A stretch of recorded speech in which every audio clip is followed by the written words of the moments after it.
Welcome to moistcritikal's compilation to fall asleep to relax. Time to let your brain clock out and your body settle in for serious snoozing.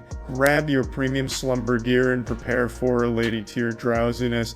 If this helps you drift off to dreamland, drop a like, subscribe, and comment goodnight below. Sweet dreams, you beautiful sleepy souls. I don't even know what to call this video. There's just been a couple things I've seen over the last week or so that have just actually made me laugh like a hearty belly laugh, like Santa Claus ho ho ho, just by the absurdity of it.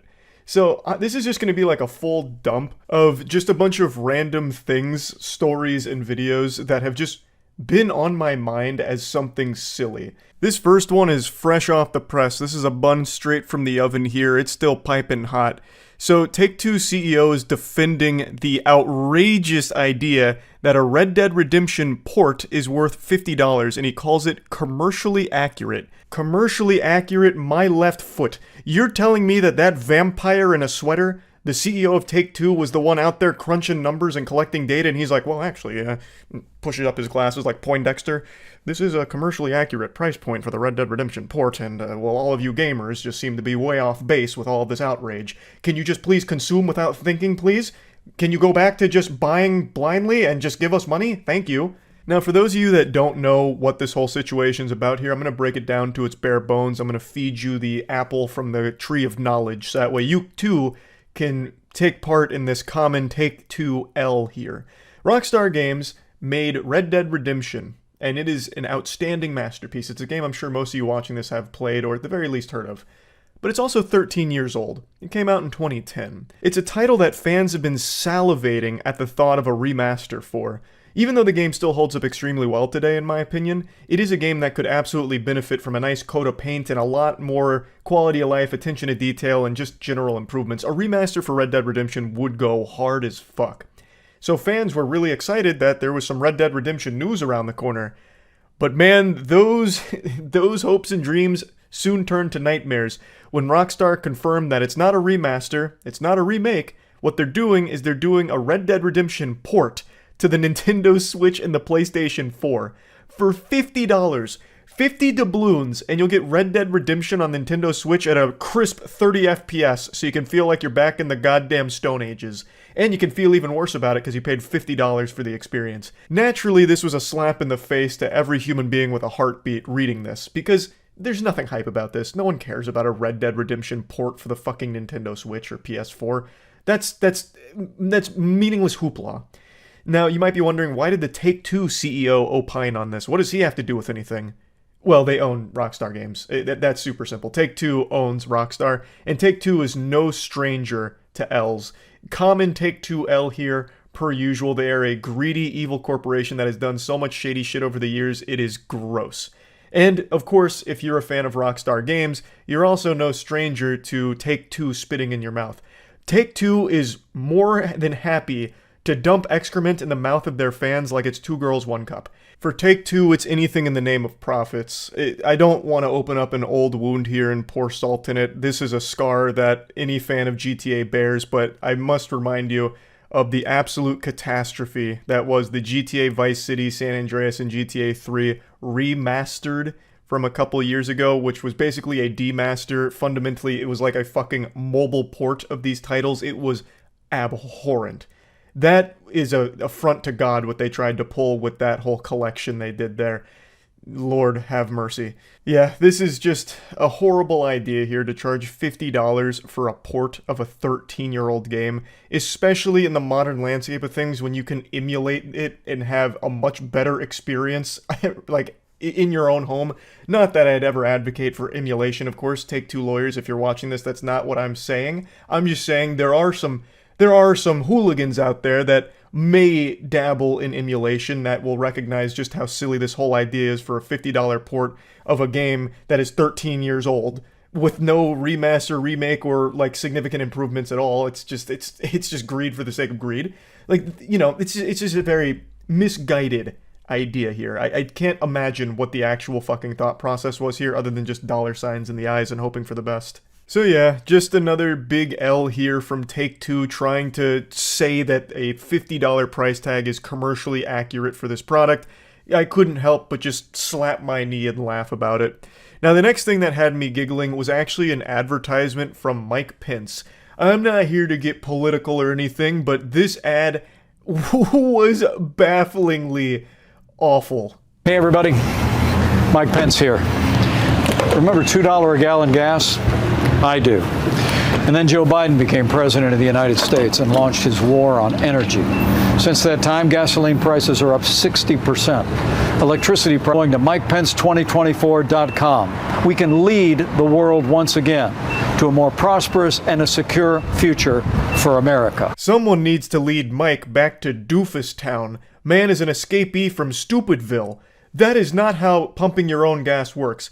Clearly, Mike has never pumped gas in his life. I trimmed down his speech because that's not what's important here. He is literally a child playing pretend right now at this gas pump. He looks like me playing with Hot Wheels toys back in the day, having no understanding of how filling up a vehicle works. He has clearly never done this in his life. And throughout his entire campaign ad here, you can hear the beeping from the pump, which is telling him to please insert card. That beeping you're hearing is the sound of the pump that's trying to let you know that you removed the nozzle without putting your credit card in beforehand to pay for the gas you're about to fucking pump. This absolute goober didn't even realize for a second that everyone can hear that. And anyone who has ever pumped their own gas, which I imagine is most people, will know what is going on here. You can't just roll up to the pump, scoot in sideways, get out, grab the nozzle, and put it in. You absolute goofy son of a bitch, you didn't even select what gas you want to pump. It's not just a one-size-fits-all here. You choose what gas you want put in your car from your options at the pump. He clearly didn't know that. This little rapscallion just zooms into the gas station. He's like, hey, record me. I've got a good idea. This is going to be candid. This is going to be strong.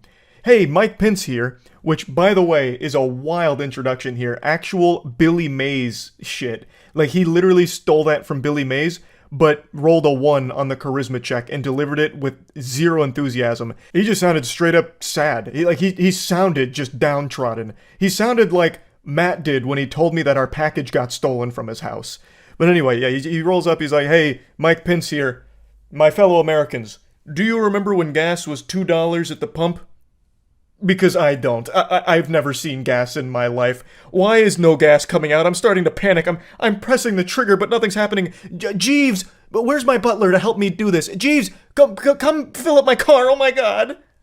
And what's even wilder to me is that the person filming didn't know either. Or he did know and didn't say anything. Which is actually a pretty hilarious joke, by the way, if this was a calculated decision from the guy filming, making Mike Pence make a fool of himself. It's just it's so disconnected from reality. Like, everything is wrong about it. Literally, everything that could go wrong with this ad went wrong. Because I imagine most people know how to fill up their own car at the pump. Although, I have heard that there are some states that actually have gas station attendants that'll fill up your car for you. But even in cases like that, I still imagine the driver understands the protocol behind filling up their own car if they had to do it. I don't think it would go like this. Or at the very least, you would at least hear the beeping and be like, what's gone awry here? But anyway, the next silly thing that I've been thinking about a little bit recently is the cocaine shark epidemic. I guess I'm kind of overselling a little bit. It's not an epidemic. There's just been an instance of sharks consuming cocaine and getting a little wacko mode off of it. There was an Inside Edition story even run on this, and it's a pretty entertaining segment. How about sharks hopped up on cocaine? Experts say what a sharks disaster. are gobbling up bales of drugs which have been dumped off. Head sharks swimming into dumped packages and biting into them. That gave them what the scientists call crazy brain. They behaved erratically. Who named that? What scientist came up with that terminology? Are we sure it was a scientist and not a 4th grader? Crazy brain, huh? She hyped it up like it was going to be a real scientific term. The sharks bit into it, and scientists have claimed that it caused a phenomenon known as crazy brain. I feel bad for the sharks. Yeah, now they're going to become addicted. The first one's always free, that's how they get you. And then the last little story that's been on my mind a little bit recently is the ongoing lawsuit against Taco Bell for misleading consumers, saying that the food you get at Taco Bell isn't exactly how it's portrayed in their promotional material. and they used like the Mexican pizza as an example. And they're getting sued for it because they're saying that there's significantly less like beef and shit in it than the pictures lead the consumers to believe. I actually went over that one on stream. I learned about it in depth. It's a wild case. You see, Taco Bell just sued for false advertisement over the amount of meat. Don't tell me that Taco Bell's been nothing but W's recently. What's this? Oh no. Taco Bell, why? What have you done? Taco Bell is sued for false advertising of Crunchwrap's Mexican pizzas. Frank Siragusa was not happy that the Mexican pizza he paid $5.49 for to Taco Bell in New York last September appeared to contain only half as much beef and bean filling as the photo in the chain's advertising, so he sued. Can you do that? Because ain't nothing looking like the actual advertisement photos.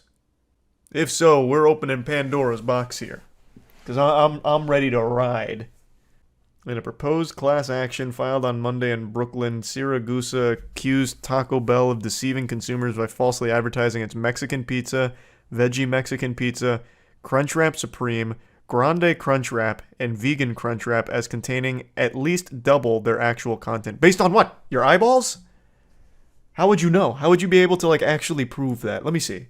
You know what? I'll start doing some super sleuthing. I'm gonna fight a little battle here for Taco Bell because I've been so fucking pleased with their food recently. Their Mexican pizza is like legitimately their worst item though. So this one I can take or leave it. I'll be honest. Don't care. Agreed. I've never got a Mexican pizza from Taco Bell that looked like this. It's usually just this messy fucking plate of mush. And there's like a little bit of flavor particles in there, really. I don't think it's like a crazy amount less. He took pics, look it up. He took pics? Are they in here? And who's to say he didn't tamper with it? He'd need videos. If I was Taco Bell, the first thing I'm saying is, you took out all the filling, you scoundrel. To consume it for yourself, you glutton. Taco Bell was sued today in a false advertising class action. Consumers allege that Taco Bell misrepresents the amount of beef in the Crunchwrap Supreme by at least double the amount. Did our Crunchwrap Supreme look like that? I don't think it did. Same with this. There's no beef in this one. Let me see. Let me see what ours looked like. Let's go back to Exhibit A, our Taco Bell tier list. It's more so than what they had, but nowhere near what that picture looks like. But I feel like that goes for like every restaurant, especially something like McDonald's.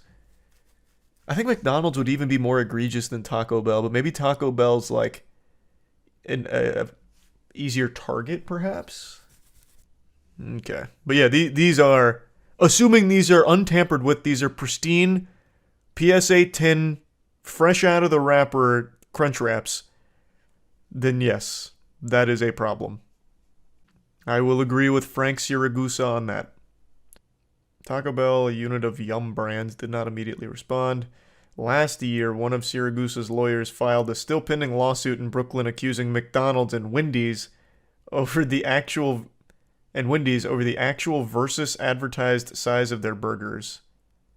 Over the actual versus advertised size of their burgers. I was wondering what the fuck happened to that sentence. So he's done the same thing before for McDonald's and Wendy's. He's out here chasing ghosts. He's hunting every fast food chain that's guilty of this and has been for years. I'm guessing it never wins. The other lawyer, Anthony Russo, filed a similar case last year in Miami against Burger King over its Whoppers. That lawsuit went to mediation where it reached an impasse. Just close Burger King. Just close it. Just get rid of it. Just fucking close it for the good of the world. For heaven's sake. Taco Bell does not adequately disclose the weight of the beef or filling. Plaintiff did not make any purchases of the product based on any weight disclosed, but solely based on the picture of the product, as we believe most consumers do. Yesterday, an officer went down a slide and got far more than he bargained for. That was the wildest ride of his life, I imagine. The video went viral, I'm sure a lot of you have seen it, but there's a lot to unpack here.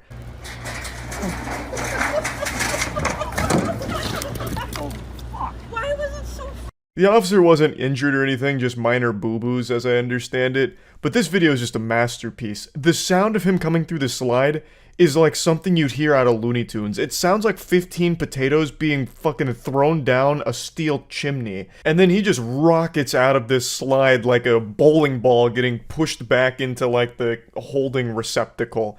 Like, I don't know how he even reached this velocity. He's like damn near traveling at terminal velocity here. And he comes out backwards and blasting all side to side here. The whole thing went cattywampus. I just couldn't understand how this was even possible. I had so many questions and so few answers. Like, how did this situation even arise? Was he doing this on purpose, or did he accidentally fall victim to this super slide? Like, was he chasing a perpetrator around here and then lost him in the tunnel at some point? What, like, who was he hunting down? Was he after, like, the Powerpuff Girls or some shit? Like, I had so many questions. But let me go ahead and throw this replay back up on the Jumbotron real quick.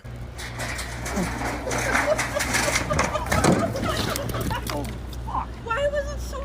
I just don't even understand how this is possible. What went awry inside of the tunnel? It's not like sliding is a skill that you have to develop. It's gravity. Like, you just sit down in the slide and gravity takes the steering wheel and takes you for a bit of a ride. Like, I don't know what went wrong. It turned around in the slide like a fetus inside of its mother's belly. How does that happen? And where did the speed come from? Like, where is there like a jet engine in there that like really accelerated him? Because he shoots out like a bar of soap in the shower when you squeeze it real hard and it fucking flies out straight up. Like, all of it is so baffling to me. So I had to do a bit of digging here because I wanted to figure out what the situation even was. So I watched the news report on it. Asked Michelle Wu about the incident as questions about the appropriateness of the officer's action come into question. I like how they frame this like it's a controversy or something, like a debate that needs to be had about the appropriateness of his actions. He went down the slide poorly. What's inappropriate about that? Man was taking the slide for a test drive and ended up getting his shit fucked. Like, what do you mean? What appropriateness? Is he gonna get disciplined by the sergeant? I mean, actually, I could kind of like see an argument for that. Like, brother, you can't even slide properly. We need your badge and your gun.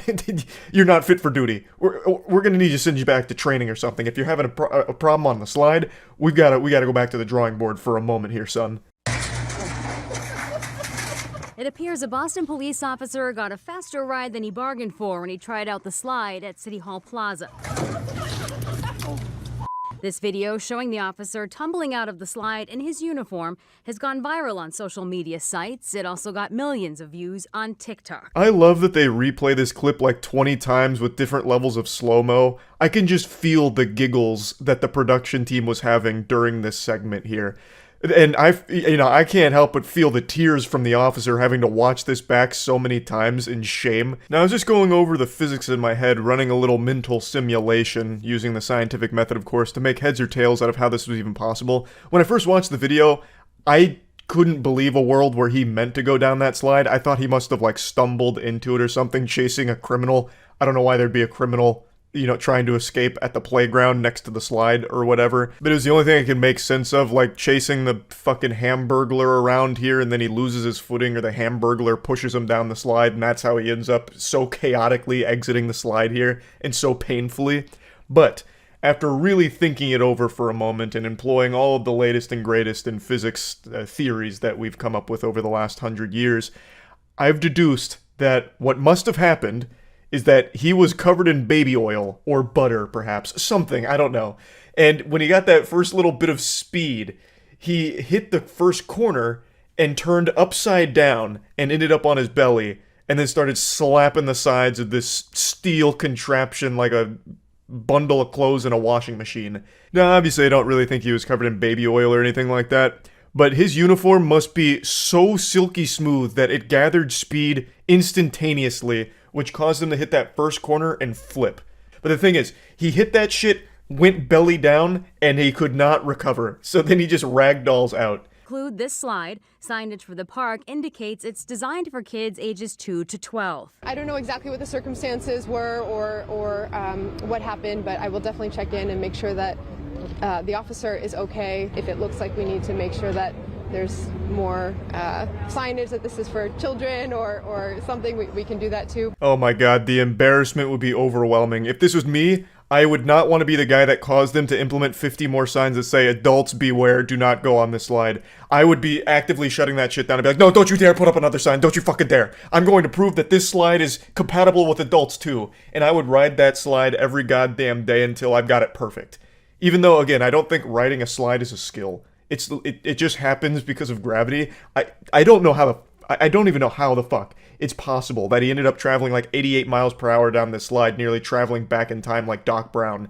I don't get it. Like, even in the clips here, when you see the kids going down it, like, they have normal slide speed. They're not even coming out that fast. Whereas, like, if an adult goes down a child slide, in most circumstances, they come out a little bit faster, but never like this. Never turbo speed. This officer got in the tunnel and just hit the NOS button. He just let that shit rip. It is still baffling just how fast he came out of that goddamn tunnel like he was leaving a wormhole. I don't know how it happened, but I am so thankful that it did. It's such an incredible clip that we were blessed with on this day. I hope he's taking it in good spirits. Like, hopefully he's not, shaking his fist all upset at this slide and lobbying to get it taken down or anything. Learn to slide better. It's a fucking skill issue.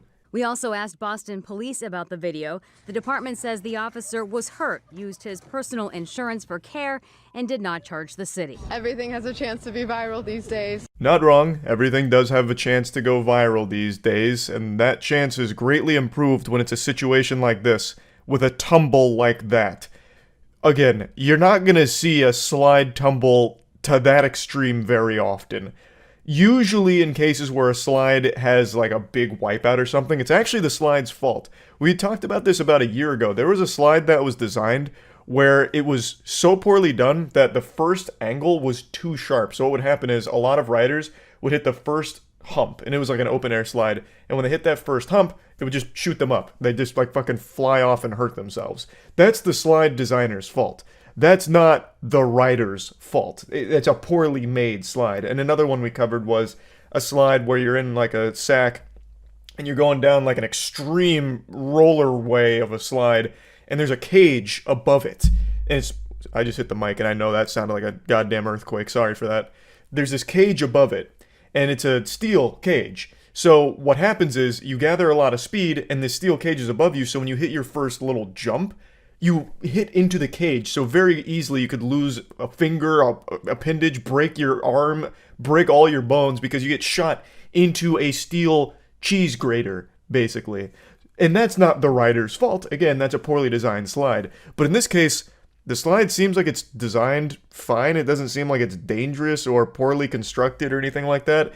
I don't know if there's like exposed steel in there that's cutting riders or anything, or if there's some kind of, booster mechanism in there for a speed enhancement that the officer and only the officer unlocked. I don't think so. The slide seems fine. This really is the case of an officer having some kind of crazy malfunction while using the slide.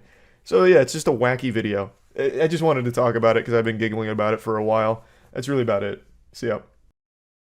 All of you know I have a very real passion for bad movies, games, and TV shows. I always like to give them a chance because there's a beautiful sweet spot, this nirvana that exists in horrible media where something is so bad that it becomes extremely entertaining. It's a delicate balancing act between boring, bad, and just irredeemable waste of time, and super stinker that puts a big smile on your face. And sometimes there's shows or movies that fucking tap dance on that line, that line of lunacy. And The Idol is one of those shows. I already made a video covering the first 2 episodes of this show, but long story short, you'd have more fun experiencing hemorrhoids than you would watching this one. However, I think there are tiny little glimmers of hope that it can be fun bad at times. And that's mainly because of The Weeknd.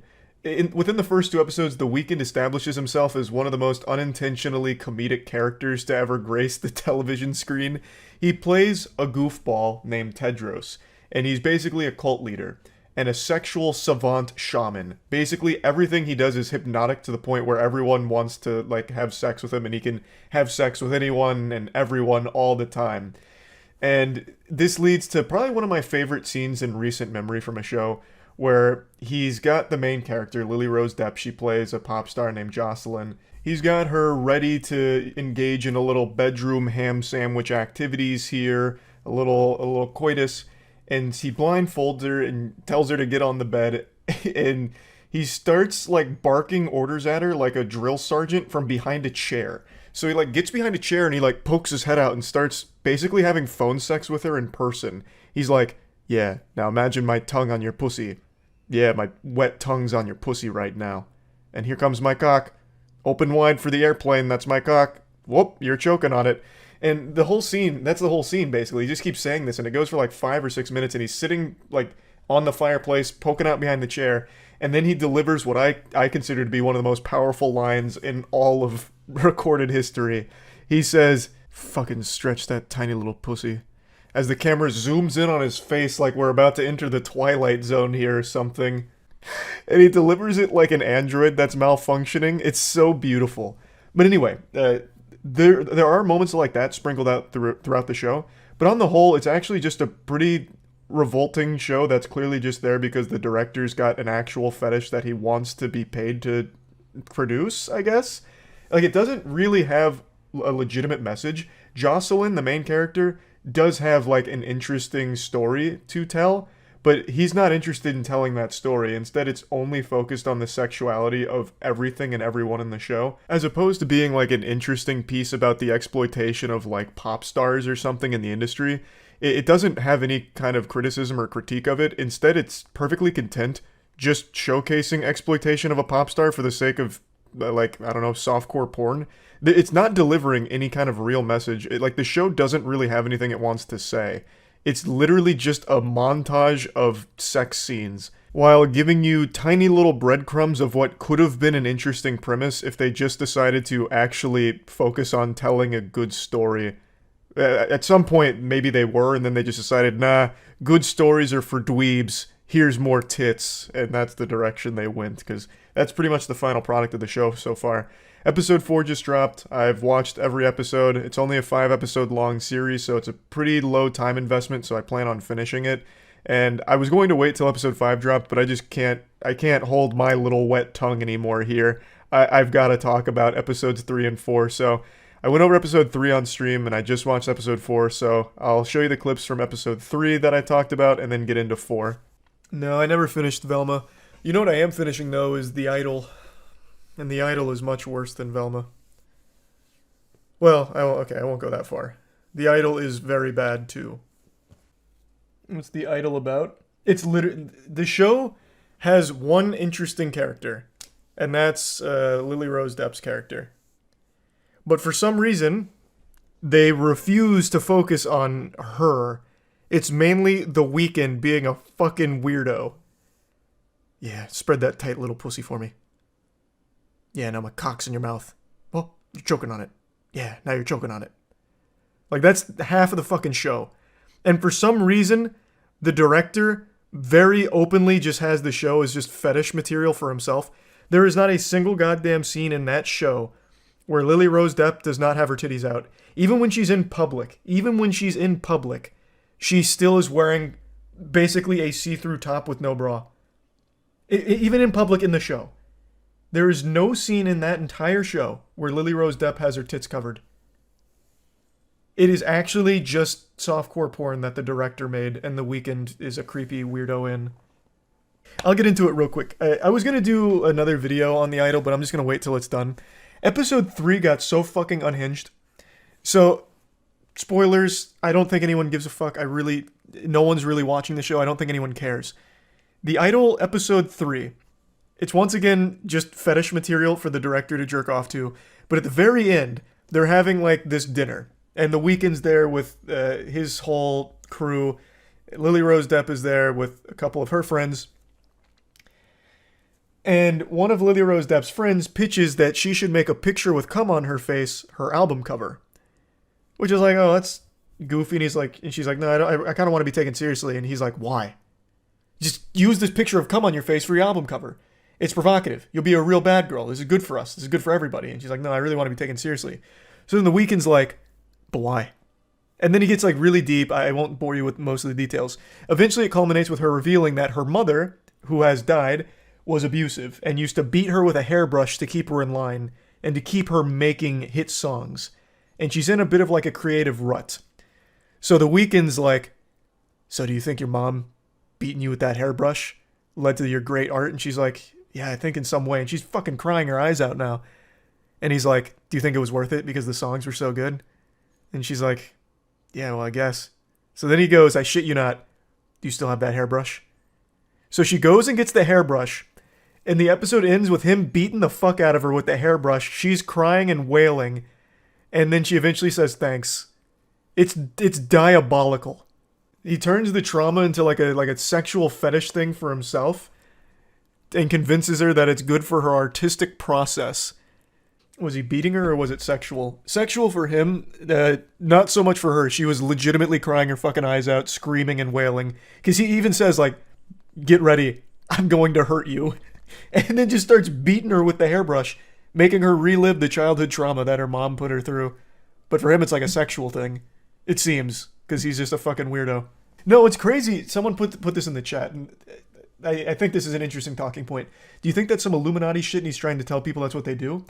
The whole message of the show, I believe at one point was supposed to be the mistreatment of idols in Hollywood and like these parasites that prey on them and fuck them up. Like, I think that's the talking point it wanted to deliver. But during production, they fired the original visionary behind it, and The Weeknd took over. It wasn't just The Weeknd. They replaced her. They then went in a different direction. I think they said they didn't want it to be too much of a female perspective or something. I can't quite remember the quote. And they took that message, and they turned it into, here's just actual softcore porn and fetish shit, and that's it. Because there's no deeper message so far. There isn't. He's a cult leader, and it's literally only the sexual aspects of the cult, and that's it. There's no bigger statements yet. It's actually just a softcore porn production that the director and The Weeknd have made for themselves to jerk off to. But there are moments that are fun bad. Like I said in my first video about it, there are moments in that show that are fun bad. Everything The Weeknd says and does is unintentionally the most unhinged comedy ever. For example, in episode 3, he's picking out her clothes for her.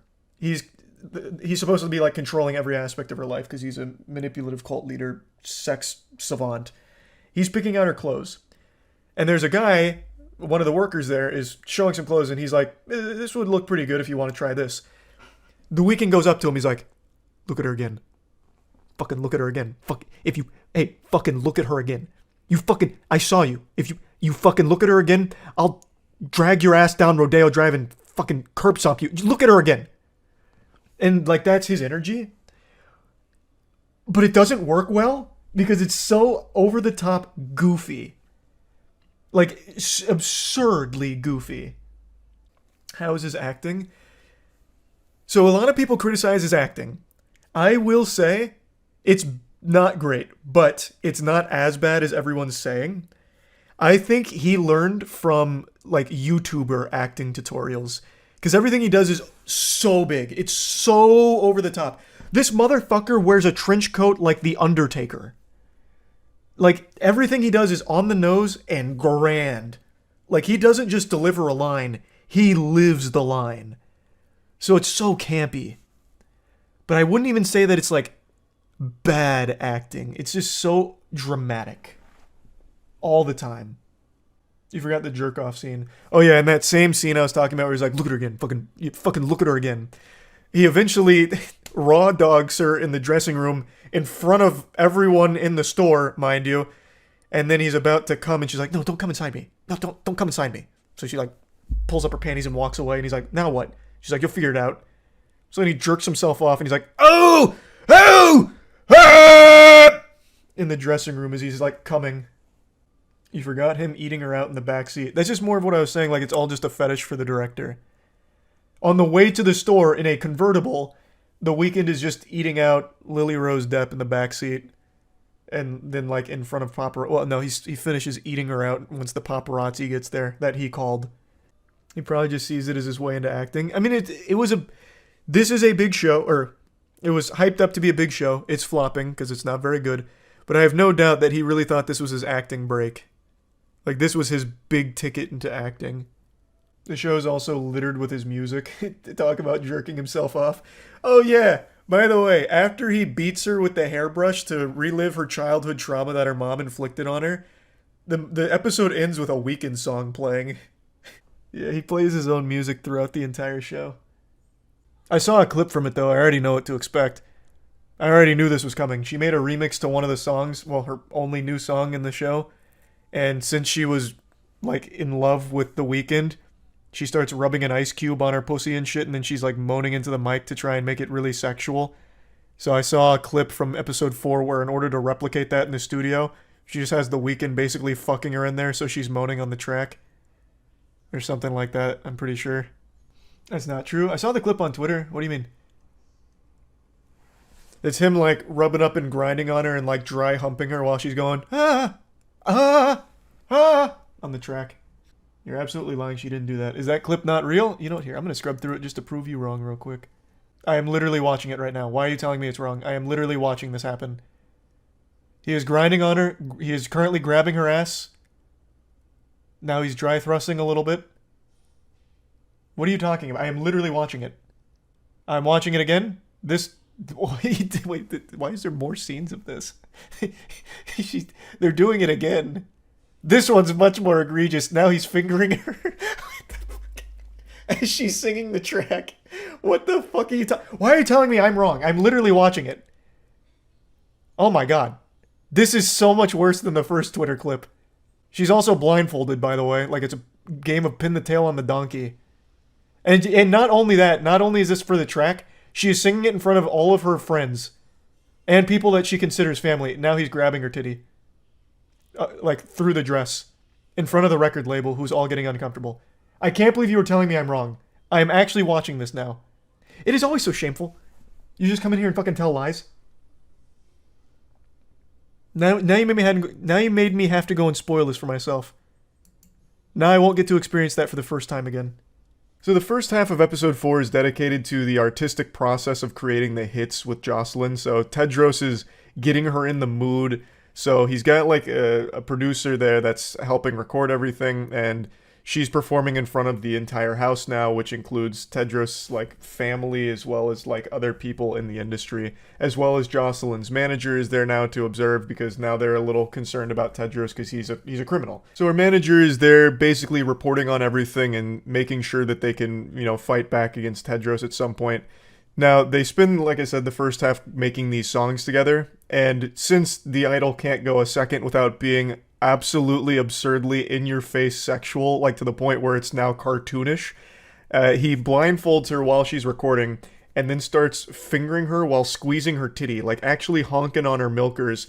He's just like, honk, honk, and he's like fucking slapping around her clitoris.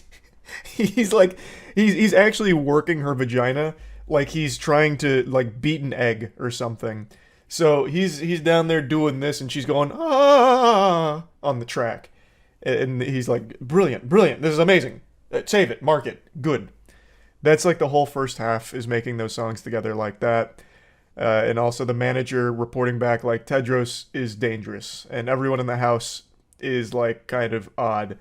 Eventually Tedros then like kidnaps and ties up one of Jocelyn's friends, Xander, who is also now living in the house. They go way back. Xander was aware of like the abuse that her mother put her through, and Tedros thinks that he's a big, untrustworthy liar, so he fucking actually like hog ties this guy and then puts a shock collar on him, and then Jocelyn and Tedros together just start torturing him, and eventually they just leave him there like that to rot.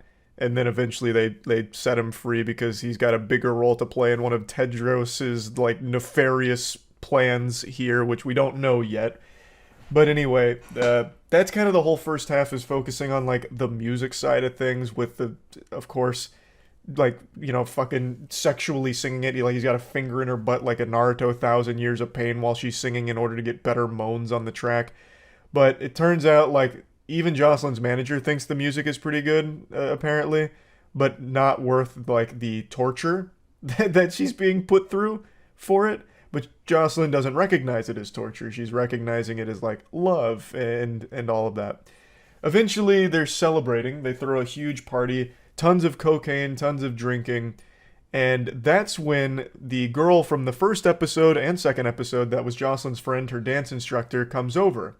And one of Tedros's, like, cult members, her name is Chloe, reveals to Jocelyn that that girl that Jocelyn thought was her friend for a while is actually one of Tedros's, like, biggest fans. Like, I wouldn't say ex because Tedros doesn't date anyone. He fucks everything that's conscious. So they weren't like dating or anything, but she's like obsessed with Tedros. And Chloe lets her know that and reveals that that girl actually brought Jocelyn to Tedros's club in the first place because Tedros ordered her to. And now all the dots are starting to connect in Jocelyn's brain like, oh, I've been fucking manipulated here. Oh, Tedros has kind of been the puppet master of like this whole thing. Nothing happened by chance. This was all a planned play here. So you think there's going to be this eureka moment where she comes to all of this realization and everything.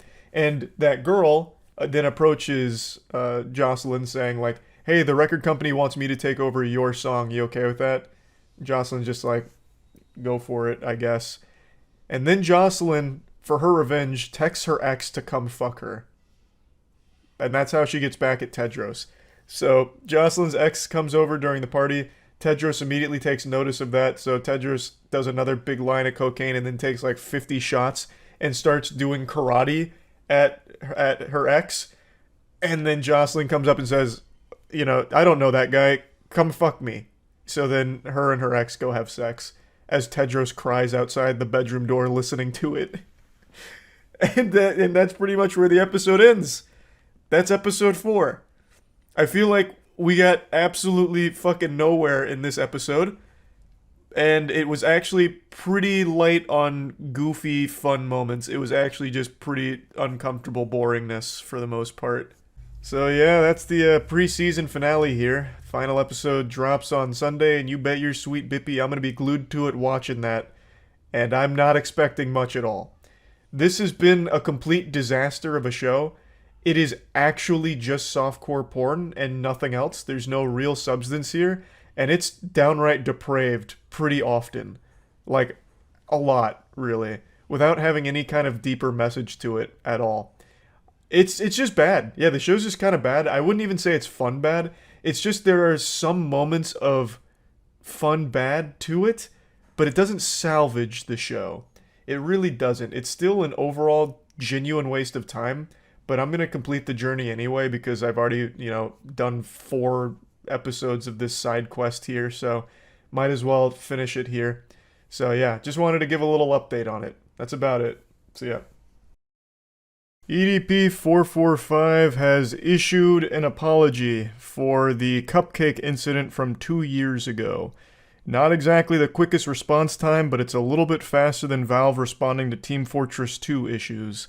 So I probably don't even need to give you the lore dump here. The story of EDP445's fall from grace is a more well-known story than Little Red Riding Hood by this point. But just in case, 2 years ago he was caught in a child predator sting operation, which also unearthed a lot of other repeated instances of him being inappropriate with minors in his community.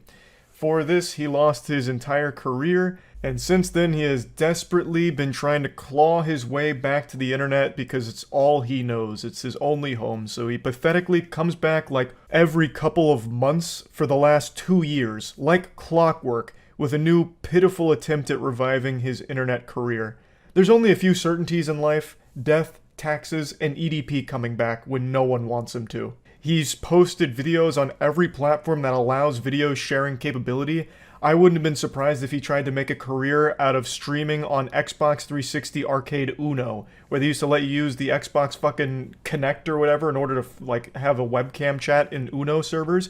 Wouldn't have been surprised if he tried that. He has gone to every platform ever and has been banned from all of them. Because what EDP did is unforgivable. This is not something you can ever come back from. He should be counting his lucky stars he's not in jail. He must have had fairy godparents and they granted him one last wish, and it was to avoid jail time. He is The only reason he's not there is because the investigation and all of the evidence was conducted online, so authorities usually don't use that in like actual prosecution or anything. So he must have collected all the fucking Dragon Balls and made a wish, and Shinron kept him out of jail. Because the amount of proof and evidence of not only the cupcake incident, obviously, where he actually went in person to meet a child for sex, not only just that, but like a repeated history of having similar circumstances with being inappropriate with kids, all of this very well documented. The fact that all of that exists and he's not in jail is beyond a miracle for EDP. And now he is once again doing his standard song and dance, trying to get back his internet career and find redemption.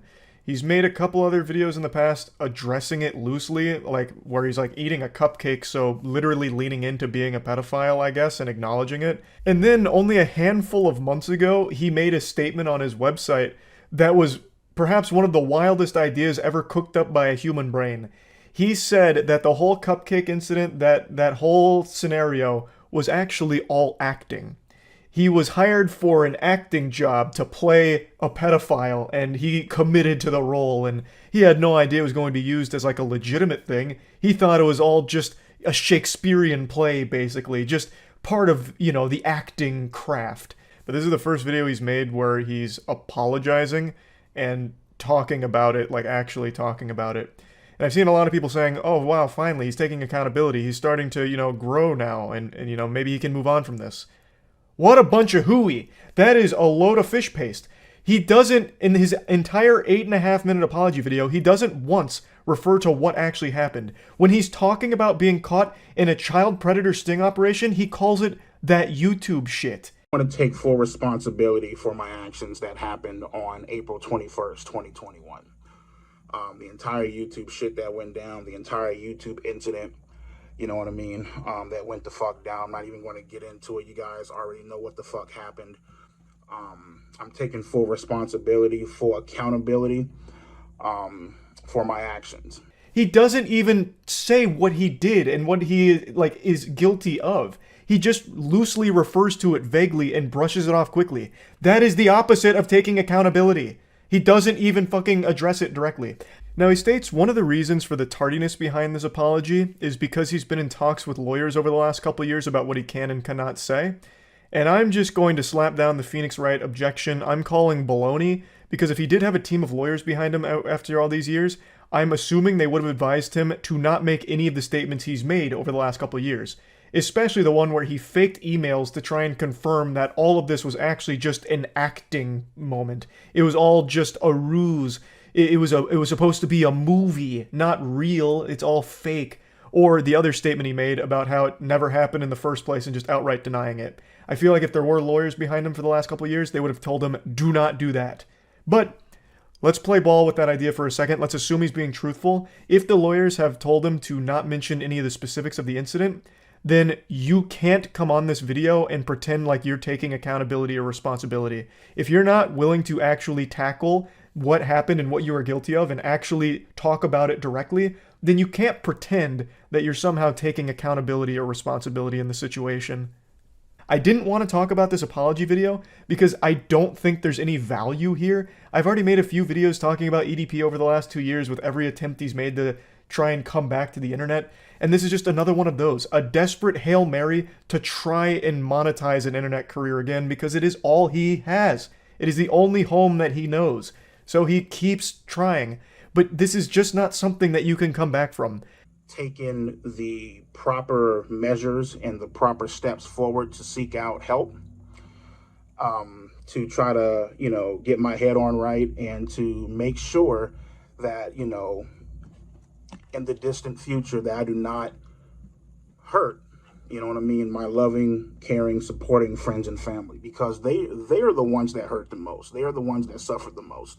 No, they're not. The actual victims are. What do you mean? Yes, of course, they did get caught in the crossfire here from everything you did online, but you should really be apologizing far more to the actual victims. Not just the cupcake incident, but the actual children that you've been inappropriate with over all the years. He mentions that he's getting help to try and, like, not be a danger to children anymore, which is good, taking those steps, but even if they do cure the pedophile, it doesn't mean that you can come back as some kind of content creator again. You cannot have an internet career again after what you've done. Period. Full stop. There is no coming back from that. I do find it very upsetting that when he does make these attempts at comebacks, he does usually find an audience of delusional weirdos that downplay the severity of what he's done in his past. I'm talking about how like pedophilia is not even a big deal and there wasn't any real victims, which is categorically false.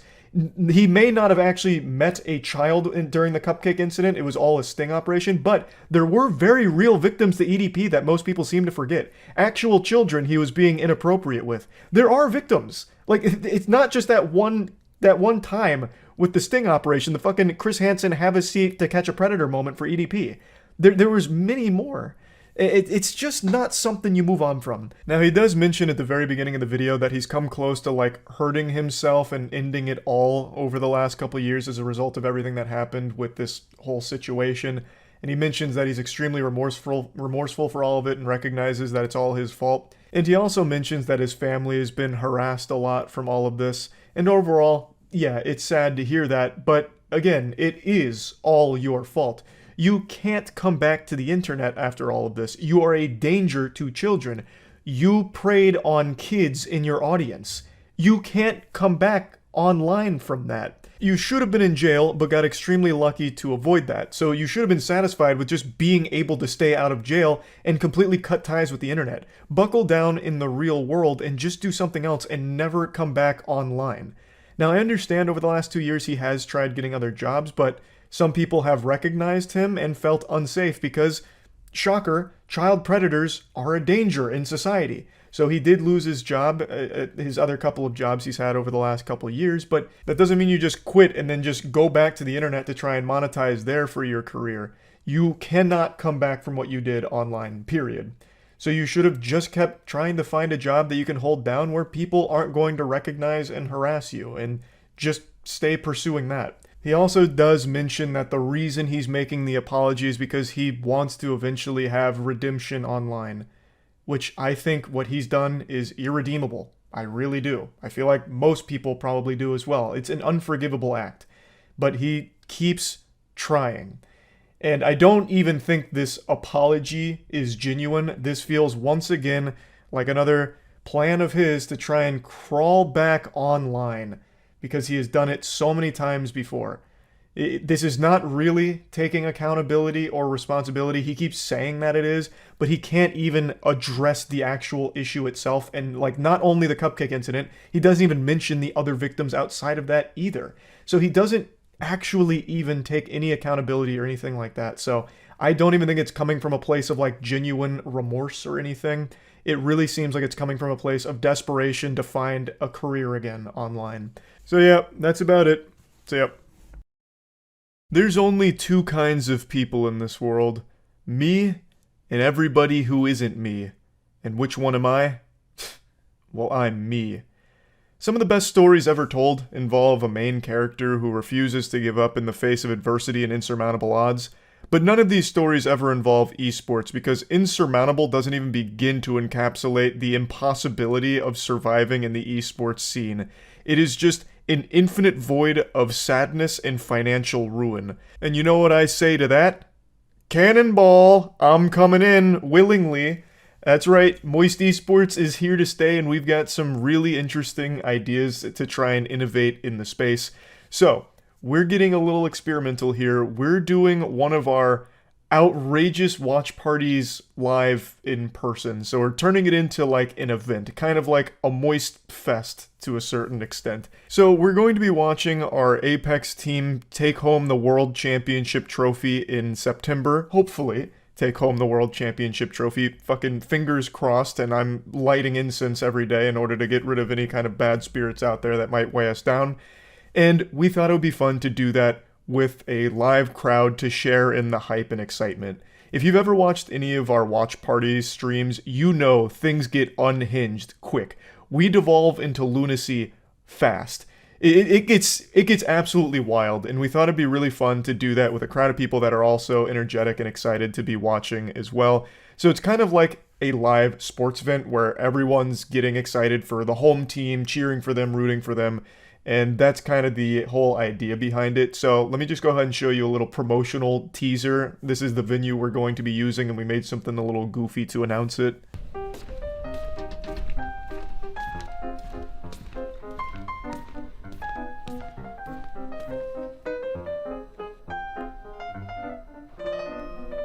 Pterodactyl. P-T-E-R.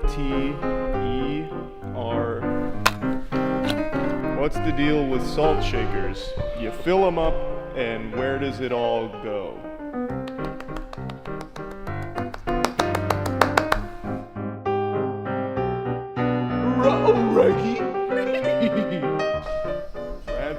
Ravioli. Oh, you gotta check this guy out. He's fucking incredible.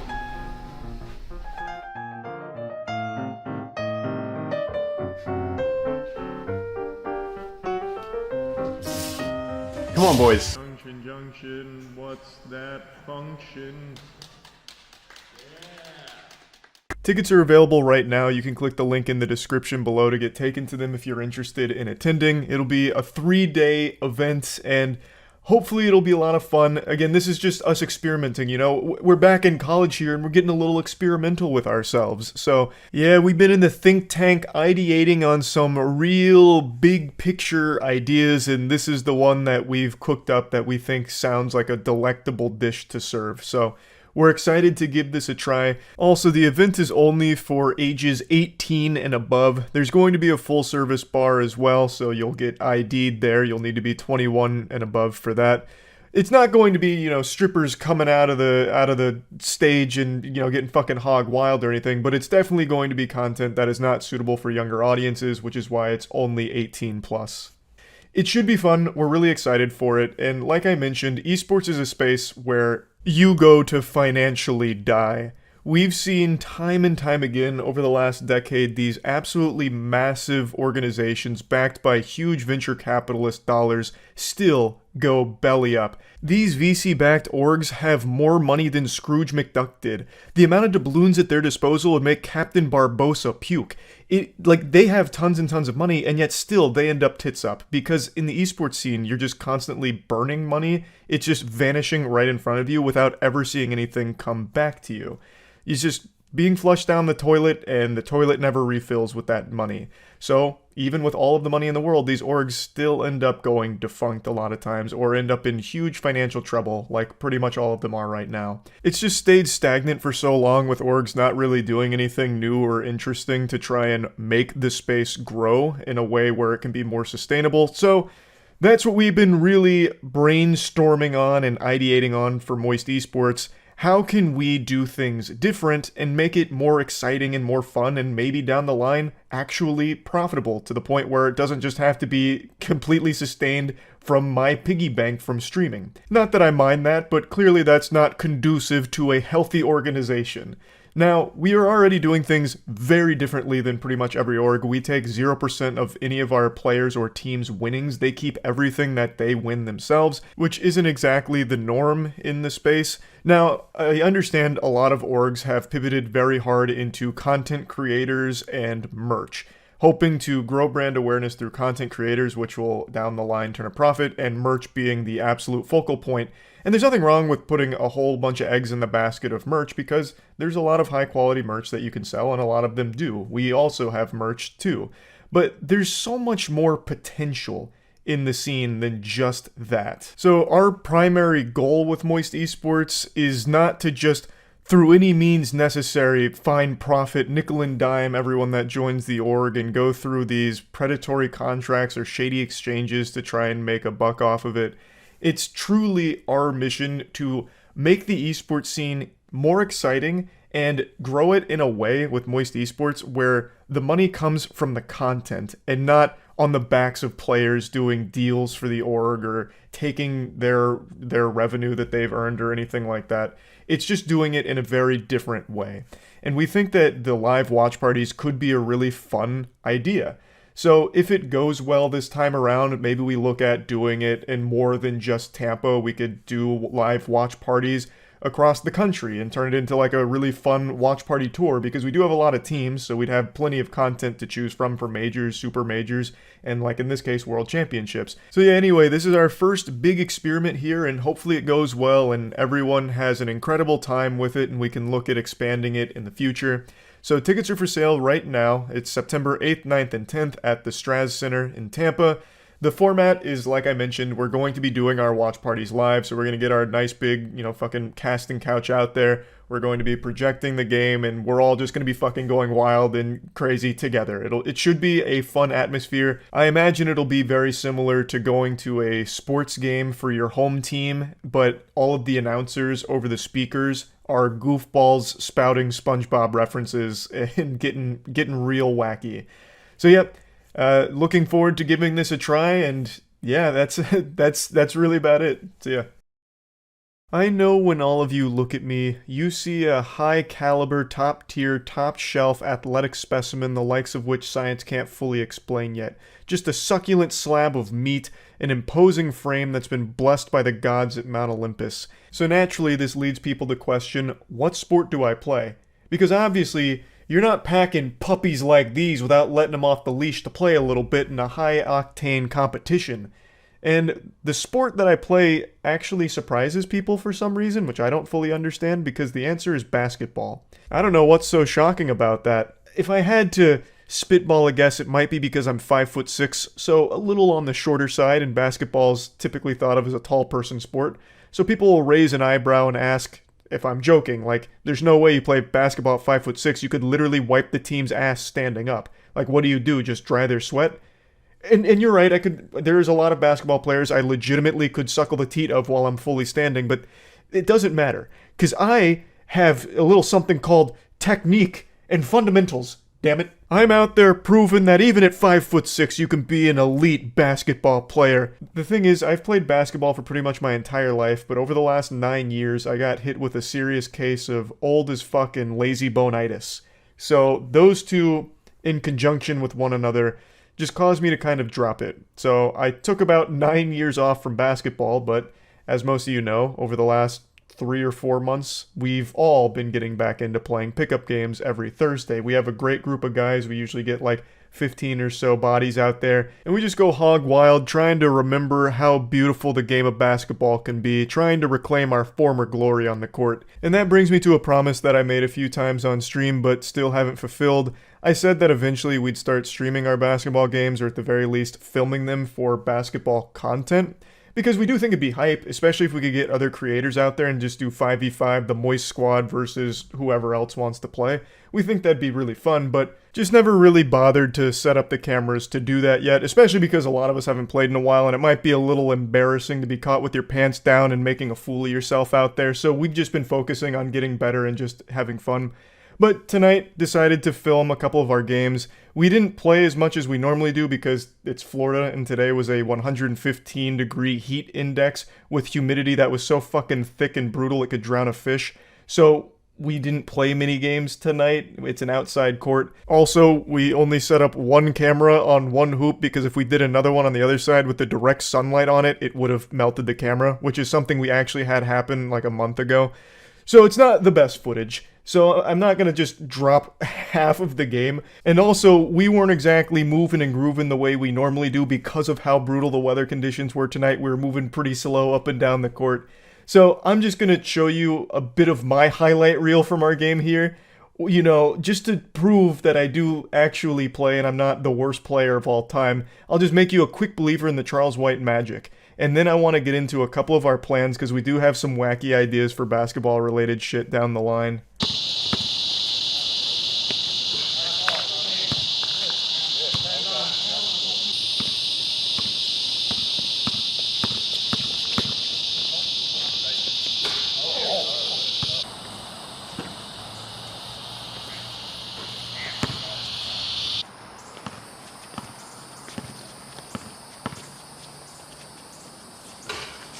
But you know what's better than a great offense? An even better defense, and I lock that shit down sometimes.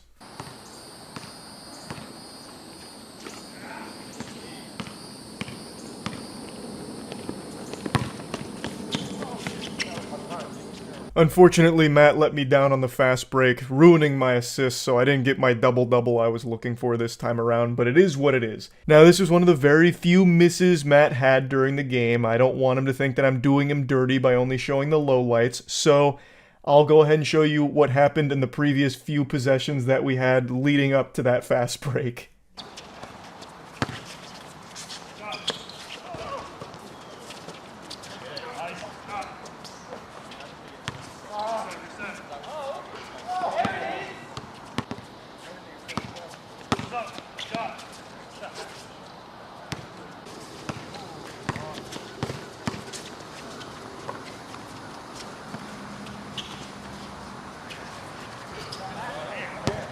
Now, before diving into like some plans we have for basketball content in the future, I do want to mention that we actually have an extremely talented group of guys that play basketball with us every week. It's super fucking fun. Like, for example, Matt.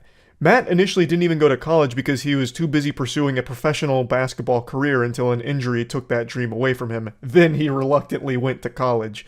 Another player that we have come out every Thursday, his name's Tori. Tori, I think, was a D2 high-level basketball player. I can't remember if it was D1 or D2, but he did play college ball. We also have Antron out there, who was a professional football player, but also plays basketball. Like, we have a very strong group of guys, and it's a lot of fun because it's all different ranges of talent. We have people like that, and then people like me. A high school basketball player who hasn't really touched the rock in quite some time. But it feels good to be back. So, the plans for basketball are more than just like occasional basketball related content. We actually do have like a goal in mind. And it's something we only just recently learned about and are kind of striving for. Not really putting a whole lot of eggs in the basket for it, but it's a really fun dream. I don't know how many of you know about this, but ESPN actually runs an annual tournament called the Basketball Tournament, where it's an open tournament, $1 million competition. And anyone can join. I think it's vote-based. I'm not entirely sure exactly how it works. But it just recently wrapped up, but we are getting prepared for the next time around to see if there's any chance that we can get out there and just get fucking stumped. The talent on this circuit here is literally like either retired professionals or people that played college basketball like Syracuse and didn't quite make it to the NBA. I think like one of the number one players in this tournament last time was Jimmer Fredette. So, you know, I wouldn't say that any of us are bad at basketball, but I also think there's a huge discrepancy between us and Jimmer Fredette. But, you know, you give us enough time in the hyperbolic chamber, and you never know what we might be able to accomplish. So we think it'd be like a fun goal to somehow enter into this tournament. We don't know all of the rules and regulations around it, but it would be really hype. But regardless, that's just kind of like a pie-in-the-sky kind of wild idea that we think would be enjoyable with basketball down the line. But in the meantime, we'll probably stick with just filming the occasional pickup game now and then, and if any creators ever think it'd be fun to play us 5v5, we could definitely work on setting something like that up, because we do think that would be enjoyable shit too. So yeah, this was just me fulfilling a promise I've made on stream a couple times where I said we'd film some of the games, and I only partially fulfilled that promise because we filmed a game, basically. Well, we filmed like 2 games, but the first one was very, very slow moving, so didn't want anyone seeing any of that footage. And since we only filmed 1 hoop, it didn't make a whole lot of sense to just post this game in its entirety either, because then you couldn't see the other team. Definitely pretty scuffed, but in the future, we will make it much better. This, I really just wanted to get out here to confirm that we will do basketball stuff, because I've been getting asked a lot about it recently because I've been talking about it so much recently. So yeah, that's really about it. Hopefully I've made you a believer that I'm actually not dog shit at basketball, but there's definitely room for improvement. That's for sure. That's about it. See ya. Halt. You've just reached a smile checkpoint, and it's time to pay the fee, so put a big smile on that face. I'm here to help.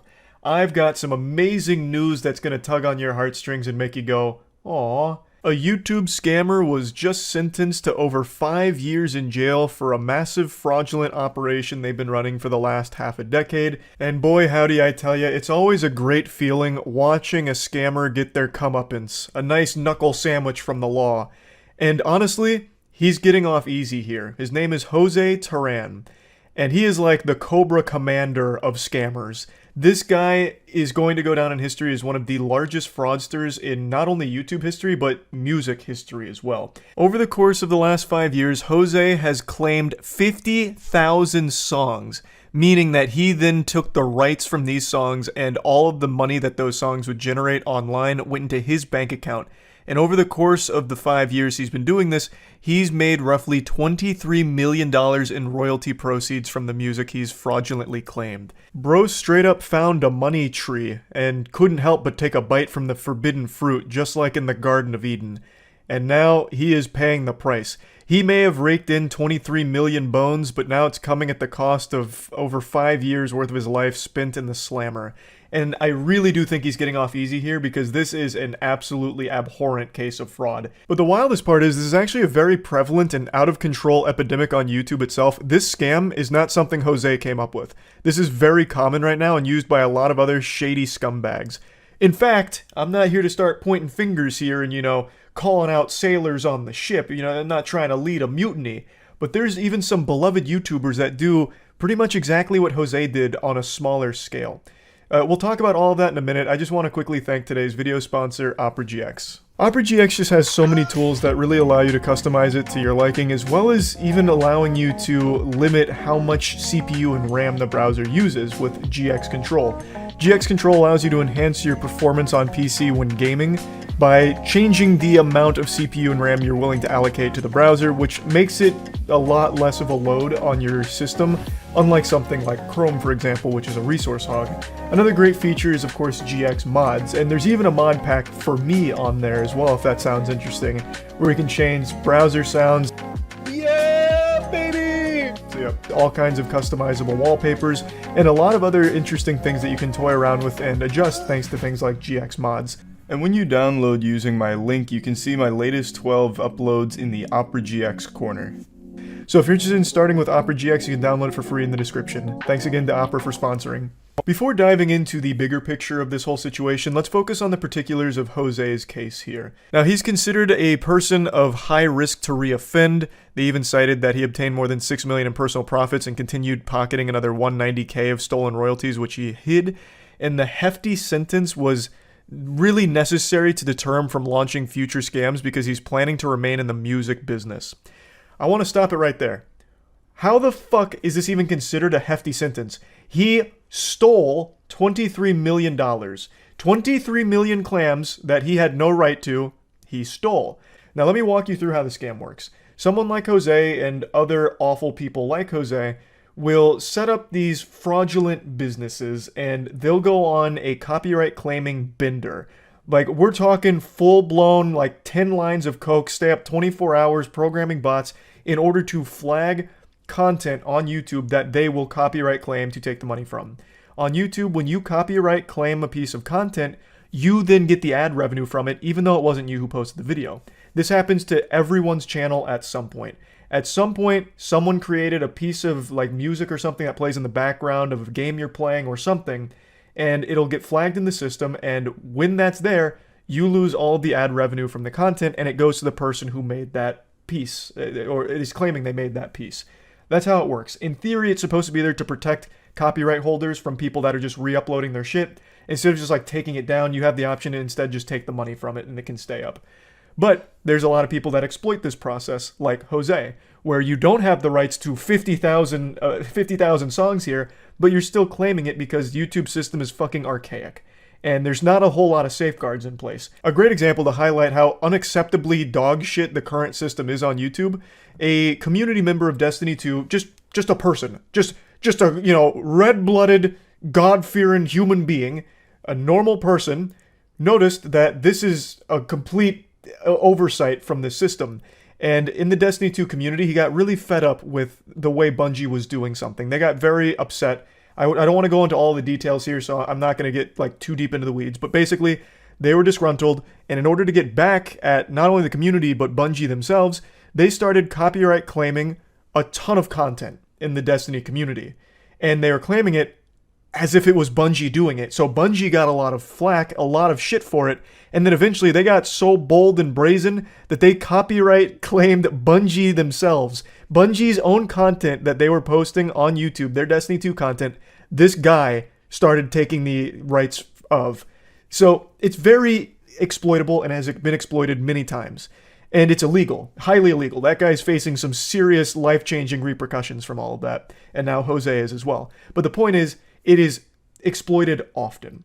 It happened a lot and blew up in a big way a couple months back on TikTok, where people started to notice that there's these Spotify accounts set up that just play like random common sound effects like Roblox oof, or like that gong sound effect when something happens, like when you, I don't know, drink milk too fast on TikTok and it's like gong, I'm gonna shit my pants, like those sound effects. Someone had made Spotify accounts and were actually claiming those sound effects so that way they could take the ad revenue from YouTube videos that use them. someone that obviously didn't work on any of the sound effects or anything, but they noticed that they could claim the individual sound effects and then take the ad revenue. So the point is, this is a very common scam, and it's a fucking problem. And Jose did this for half a decade, claimed over 50,000 songs that were not his, stealing money directly from those artists in order to profit himself, and he's only getting a little over 5 years in jail? I think that is a far cry from a hefty sentence. And the only reason that it's even that high is because they think he's at a high risk for reoffending, which he is, made over $20 million. You think this guy's not going to come right back into, hop onto the saddle again for another 20 million doubloons? Of course he will. So 5 years is comical. This should have been like an absolute statement. They should have made an example out of Jose here with a super serious sentence, because they got to put the kibosh on this shit. It's already out of control, and it's only going to get worse as people realize just how profitable it is to make these fraudulent copyright claims. So I totally disagree that this is hefty. This is light sentencing for this guy. And it's not just him. In fact, there is another one of his associates that is facing sentencing soon, but I imagine it's going to be roughly the same charges and the same time in jail. So it looks like there's going to be a restitution hearing soon, and right now the amount is set at $1.4 million to the victims of this scam, but they're trying to connect with more victims, but it's a little difficult because a lot of them are outside the US. A little insight into how this scam works was highlighted here in the Ars Technica article. It said that Batista, which was Jose's, teammate here, they duo queued to start this scam. They began in 2017, and they started the label known as Media Move. And the goal was to seize unearned royalties by claiming ownership of songs on YouTube that they noticed weren't actively monetized, meaning they didn't have any ads running on it, which is something you can see even as just a viewer. If you go on like a video or a song and there's no pre-roll ad, there's no banner ad or display ad somewhere, you can comfortably say that no one's making money from it. So what they would do is they would target content like that and claim it, which they didn't have the rights to. It's not theirs to do that. But that was their whole business model, hunting this content down and putting it under their umbrella. Eventually, they even partnered with a management group called AdRev in order to give it like more credibility. So it wasn't just immediately red flagged as a huge fucking scam. Like 50,000 songs, that's a lot to be claiming ownership of. But no, it looks like they're partnering with AdRev. This must be legit. So it was kind of deeper than a lot of the other scammers that go this route on YouTube, which is probably why they were so successful and made so much money. This is a great section here, just laying out the timeline. This wasn't exactly like a jump scare to the community. A lot of people had been tipped off about this and fighting against Media Move for quite a while, because obviously the people who made the content that was getting claimed knows that it's a bunch of baloney. Like it's straight up fish paste. They made it, and it's getting claimed by a company they've never fucking heard of before. So they did fight against Media Move for years, but it kept getting pushed aside, it seemed. But in 2019, the IRS launched an investigation after they became a little suspicious with the amount of bank accounts Media Move had that were sometimes registered under fake names. And I really like this section here, so I'm just going to read it. Everyone knows how the scam works, and it's unclear if much has been done to stop future YouTube scammers from using the same playbook and targeting more artists. Artists attempted to bring a class action lawsuit against YouTube to gain access to systems to monitor their royalties and stop royalty theft, but that case was dismissed earlier this month before going to trial. I'll answer that question. Nothing has been done to prevent this from happening again in the future, and it is still continuing to happen right now. I briefly mentioned at the beginning of the video that some YouTubers actually use this same fucking method. Unfortunately, it's become a bit of a nuclear weapon that sometimes these creators will use to either silence criticism or just out of pure greed. An amazing example that we just covered a month ago is Alex Edson of Business Casual when he tried to take down a channel he felt was competition to his. He issued fraudulent copyright strikes. So he went above a copyright claim. He wasn't just taking the ad revenue. He was straight up taking the entire channel down because he believed that that channel used an image that was somewhat similar to an image he used in his video. This just highlights just how broken the system is. So if he wanted to, he could continue to do that and copyright claim other channels and keep making that same argument about like, oh no, that's my image and you stole it from me. And he'd get away with it because the system doesn't have anything in place to stop that. Now, Alex Edson at Business Casual was unsuccessful in his nefarious evil plot.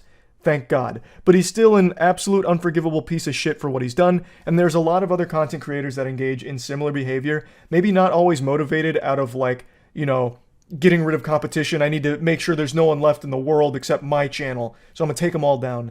but a lot of them are just motivated by greed, where they'll start copyright claiming people's content who like maybe make a meme out of something they did or even criticize something they did. That's happened a lot over the history of YouTube. So it is unfortunately a system that needs a drastic overhaul, and it's not getting that tender love and care that it needs to be in a good state. So squeaky wheel needs the grease. The squeaky wheel really needs the grease. Otherwise, Jose and Batista here that got 23 million from fraudulently claiming just completely innocent artist music will continue to pop up over the course of the next few years and will only continue to snowball. So yeah, I wanted to talk about this. I think it's great that they did get caught and are being punished. I just wish the punishment was more severe because I just don't think the punishment fits the crime here. They likely won't even serve their full time in jail. And they got away with so much money for quite a long period of time. So I think the sentencing needed to be harsher, and hopefully, as more people are caught doing this, the sentencing will continue to increase. So that way it can finally deter people from trying it more in the future. But anyway, that's about it. See ya. I love horror movies and horror games, but not for the reason most sane people like things. I like them because 9 times out of 10, they're laughably awful, and that always puts a smile on my face. I'm built a little different, where when something is so trash, it becomes a treasure to me. Like, I have the most fun watching or playing horrible garbage. And that sounds a little weird, but I've been thinking about it recently, and it's something kind of like color blindness. You know how some people process colors in different ways, they don't see them the same way? That's kind of me with quality. I'm quality blind, where when something is so bad, I perceive it as being a masterpiece. I have so much fun with bad movies or bad games. They always make me happy. Happier than like a normal good game or good movie sometimes. And I know I'm not alone. It's a very real phenomenon. It's called fun bad. It is always enjoyable to just sit down and watch or play something that is objectively not good and just laugh at it, make fun of it. You know, point your finger at it, shoot spitballs, make jokes about it with your friends. Like, it's a good time. And for years now, horror has been the main genre that's been pumping stinker after stinker, blessing us with some timeless classic fun bad content. There is more shit in the horror genre than there is in the scat fetish genre. Horror has just become like the go-to cum dumpster of absolute abominations when it comes to entertainment in movies and games. But unfortunately, sports fans, I think we're starting to enter the dark ages of the horror genre, where it's no longer making fun bad content, it's just making boring bad content that's no longer got anything redeemable about it at all. And the best example of this is the newest Insidious movie, The Red Door, which I saw last night. Now, before getting into that, I want to thank today's sponsor, Call of Dragons. Huge thanks to Call of Dragons for sponsoring today's video. Call of Dragons is a beautiful new MMO fantasy conquest game developed by the creators of Rise of Kingdoms, and they've been working on this project for over 3 years now. It's huge battles, tons of strategic freedom, and it's PC and mobile crossplay. Big coolest feature now is the behemoths. They're these massive beasts that you can use to crush your enemies in PvE and PvP. You can fight with your alliance in guild versus environment. So, to tell you about a few of them, we brought our whole alliance here with us today. Whoa! Call of Dragons! Yep! The Thunder Rock! The Thunder Rock! Ancient Magic Bear! Mighty Red Dragon, baby! There we go. Thanks, guys. Really appreciate it. Anytime. It's contagious when it's Call of Dragons, baby. There's ancient giant bears, thunder rocks, red dragons. There's actually 8 unique behemoths you can collect, and you have to enter their lair, take them down, and you can actually own 8 or as many as you want, and you train them up. They've got their own skill trees, so you give them the skills and powers you want so that you can take them into battle and crush your enemies with them. Huge thanks again to Call of Dragons for sponsoring today's video. You can download it today by clicking the link in the description, or by scanning the QR code on your screen, or by using code CODMonster. Yeah, if you use code CODMonster in-game, you'll get special rewards. So thanks again. Magic, monsters, mastery. This is the 5th Insidious movie, and it is long overstayed its welcome. The party's over, the music stopped fucking 2 movies ago, and yet it's still here trying to party, and it's just embarrassing now. The 4th movie was already overstaying its welcome. People were already fucking tired of it then, and now it's just sad and desperate. They've got this franchise propped up like Weekend at Bernie's. It's dead, and they're just like puppeteering its corpse right now. Insidious the Red Door has no story to tell whatsoever. It has no reason to exist other than try desperately to milk a little extra coin out of the property's name, because most people remember the first 3 movies very fondly, especially the first one. I remember that being like a phenomenon when that one came out. So the name still has weight to it, and they're trying their best to just get a little bit more out of it without anything left in the tank. So the reason I'm not making a moist meter on this is because I really want to dive into just what makes a horror movie no longer fun bad, and it just becomes a sad, worthless experience like Insidious the Red Door. So I will be getting into spoilers a little bit in this. I'm not going to spoil the whole thing or anything like that, but I do need to get into specifics in order to make the point that I'd like to make. Now, Insidious the Red Door is again the 5th entry in this franchise, but the beauty of that is you don't need to see any of the other ones to be caught up to speed on this, because it doesn't really tie into anything, and the only thing that it has is loose connections in the same characters from the previous films. You don't need to know anything about their history. You don't need to know anything about the world that it's in. It doesn't even really need to give you a refresher course on it, because everything that happens starts after a hypnotic memory erasing moment. So they get their memories sealed away, they get amnesia in order to forget all the trauma of their past, and then this movie is them slowly, like, realizing that something fishy happened. Why can't they remember like a whole year of their life? And then that's kind of what the movie picks up on. So you don't really need any of the other Insidious background information, which is good because I don't think there's a single person in the fucking world who remembers Insidious 4. I feel like we all got memory erased with how bad that movie was, because absolutely nobody I've seen online talking about this, or anyone I've talked to about it, like Tiana and I saw it together and I mentioned Insidious 4 to her and she had no fucking clue what I was talking about. I sounded like a crazy person to her, and I don't even remember a single plot point from it other than like a jailer jingling keys like he was trying to entertain like a Twitch audience or something. So this is one of the few compliments I can give to the Red Door. At least you didn't need to see the 4th movie in order to understand what's going on here, because everything that happens in this film is already nonsensical and self-contained to begin with. So the film is all about them getting their memories sealed away. You know, they've got it trapped, and then it's slowly getting back those memories. Dalton, the son in the franchise, is going off to college, and the dad, Patrick Wilson, he's kind of an absent father. He's been pushed away, and he's always foggy, as he calls it. His memories aren't what they should be, and it makes him upset. So he basically abandons his family in order to exist in this perpetual trance of confusion. So he's not a great dad anymore, and Dalton resents him for it. But he eventually lets his dad drive him to college. And he's an art student, and he gets a new art teacher who's a real hard ass. And she basically brings the demon out of him. He goes into like a meditative state under the instruction of the art teacher, and then he draws the Red Door. And once the Red Door is put on the canvas, all hell breaks loose. And by that I mean 2 jump scares happen, and pretty much nothing else. This movie is not even a horror film. That's the big plot twist. It is legitimately like a CW supernatural thriller, at best. There are very, very few horror elements in here other than just very loud jump scares occasionally, but even that's pretty rare. They ordered a horror movie but forgot the scary. They said, hey, can we put the scary on the side? And forgot the side of scary. This shit is so flat and goofy.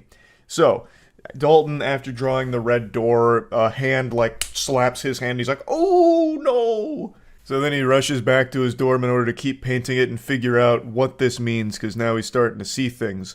Also, he has a roommate, and her name is Chris. And she doesn't make any sense in this film because she is like the complete antithesis to a character you'd expect in a horror movie. She is constantly joking, and I think that's fine as a character trait, and I think it would work in other movies, but here, she does not stop joking. She doesn't take anything seriously. So when something that's supposed to be somewhat scary happens, Chris will immediately just get rid of all the tension with a joke like, hey, what are you doing on the floor? I just put a bottle rocket in the frat dude's toilet, and I think it went straight up his asshole. And like, come on, get up. You got to see this. He's walking around with a firework in his butt. And it's like, oh, wow. Okay, so now there's like no tension left and there's no scares left. Like, I don't even dislike Chris as a character because she was entertaining at the very least, whereas nothing else in the movie was. At least she was trying to make something out of nothing with this film. But it does not fit in what is supposed to be a horror film because when she's on screen, you know that it's just going to be a bit silly because that's all she does is just have fun. Even in the most tense of moments, she gets strangled by an invisible demon. And right after that, like within 2 scenes, she's back to joking and gets a bunch of like night lights and makes jokes about it. So it's just a character that doesn't take the movie seriously, so how the fuck is the audience supposed to? You have a character that is actually just like making fun of the film that they're in. But anyway, so Dalton paints the red door. Patrick Wilson's character's in his own home and he's trying to go through these like memory things. And he's doing like a matching game on the window, which is a goofy idea to begin with. And they're trying to do like subtle scares. So I'll like lift up one of the things and you see like someone wearing an orange shirt in the background by the tree and it's out of focus and you're like, oh goodness, that's horrifying. And then the scene will drag on for like 2 minutes of nothing happening. And then just like the glass explodes for a cheap jump scare. Like it doesn't even really build tension. All it does is it'll show you something a little out of focus in the distance. And then all of a sudden, a fucking cannonball goes off. Just a really loud explosion noise. And that's the scare. So then that, the glass blows up and Patrick Wilson's jogging around his house going, oh, no! And then he like shuts a door. And then a ghost man pushes him against a wall and he finds a box of important lore tidbits. But not really, because the lore tidbits don't really mean much of fucking anything in this film, because there isn't a real narrative that they want to tell. But anyway, I'll just fast forward a little bit here. After learning about his dad, Patrick Wilson, he then goes to his wife, who has divorced him, and she reveals all the bad stuff, the stuff that he wanted to forget through the hypnosis. She reveals that while under the possession of the demon, he attacked the family and traumatized the kids, and his wife really couldn't look at him the same way anymore. She just felt fucking sick by his presence. So that's why they sealed off the memories. That's also why they divorced.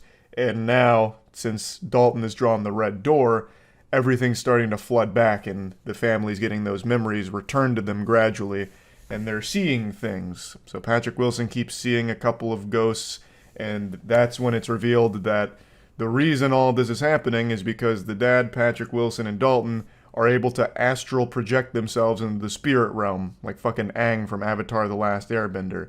So the entire half of this movie is spent astral projecting for the most part. And it's not like this is new for Insidious. We've known this for a long time. This has been a core component of the story. But here, it doesn't even bother to be horror. It is mainly like that astral projection in the smoky spot. It's literally just a room with a fog machine and that's it. It's not like very interesting to look at. It's just barren, empty wasteland. Dalton is the first one to realize that he can do this, and he does it at his college dorm in order to like scare Chris. I shit you not, when he learns that he can astral project himself out of his body, first thing he does is go to Chris's room, grabs her little mouth piano, the melodica, and he plays a little wonderful symphony. So he hits her with like the beep, beep, boop, boop, beep, like the actual electric zoo out of fucking SpongeBob, which startles her. And then she like goes downstairs and she's like, were you in my room? He's like, no, I was actually in the spirit realm in your room. She's like, oh, interesting.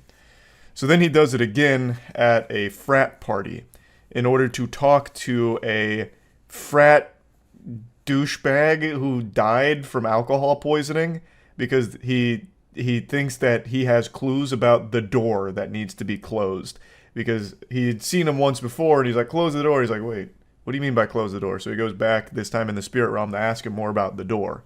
And that's when Chris gets strangled by the big demon.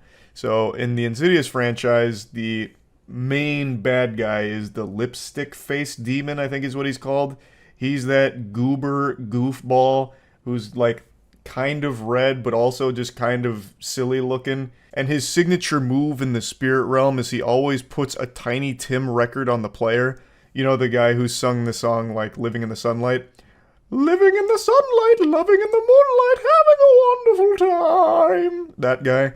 he always plays that music in the spirit realm, and it's supposed to be unnerving, but it is so cringe. That kind of shit is in horror movies and horror games out the wazoo. Tiny Tim, like the music from Tiny Tim, has become a horror movie and horror game staple for low budget, low effort productions. And I feel horrible for that. That's so unlucky for Tiny Tim's music. But yeah, that's what the demon does in the spirit realm. It's that guy. And he's breaking into the real realm because Dalton keeps astral projecting. And I don't want to get into like really deep spoilers, so I'm just going to be a little broad here. But eventually, Patrick Wilson learns that Dalton is in trouble because Lipstick-Faced Demon is taking over his body. So Patrick Wilson, astral projection to the spirit realm, tries to find Dalton. Dalton's struggling, and his body in the real world has now been taken over, and he might hurt Chris. So the movie, within the last like 20 minutes, very desperately wants to be over. It very, very much tries to speed run through everything in order to just end quickly and be done. It didn't want to be a long movie because it didn't have a story to tell. It was already running so thin. So they really just shoehorned in the most cliche shit imaginable at the end here. So basically, Patrick Wilson's spirit projects himself, or astral projects himself, somehow immediately finds Dalton. It breaks his chains with a fucking hammer. Also, I'm just getting into fucking full spoilers here. I'm sorry. I said I was going to be broad, but I actually just can't talk about how silly this is without just being specific. So major spoilers here for how the movie ends. I'm doing you a favor, though, really, because I don't recommend seeing it because there's nothing redeeming about it. It's not fun bad. But anyway, Patrick Wilson swoops in like a hero. Dalton has still hated him all the way up until this point, and now Dalton's memories have unlocked, so he remembers that his dad tried to hurt him. But Patrick Wilson breaks the chains with a single fucking hammer hit and frees Dalton from Lipstick-Faced Demon's control. And then they both run away and close a door behind them, to which Dalton then puts paint on it and seals it forever, like a fucking sarcophagus, just entombs the demon back in that record-playing realm. And that's so fucking dumb. Like, I think that is so lazy, because everything just is a plot convenience. Patrick Wilson somehow astral projects and gets to the exact spot he needs and finds Dalton, who is buried under a bunch of chairs, and is able to break his chains very easily with a hammer. And then the Lipstick-Faced Demon, for some reason, is following them very slowly. And this is the worst fucking trope in horror films. The demon is always just so fucking lazy. He had unlimited opportunities to stop them and thwart their escape, kill them, anything, possess them. But for some reason, he's more than content to just watch and do nothing. And even when he has Dalton's body completely under his control, instead of killing Chris, he just does goofy smiles and bobs to the side like that, and nothing else.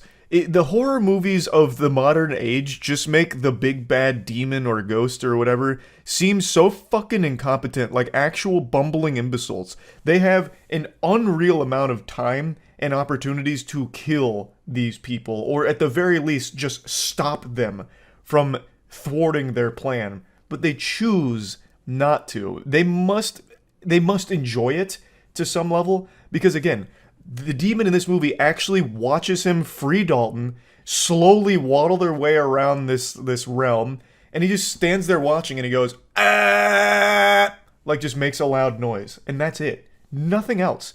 And then when they finally close the door, then the panic sets in, so now the demon like punches a hole through the door, and he's like slapping him around like, let me out, even though he could have just stopped him fucking 5 minutes before that. An unlimited amount of opportunities. It's just so stupid. Like, it's not fun bad, it's just kind of frustrating to sit there and watch it, because it's boring. It's fucking boring. This happens a billion times in horror movies. Like, it is the most cliche shit ever. I'm so tired of seeing it. Like, I love fun bad movies, but Insidious the Red Door and movies like it are no longer fun bad. They're just copy and pasting the homework from other horror movies of the past and doing nothing different or interesting. And it's so lazy that it's not fun bad. And it makes me upset. It's just a waste of time. It is a cash grab off the Insidious name, and it has nothing to offer. It is just a waste of your money and waste of your time.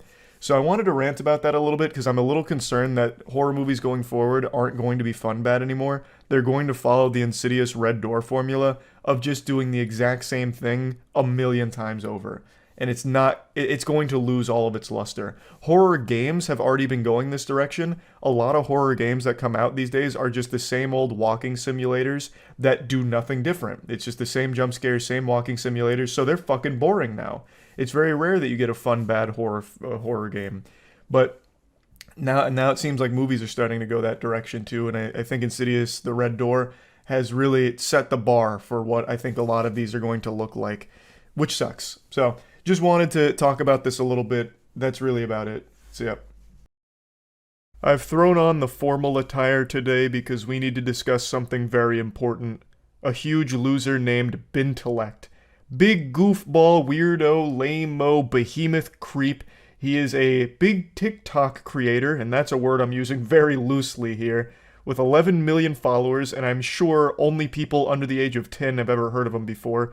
What he's become known for over the years is looking at tweets or comments, reading them out, and then going, heh, yeah.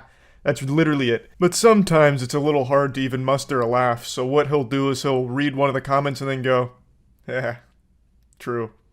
And then that's the whole TikTok. But I'm not here just to give him a little wet willy and laugh at him for all of his cringe. I am here to talk about something far more degenerate. But before doing that, I'd like to give a quick honorable mention to something else this piss stain of a person is notorious for doing. Threatening legal action against people that make fun of him. I've seen a couple videos on Bintellect now, after I've been informed of the situation, so I did a little digging. Apparently, when people make fun of him, he gets super offended and will either try and copyright strike, take down the video, copyright claim it to make money from it, or even go as far as to just threaten to sue the person that made fun of him. You disgusting goblin, you make me sick. You're a mean one, Mr. Grinch. Now, while I do think a legal battle with Benjamin over me making fun of him would be hilarious, I still just don't really feel like showing you any of his clips because it's just going to rot your brain and it's yucky. It's just trash. So, no reason for that. Let's get into what I want to discuss, the new information that came out about this weirdo.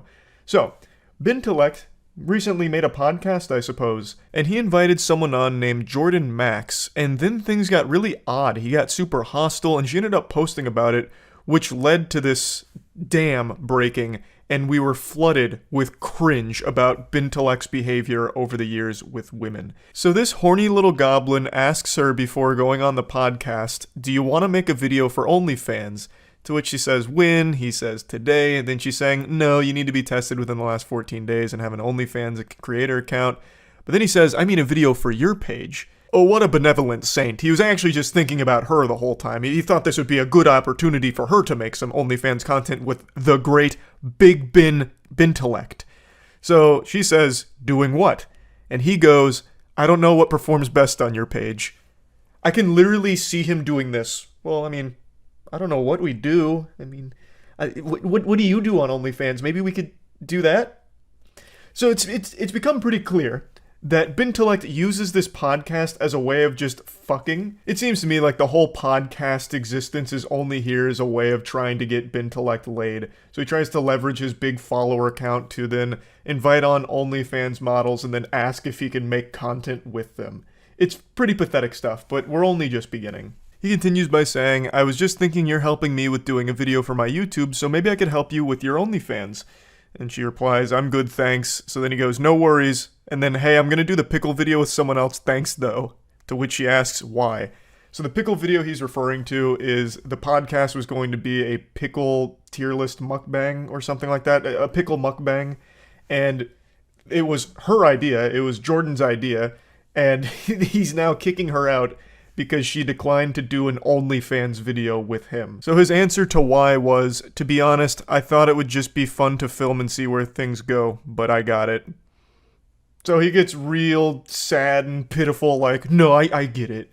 I just thought it'd be fun, but clearly it won't be fun. I'm gonna do it with someone else then. How about that?" So he goes real Neanderthal mode here. "My wiener no get wet, we no eat pickle together on podcast. Goodbye. How dare you not do OnlyFans video with Bintellect?" So then he says he's doing it with someone else. So Jordan, of course, gets really weirded out by this exchange. She posts it on Twitter, and then Bintellect himself, the man, the myth, the legend, reaches out in DMs to threaten to sue her if she doesn't take down the post. She even did a video proving that the DM is real from the real Bintellect account, just to 100% silence any possible doubt. Also, her response to it is great. She said, "I will just be waiting to hear from your lawyers then," which is hardcore. Obviously, Ben's not going to sue her. I don't think he's ever actually gone through with a lawsuit. He uses it to try and bully people to do what he wants. To do what he wants them to do, rather. So, I don't think any lawsuit was ever coming. This was just a last-ditch Hail Mary from a desperate, lonely guy to try and get rid of the evidence of him being a creep. So, that was the whole interaction between Bintellect and Jordan, but after this tweet started popping off, well, the series of tweets started popping off, she then started getting DMs with more screenshots and more evidence of Bintellect doing this to tons of different women. This comes from someone else who had a very similar experience to Jordan. So Ben opens with, "Do you work tomorrow?" They say, "Crazy busy day, but I don't work." And then Ben goes, "Let's make some content tomorrow." Not like that, but just film a podcast. So he immediately alludes to like, oh, not OnlyFans type content. I'm talking about just a wholesome podcast, one the whole family can enjoy. Doesn't get an immediate response, so he goes, "What do you think?" He then waits about 2 hours more and he goes, "You're killing me, gorgeous." So fucking embarrassing. Jesus Christ, that's so fucking awful to read. Yucky. And then he gives her about 3 more hours and then he goes, "You know what? I've been thinking about this OnlyFans thing, and I think I could make us a lot of money, straight up."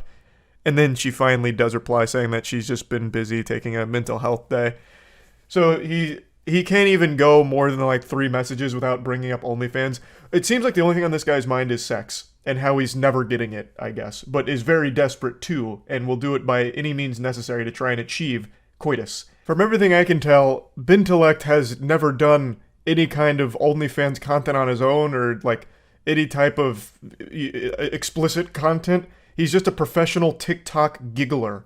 All he does is giggle at Twitter messages or comments, and that's it. So clearly he's not wanting to dip his toes into OnlyFans for the sake of becoming like an OnlyFans creator. He just wants to have sex with these women, and he's using his podcast as a vessel to try and do that, it seems. After she told him about the mental health day she was taking, he responds with, "Hey, thank you." And then the following day at 6:52 a.m., so this guy must have been up all night masturbating, because it seems like that's the only thing on this dude's mind, he sends her a message saying, "Do you want to come over tomorrow night? Actually, are you down to come over tonight? Or are you just a flake?" Doesn't even give her time to respond, just immediately gets combative. He immediately just goes into fucking ballistic bin mode. "So you coming over tonight, or are you just a flake? Huh? Are you just a fucking succubus? Huh? Is that it? Huh? So you coming over tonight?" And then he waits only like an hour and 40 after that, and then he's like, "You know what? Okay, Jesus Christ. Yeah, sorry, babe, but you're just too much of a flake. Bye." So then obviously she's like alarmed, like what the fuck is going on? So she says, "You know, if you wouldn't have texted me so rudely calling me a flake after one day of not texting you, you might have stood a chance. I can see why you're single now. Goodbye." Which really just sends Ben off the rails. "Yeah, whatever, go fuck yourself," says the girl who's trying to make an OnlyFans. Good luck. Brother, all you talk about is trying to do OnlyFans content with them. It seems like you're trying desperately to get into OnlyFans but keep getting rejected and can't handle it. So how can you have the gall to try and shame them for it when you are desperately trying to do it yourself? Here's a wacky little Snapchat one. "Do you want to come over here and spend some time with me? Because on a side note, I do think I could probably make us some money on OnlyFans. Bintellect fucks crazy into oblivion." That's redacted right there, like a CIA document. I really wonder what he said. I think it's Bintellect fucks crazy pussy into oblivion or something. But I'm just going off of what I can see poking out from underneath the redaction. I think that's what it is. But this is so goofy. He's speaking about himself in the third person in this one. And then he even tries bribery. "If you come over, I'll give you $1,000. I just really want you." And they respond, "I'm good right now. Don't try to bribe me with money. That's weird." And then he's like, "No, that is weird, but I want to see you." This one's a lot more vintage Ben, so this was a different kind of relationship these two had as opposed to just the podcast OnlyFans hustle he keeps trying to run. So they start by saying, "I guess it's just not meant to be." Ben says, "Facts, no hard feelings, but yeah, it ain't working." So then they part ways, or so it would seem. Ben has a couple of parting words here. He says, "For your future self, if you're going to turn around on a guy and say, 'Hey, I'm not down for friends with benefits shit,' just say that before you go through all the bullshit. Boring as fuck. Not my problem that you turned around and quit drinking because you're an alcoholic and now pass out at 8 p.m. Fucking peace out, bitch. So Ben really, he went crazy. Ben lost it. This man, he was punching pillows, sending these texts with tears in his eyes, and he got real nasty. They respond to it saying that they're far from an alcoholic, and then Ben just keeps going crazier, saying, no, you're an alcoholic, and you're full of shit. And then he's like, anyway, I'm done. I just had to say that because you're full of shit. They respond saying that they weren't interested in being with Ben, and he should have taken the hint a while ago, but then Ben he goes absolutely berserk again. She says that she's wasting people's time and that she needs to just shut up and go to bed. And then she says, it sounds like you need some anger management help, which is a very fair assessment. I think he desperately needs some assistance with this anger management. And then Ben tries to flip this shit around like, how dare you? Are you kidding me? So he goes, be careful who you say that to, Maria, because there are people who really need help with that. So Ben lets out a gasp. That's super disrespectful to say that to somebody, and also a very basic-ass bitch thing to say. Benjamin, it's a very fair thing to say here. It's not disrespectful. You legitimately need some help. It very much seems like you do. So then he goes, there's a reason you've been single for this many years, and it's because no one wants you, and no one cares about you. You're full of shit. Basic, boring loser. He just goes on and even has this little monologue here that ends with him saying, God help any guy that you gets involved with that loose pussy because you're just lame. Mic drop ho. This guy just typed out mic drop ho. He just typed that out. He's over 30 years old. I think he's like 34 years old or something like that. I already forgot. This is a 30-something year old man, and he just typed out mic drop ho. To which she responds, I'm sure your TikTok fans will love the way you talk to women when I post these screenshots. And then he's like, you know what? Good luck. I stand by every single word that I just said to you. So, did he stand by every single word that he said? Let's look at his initial apology, which he deleted pretty shortly after posting it, and then also hid replies on.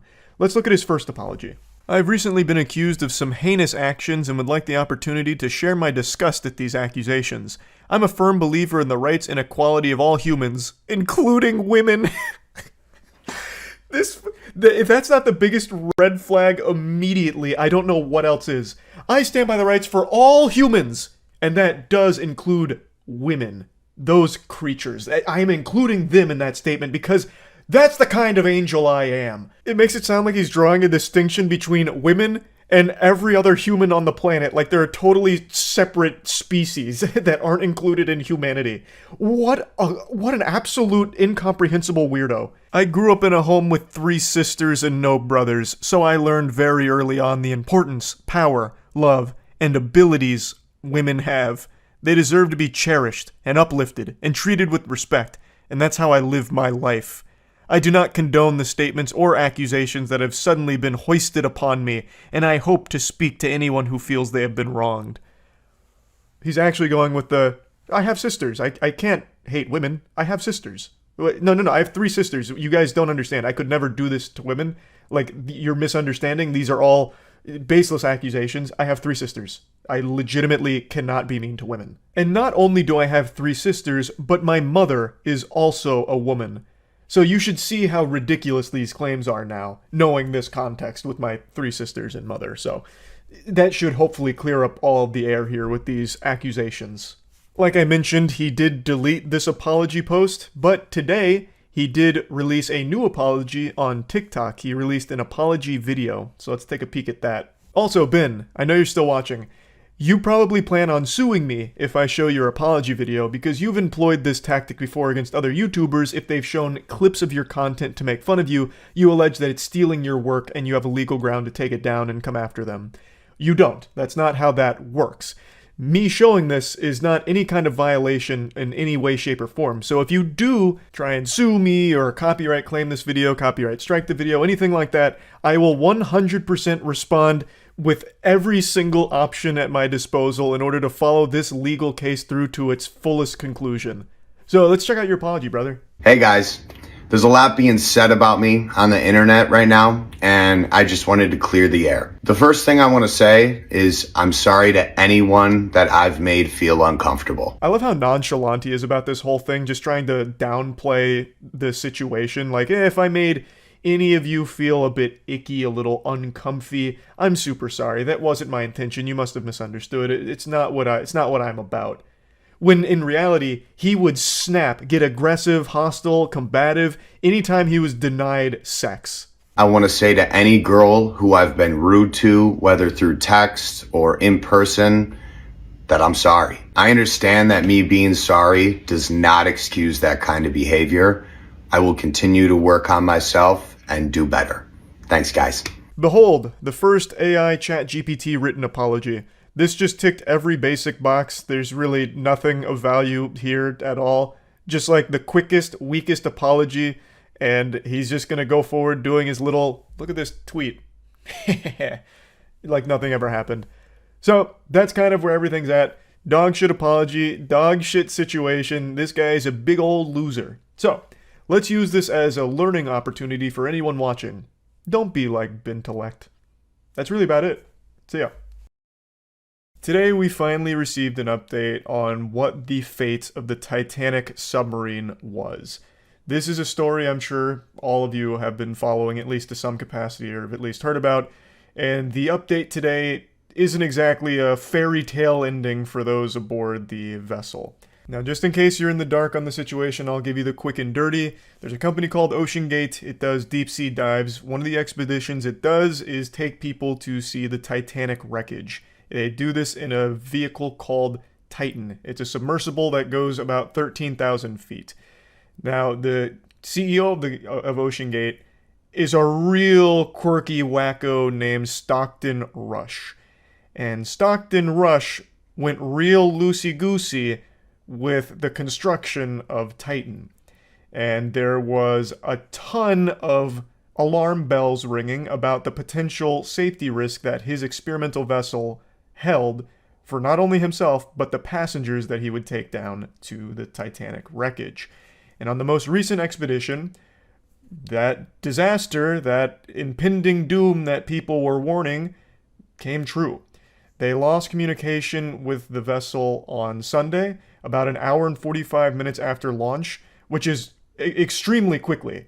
The whole journey is about 8 hours, and they lost communication within the first 2. So this started a very big rescue attempt to try and figure out where they are and can they be saved. And today we got our answer. It's a no. According to the most recent report, there was really never a chance of saving them. It seems like the acoustic signature that the US Navy picked up on Sunday was consistent with an implosion. However, they deemed it not definitive evidence, but it still seemed like an extremely likely explanation for the lack of communication as well as that acoustic signature. So they also, through remote vehicles, found 5 different major pieces of debris to confirm that the Titan submersible was the victim of a catastrophic implosion. Obviously, nobody's surviving an implosion at that depth, and even if somehow they did, let's say they were made out of adamantium, they would run out of air trying to get to the surface from where the implosion took place. So this Titan submersible claimed the lives of 5 passengers, and the Titanic may have sunk over 100 years ago, but it's still taking lives to this day, I suppose. Now, there's actually a lot more that kind of goes into today's update that makes the situation even weirder over the last 5 days, but I want to get to that in a moment. I want to explain just how fucking dangerous this thing was. This entire Titanic submarine story has captivated people in a way I haven't seen since Pokemon Go popped off. Even people way outside of the internet, like I played basketball last night and we talked about the Titanic submarine situation, which is a very unusual topic for us to discuss before going out onto the holy court and dropping buckets for our sins. But it's just a story that everyone everywhere seems to have been kind of drawn in by, because the lunacy surrounding this entire situation is like something you couldn't even write for a cartoon. It's the most predictable disaster ever, apparently, where OceanGate and the Titan sub had already faced a lawsuit about how dangerous it was. The last voyage, the last expedition it went on, also got lost for 5 hours and then they got lucky, all the stars aligned and they were able to not die on that one. And then without making any big changes to the safety of the vehicle, they decided to just do an encore performance, a round 2, hop back in the saddle, and get ready for another expedition. So, the CEO just sounds like an unhinged crazy person who thought he was Jimmy Neutron, who literally whipped this thing up using off-the-shelf supplies from fucking Camping World, which he proudly talks about. Now, of course, the whole thing isn't made from Camping World supplies, but he's very proud of the fact that this is basically an improvised weapon you'd make in Dead Rising, just throwing a bunch of shit together and making it work the best that you can. It wasn't certified by any regulatory body. He had been warned for years about the potential safety risk to everyone on board and was advised not to take people down there since it was so experimental. But the CEO, Rush, really seemed to have a vendetta against safety itself. He was leading a crusade against the idea of, playing it safe. He wanted to take big risks, not only with his life, but the passenger's life as well. He famously called the industry obscenely safe, and talks about how it inhibits innovation and growth, which is such a fucking crazy take. Everything that could possibly be wrong with a submersible or a CEO of a company like this was wrong here. He put a fucking window on the submersible that was rated for 1,300 meters to withstand that amount of pressure, but this fucking thing dives to 4,000 meters. What a crazy miscalculation. You are begging to die with that there. It was only a matter of time. It's fucking crazy. And even there's still so much more. On top of this giant mountain of shit that I've already been spewing out about this, there's still one last little dingleberry I haven't even touched on. He charged $250,000 per seat for this adventure. $250,000 for basically a claustrophobic coffin that goes deep underwater. It's baffling. It is fucking...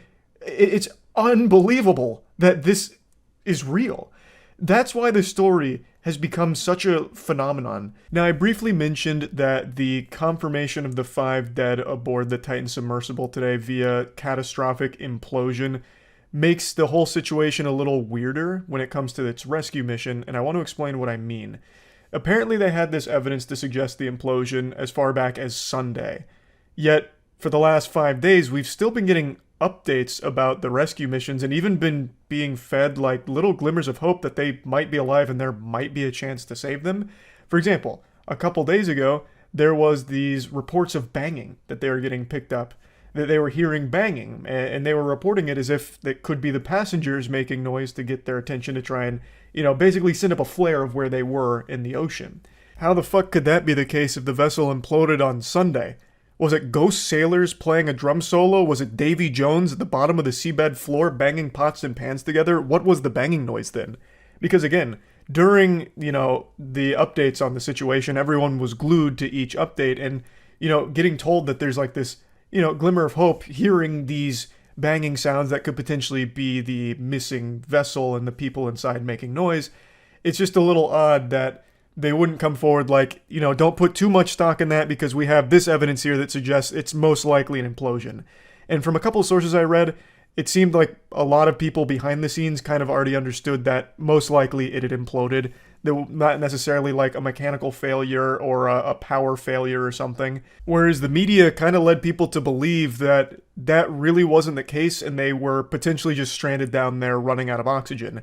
Like, Jesus Christ, a lot of these journalists had actual like New Year's Eve ball drop countdowns, an actual doomsday clock ticking down how many hours of oxygen the passengers would have left. Literally just counting down their demise through, lack of oxygen. So if they had evidence that, it was actually an implosion, I don't understand what the point of leading people to believe that they're still there dying slowly and painfully was. That just seems a little odd to me. I don't really get that. I understand that the implosion evidence wasn't definitive, but it still seemed like an extremely plausible explanation that a lot of people seem to think was probably just the truth of what happened. So I don't know why they wouldn't really be focusing on that as opposed to like they're painfully slowly dying down there unless we save them. And again, most people knew once this story broke that there was no chance of saving them. The only way they could have been saved is if they somehow floated to the surface somewhere in the area, and it was just a matter of finding where they were on the surface. Because at that depth, 13,000 feet or anything around that depth, there are so little options for a rescue mission. There's not a whole lot that can really be done there. So most people expected they weren't going to be found alive or rescued, but I don't think most people expected the truth to be it imploded on Sunday. Because again, the media just kind of kept leading people to believe that, no, they're probably suffocating down there with lack of oxygen. And also we're getting some banging noises here, so that they might still be there struggling right now. So the whole thing is just very odd. And the more and more information that comes out about it, the more and more sad and baffling it becomes. Like, just a few hours ago, it was reported that one of the passengers aboard the submersible, a 19-year-old kid, the son of an extremely wealthy man, had only gone on it because he wanted to do something nice for Father's Day. So he agreed to go on the submersible with his dad, despite being completely terrified of it and not wanting to do it at all himself. He just wanted to be there to be supportive of his dad on Father's Day. And it cost him his life. I still can't believe that anyone would show up to the Titan submersible and actually still get on it. There's a walkthrough CBS did showcasing the Titan submersible and everything about it, and I shit you not, it is literally held together by like fucking bubblegum, popsicle sticks, and toothpaste. Like, on some of the levers, there's actual just duct tape there and Sharpie kind of pointing on what it's supposed to do. Like actual fucking it taped together components, it seems, at some parts. Like, I don't understand how anyone would actually get there and be like, okay, I'm ready. I'm gritting my teeth. Let's get this done. It's just mind-blowing. It's so fucking unbelievable that this ever operated in the first place. This should have never had real passengers on it. James Cameron just did a whole little interview about it because James Cameron is actually an expert in this field. He's done some of the deepest dives ever recorded. He's been very deep in the industry here, this industry here, for a long time. And he kind of weighed in on, like, everyone knew that what Rush was doing wasn't safe. And they never should have had people aboard. It should have been unmanned or less experimental. You know, everyone knew that what he had built here was going to lead to someone's death, and it was just a matter of time. And yet he just kept doing it, just ignoring them. And it cost 5 people their lives, his included. Just a crazy situation overall. Today was, the final update about what's happened to it. So I at least wanted to give everyone closure in case you hadn't heard yet about like what the situation was with the submersible. So yeah, that's really about it. So yeah. When it comes to making predictions, I'm wrong more often than a March Madness bracket. If I was a meteorologist, they would have me publicly executed at the town square while people throw tomatoes at me because I would legitimately never predict the weather correctly. And I almost think that that's more impressive, the fact that I can't even accidentally get a prediction right. But that doesn't mean that I don't like to keep trying, so that's what I'm doing today. I may be 0 for 100 on predictions, but we're about to change that. The curse will be lifted. Statistically, you gotta get one right eventually, and this is my one. I know for a fact Elon Musk will never fight Mark Zuckerberg in a real fight. Now, maybe they get together in the octagon and play a game of patty cake or a little slap boxing with headgear like it's straight out of SpongeBob karate episode or something, but they will never actually have a fight. For those that don't know, for the last couple months, Elon Musk and Zuckerberg has been posturing that they're going to fight each other, like in a legitimate fight. But I just don't think that's going to happen. I think this is all just publicity and attention because Elon Musk loves attention. He feeds on that more than a plant feeds on sunlight. Elon Musk photosynthesizes attention the same way plants do. It's how he lives. So I think that's the actual motivation here, is just to keep his name in people's mouths. Because there is no way he has ever thrown a punch in his life. His body is built like a tub of mayonnaise. It looks like he's smuggling 6 bowling balls in his torso. I don't think his confusing body geometry would even allow for him to throw a punch. It'd be like trying to stretch a wet spaghetti noodle. There's no way he's ever trained, nor ever even thrown a punch at a punching bag, I don't think. So this would just be a ridiculous fight to take because Mark Zuckerberg, the fucking goofy, soulless android straight out of Skynet, actively trains in Brazilian Jiu-Jitsu and actually just won a gold and silver medal in a Jiu-Jitsu tournament a month ago. Which initially that headline didn't impress me because I just assumed Zuckerbot went in there, opened his wallet, and paid everyone to just throw against him so he could feel good about himself. But there's footage of the event, and he is pretty solid. He is actually pretty talented. It's clear he takes it seriously. He's also just been training with experts as well to become better at it. So this is something that he's serious about. Meanwhile, the only thing Elon Musk is serious about is shit-tier memes. Like the crustiest, dankest memes ever that no one can even ironically laugh at. If this was a fighting game, Elon Musk would be in the unusable below F tier ranking. Meanwhile, Zuckerberg would be like C tier. So there's just no chance. Like there's literally no chance Elon Musk would win this fight, and he knows it. Mark Zuckerberg would smoke his meat. Mark Zuckerberg would rip his fucking tongue out and lick his ass with it. Like Elon Musk would truly get brutalized, I think. Even though Elon Musk definitely has some size on him, it doesn't matter, because there's no way Elon Musk can use his size unless he tries to do some kind of weird forbidden jutsu where he like oils himself up to get real slippery and like slides around and attacks him like that. Like I don't know what else he could possibly do, because he doesn't train. He hasn't trained, and he won't train. So he's already planted the seeds of doubt. He made a tweet not too long ago talking about how he might need back surgery.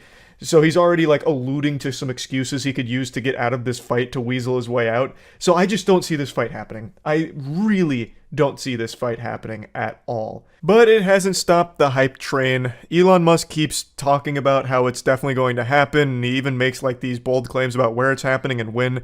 Meanwhile, Zuck on Threads, and also, God rest the soul of Threads, that didn't make it more than a month before it died.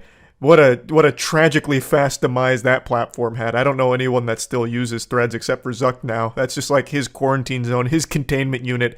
He just goes in there and speaks, and that's the only thing left on Threads. But anyway, Zuck made this post in response to all of the posts Elon had made about how the fight's, coming up pretty soon.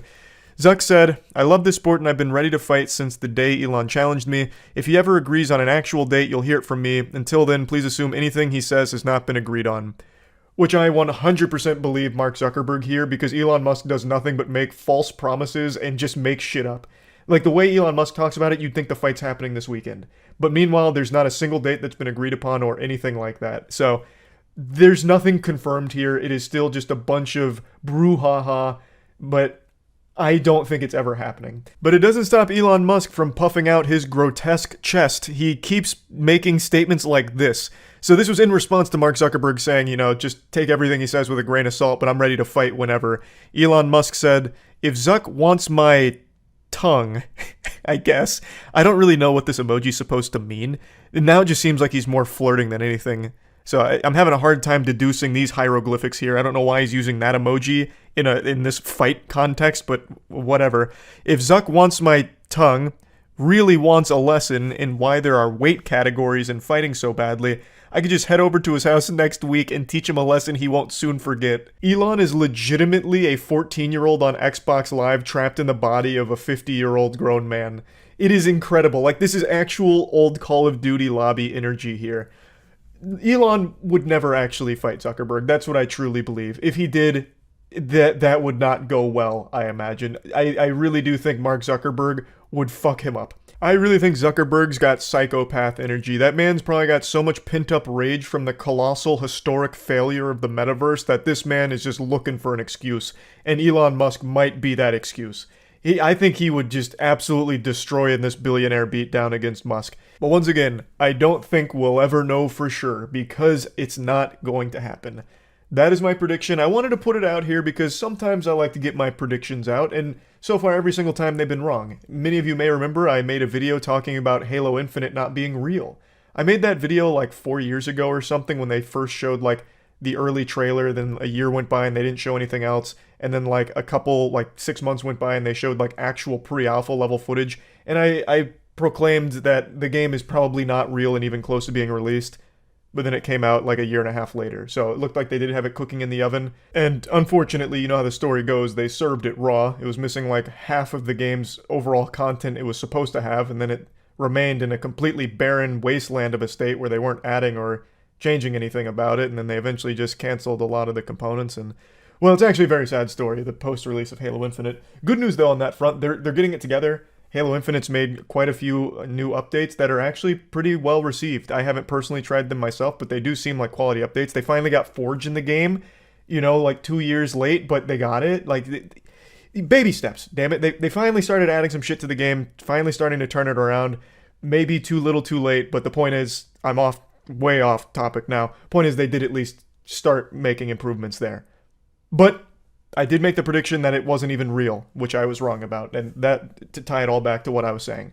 Point is, I'm bad at predictions. I usually get them wrong. This one I am very, very confident on. I don't think there is a world where Mark Zuckerberg and Elon Musk have a legitimate fight against each other. I do think there is a chance that they'll have some kind of really embarrassing, silly show match where it's clear that it's not a real fight. It's just some kind of scripted mess, or some kind of very haphazardly thrown together disaster where neither person is really fighting. It's just like they're toying with each other and pretending it's a fight. Like, I'm talking CW level choreography of a fight. Like, I don't think they'll ever have a real one, but I do think there's a chance they'll have a fake fight against each other just to try and capitalize off the hype. But anyway, just wanted to get that out there. That's really about it. So yeah. This is an extremely expensive adventure where you go to this company, they send you down in a submersible to explore and go through the Titanic.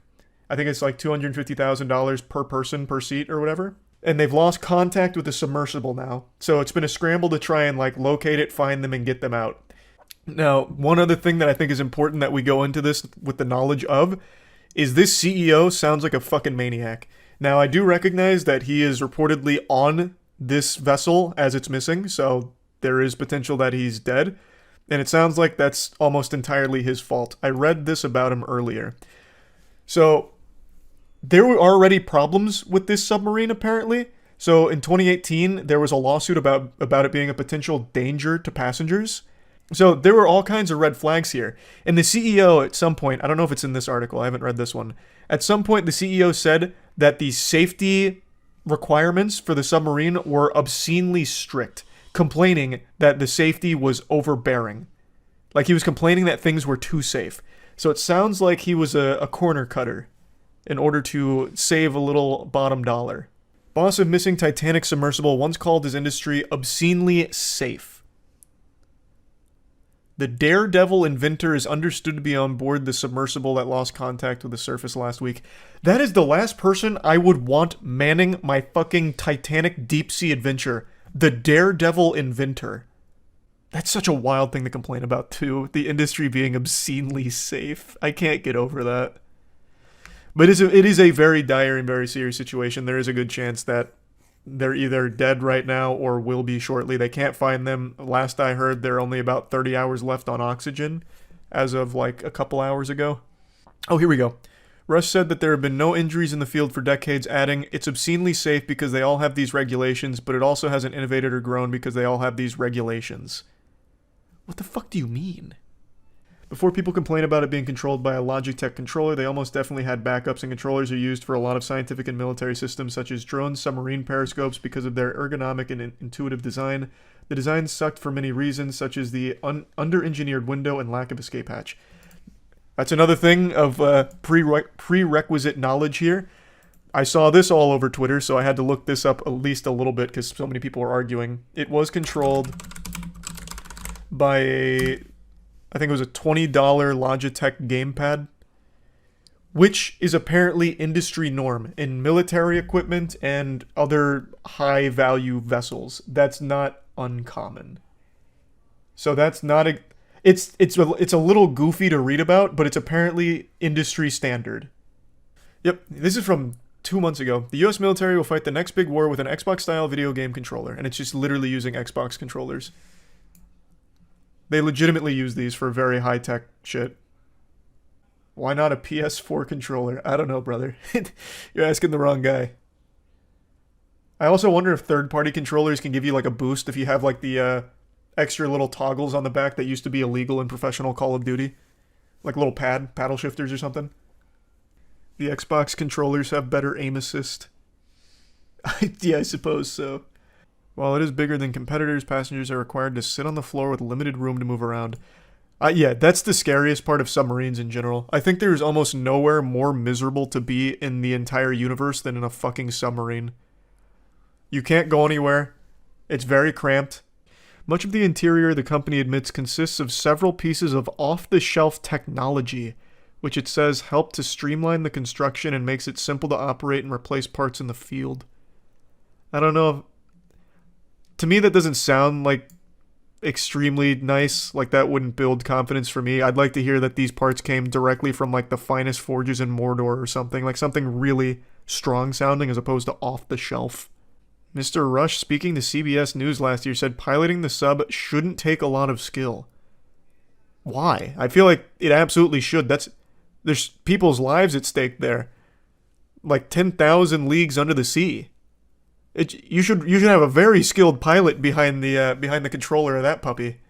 Give me a goddamn esports pro or something. Don't just give me anybody. Oh man, God, this is fucking terrifying. OceanGate says it's an experimental vessel and told CBS Travel on board correspondent he had to sign a waiver to accept it has not been approved or certified by any regulatory body and could result in physical injury, disability, emotional trauma, or death. I understand waivers are pretty standard, but the regulatory body thing is actually surprising to me that anyone can build, or any company rather, can build a sub and just take people under the sea without any level of, like, safety inspection. That's a little surprising. Oh, yikes. Okay. The company explained why the Titan had not been classed by an independent body. Bringing an outside entity up to speed on every innovation before it is put into real-world testing is an anathema to rapid innovation. This guy fucking hates inspectors and safety. Why? Oh my god. Yeah, we don't get it inspected or approved by any kind of, knowledgeable people. I said it's good enough, so that's probably enough. Crew searching for the Titan submersible heard banging sounds every 30 minutes, and for 4 hours later, after additional sonar devices were deployed, banging was still heard according to an internal U.S. government memo. It was unclear what the bang. I mean, it sounds like they're alive. Like, I don't think that banging is Davy Jones or anything. Like, I mean, it sounds like they're probably still alive. Yeah, but if they're freaking out, they're going to be using a lot more oxygen. These are, from what I understand, these are like just rich people, not fucking hardened super soldiers. Of course they're going to be freaking out in the face of death on a submarine at the bottom of the fucking ocean. So I think they're already working under the assumption that they're consuming more oxygen than normal. No, it's just too deep for that. Yeah, like I said, I'm not like a fucking nautical engineer, but I feel like, aren't most of these things like tethered to the ships? Like, I know when you do, what's that deep sea tour? Another rich people thing? I can't remember the name of it. But they have like a giant rope that tethers it to that ship. But I guess maybe it doesn't go as deep. It's just not possible at 13,000 feet. Okay, fair enough. How OceanGate built improvised submersible from camping kit and video game controller.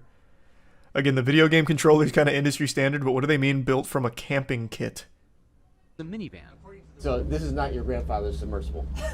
We only have one button, that's it. It should be like an elevator. You know, it shouldn't take a lot of skill. The Titan. What the fuck? Those pictures don't do it justice. Oh my god, this looks miserable. Holy shit. And just a single button on board like an elevator. That does not inspire confidence. I want this shit to look like the Starship Enterprise, with 1,000 different ways of controlling it. $250,000 in your crisscross applesauce in like a car trunk. Yeah, there's like a small, like bathroom area. I read it in the article. So there is like a small place to relieve yourself, but he recommends that you change your diet to reduce the chance of that, of you needing to use it. Look at that. What? What? How? I can't believe anyone would go on this. $250,000, I show up and I see this, I'm just leaving. And I'm asking for my money back ASAP. Holy shit. Actual just tape and Sharpie here. These off-the-shelf components. I got these from Camper World. We run my the whole God. thing with this game controller. Come on! Oh, he's even got nipples on it. What does this even really help with? Why would you even bother putting the nipples on it? As we'll show you a little later on Sunday morning. Where things have to be. I feel like that window at that depth is just an absolute recipe for disaster. Archaeologist Rob Mather Again, I'm not an expert. Let me see it here at the bottom. Look at that, though, how it just kind of emerges out. That thing is like fucking pathetic to look at. I'll just say it. Like, oh my god. Actually, tape and Sharpie, Camping World supplies. Oh my god. The porthole window is rated for 1,300 meters, and they dove to 4,000 meters. Well, you know. Simple miscalculation. Okay. Sunday night, it lost contact with a support ship. About an hour and 45 after submerging. Jesus, so like almost instantly. Because it's like an 8-hour journey. So that happening at an hour 45 is pretty much right off rip. It went tits up immediately. Jim Bellingham, a Johns Hopkins University expert on deep sea operations, told USA Today there's 3 possible locations for the submersible. One possibility is that it could be floating on the ocean's surface after an electrical failure or some other mishap. Another is that it's drifting in the water column anywhere between the surface and the bottom because it became buoyantly neutral. Or it could be on the sea floor, perhaps tangled with something that won't let it float to the top. The first one is by far the best position, Bellingham said, because even though it would be difficult to spot the 21-foot-long Titan amidst the waves, the Coast Guard is just awesome at this. They have amazing capability to see something pretty small in the ocean. Yeah, I think he's probably right on the money. The best case scenario is that they are floating somewhere out in the surface. Anything else is a little rough. God, that's so fucking terrifying, because if it is actually on the seabed, like, how are they supposed to save it? Like, how are you supposed to rescue them? Like, let's say, so the update from CNN 9 minutes ago was that they heard banging, which I think sounds like good news. It leads me to believe that they might still be alive. So they were hearing, like, banging on the equipment. How are you supposed to save them if they're on the seafloor? 13, like, you're supposed to send another Titan vessel down there? Like, you're gonna, like, put one together with more Camping World equipment? Like, how are you supposed to save them? So even if you do locate them, you can do nothing to really help. A magnet like Breaking Bad. Oh my god, sign this man up to NASA. What if you get a huge magnet and you just start putting it over the ocean and see if it starts bringing him to the top? This man's thinking with galaxy brain. Project Azorian was a U.S. Central Intelligence Agency project to recover a Soviet submarine, a K-129, from the Pacific Ocean floor, using a purpose-built Hughes Glomar Explorer. This just sounds fucking awesome. What? The ship recovered a portion of the K-129, but a mechanical failure in the grapple caused 2/3 of the recovered section to break off during recovery. So it basically worked up until it didn't. Very interesting. So this was fundamentally like a giant crane that would be precisely lowered and lifting it up. So realistically, if we still had the Hughes Glomar Explorer here with this equipment, they could just call that bitch up right now and actually stand a chance if they could locate them. James Cameron about to come out of retirement to rescue him. I mean, legitimately, do they have that? James Cameron has what, the second deepest manned mission in the sea, I think? Yep. Pretty scary situation. Here's hoping they somehow get saved. That would be a fucking miracle. Alright, now we need to come in off the sidelines here, off the bench, in order to participate in a game of goofiness. The Logan Paul vs. Dylan Dennis situation has finally reached the bare minimum silliness threshold that summons me. So these two performed the ritual and made the proper silly sacrifice, and here I am. For those that don't know, Logan Paul is fighting Dylan Dennis pretty soon, and in order to hype up their fight, they've been beefing with each other online. And usually this is very lame. In the influencer boxing space, this is all just very see-through marketing, formulaic garbage where two people who don't actually dislike each other pretend that they do in order for the bigger paycheck. So they start farming controversy and make really lazy attempts at it. Be like, hey, stupid face, can't wait to punch you and spit on you in the ring on this date, 'cause I hate you. You're tacky and I hate you. Like, that's usually the level of this controversy, the drama beforehand to try and make it like a grudge match or bad blood. It's very uninteresting. Makes me go yawn. That's a snooze fest. This time around with Logan Paul and Dylan Dennis, though, it's been a bit different. This is a circus show fight between two clowns that the internet has laughed at and disliked for years. They're both scammers, by the way. I want to make this clear up front and center since most people seem to have forgotten that Dylan Dennis is also a notorious scammer. So there's a whole video from CoffeeZilla on this about how he's more than willing to just exploit all of his fans for money off of knowingly promoting fraudulent products. And of course, Logan Paul is notorious for scamming his fans as well through CryptoZoo, of which he still has refused to refund their money, even though he said he would do that many, many months ago. This is a core component of what I want to talk about today, because Dylan Dennis has been able to wipe some of that clown makeup off in the court of public opinion. He's got a lot of new fans as a result of all of this, because he employed an innovative new strategy for shit-talking. He's been posting pictures of Logan Paul's fiancée with other men, and then he'll have captions with it like, it's a picture of a Renaissance painting, and he's like, "Hey Logan, is that your wife over there with another guy? She's a time-traveling succubus. Your wife went back to the 14th century just to fuck this other man to get away from you." Like, and people are eating it up. People are going crazy for it. He's gained like 400,000 followers over the last couple weeks, hundreds of millions of impressions. And like a phoenix rising from the ashes of his dead joke of a career, he was reborn. Dylan Dennis found salvation. In the wise words of Qui-Gon Jinn, there's always a bigger shit.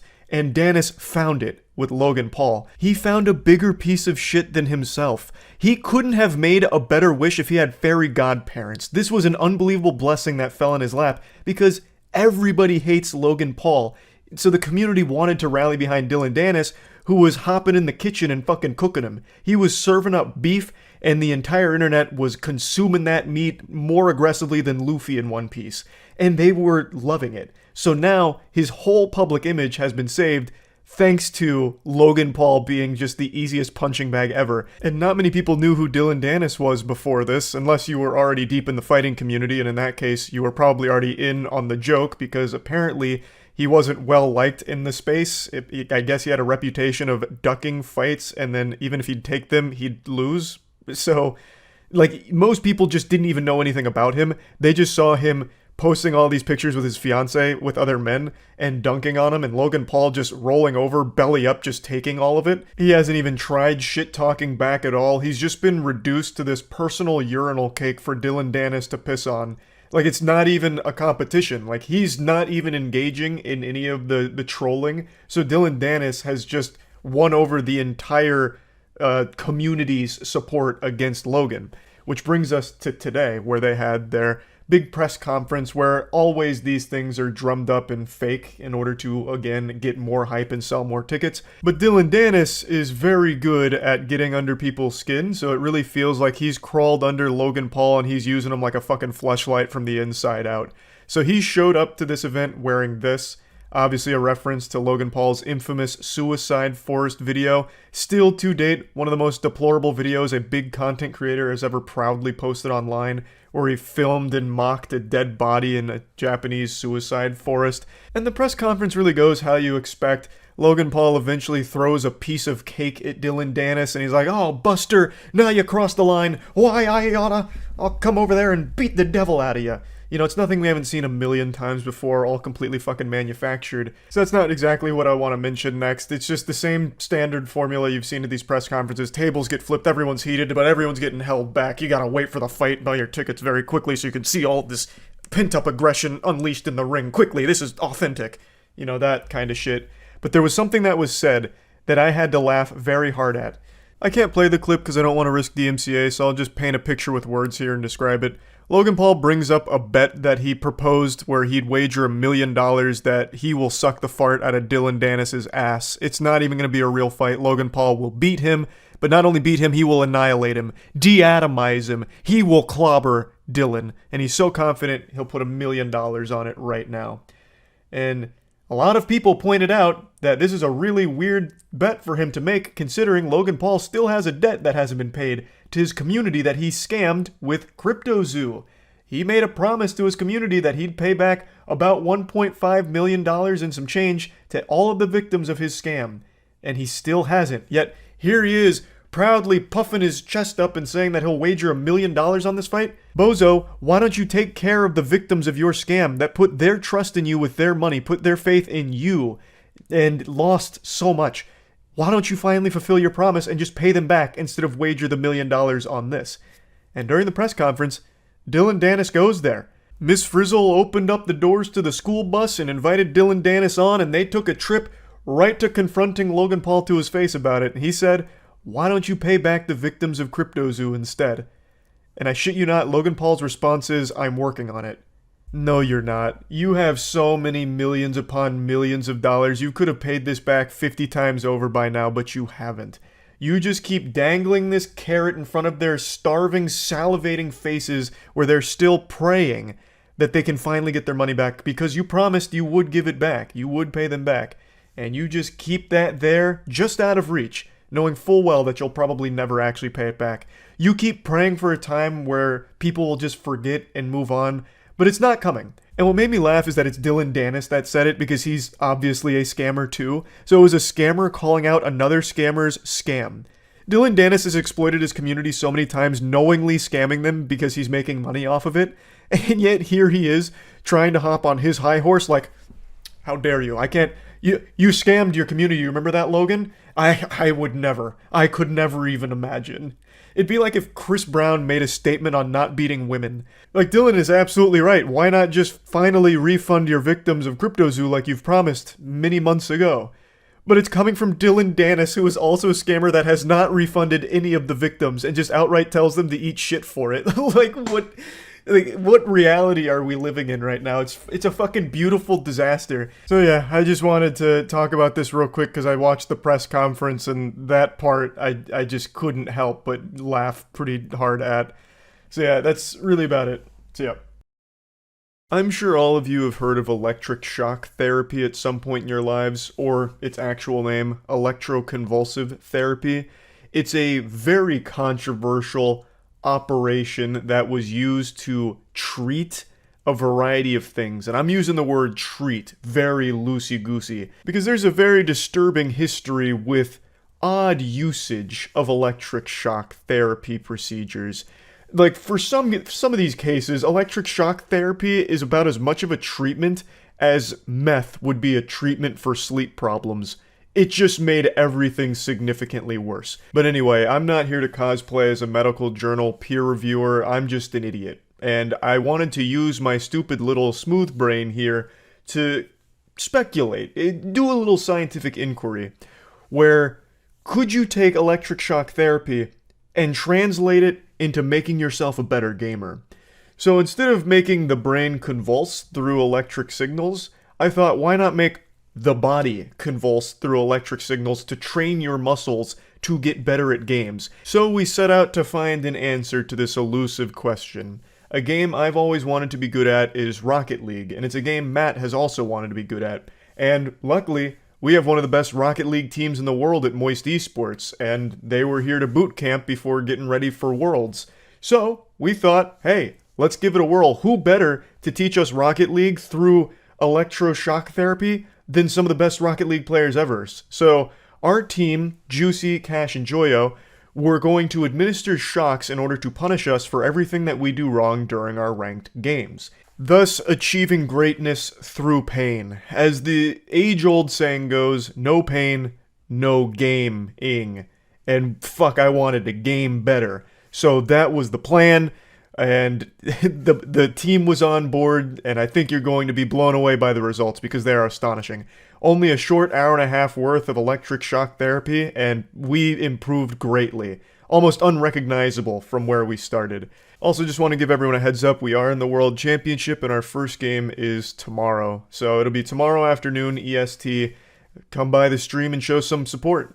Hey, so the Moist Esports Rocket League squad is in, and they're going to help us get better at Rocket League through pain. Shock therapy is apparently like super effective from all the studies, so this should work well. These are TENS units, so it'll...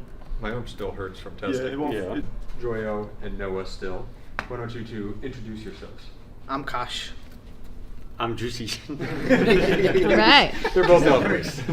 So they're gonna be behind us when we make a mistake. They'll shock us, tens unit us, taser us, whatever the fuck it is, and then we'll hopefully get better over the course of a few games. Yeah, please don't terminate my contract if I do it. It's okay. This is part of the deal. Alright, here we go, boys. Don't worry, I won't go anywhere. Alright, let's get it. What's our kickoff strat? I'll go to like 7, alright? I go. Yeah. Can I go to maximum, by the way? I want to stop the video. Alright, I go. It's coming back left. Okay. You ready? Okay. That's huge. Oh, attaboy. That's gotta be Go, Danny. Go, Danny. That was a fake, right? Faking him out. Oh. Okay. I'll give you the benefit. Nice. Of that. Okay. I'm here. You go. Open. Alright, I'm going. That's you. Oh. That's a good pass. Where is it? Oh, that's We need you there, Matt. That was a great pass. That was a great pass. His camera change setting is so much faster than mine. That's you. Oh, go on, Charlie. Oh, baby. No, that's it. That's on me. Did you get shocked? I did get shocked. Alright, thank God. I haven't went to the... I've only went up to 3 so far, so Rocket League being played right now. I stole that boost. Did you see that, Doozy? Nice. I felt bad enough. This is Open. There we go. Bounce Okay. shot. Again? shot. Ah! See that flip Good touch. shot? Oh. Don't miss that. Don't miss. tactical. You got time? Okay. I got a touch. That's you. I am just scared to go near the ball at this point. Oh. Good touch. I can't. Alright, you go. Oh. Too easy. You saw that rubber banded. That wasn't me. Oh, open! No, let's shot! No, it's a pass! Charlie! Just float in. No, I got bumped. No! I'll do a little one for that. It wasn't. Oh, shit. I'm back. I got bumped. Yeah. It was a slight error. I'm behind you. Chase that. Come on. Ooh. Go, Charles. Or go, Danny. He's still chasing. Alright, Charles, that's you. Get a pass. Nope. I'm here. For sure. Oh, who's that? Charlie. Oh. That was a little one boost. Oh, that's you, Danny. I'm here. I'm up for this. Oh. Hey, you better be getting shocked right now. No. It was a pre-jump. You don't always land those. Fuck. I'm going. Oh, we're both going. No, why are you? That was Charlie. That was on. Wait, I was on the ball. Why were you out to midfield? Both of us had the same idea. I'm gonna need some comms over here. What? I was listening to you guys. I said I'm going for boost. I definitely heard ball. 100% ball. Oh, what a kickoff! I've been trying to defend you, but that one may have been a bit of a... the big boost. Oh no, I almost had it. Oh God! No, you trusted your teammates. Oh. Alright, Noah, we need some help. Noah, come on. I put a lot of faith in you guys. Yeah, you trusted it, so only a little. Alright, wait, guys, we got this. Fist bumps. We got plenty of time. Alright, I'm going for 10 seconds. Let's go. It's possible. I've done you need more to with start that. making mistakes for the content. Yeah, no, stop making mistakes. This is our warm up. Every time I go up to 3, he doesn't notice it. When I do 2, he notices it. What is this tolerance to the 3? Yeah, every time I go to 3, you don't react at all. Alright, so this was our warm up. Alright. We need this game one. The next game we're gonna win, and you guys can be more Straight. loose. Yeah, you guys can be loose with the shots.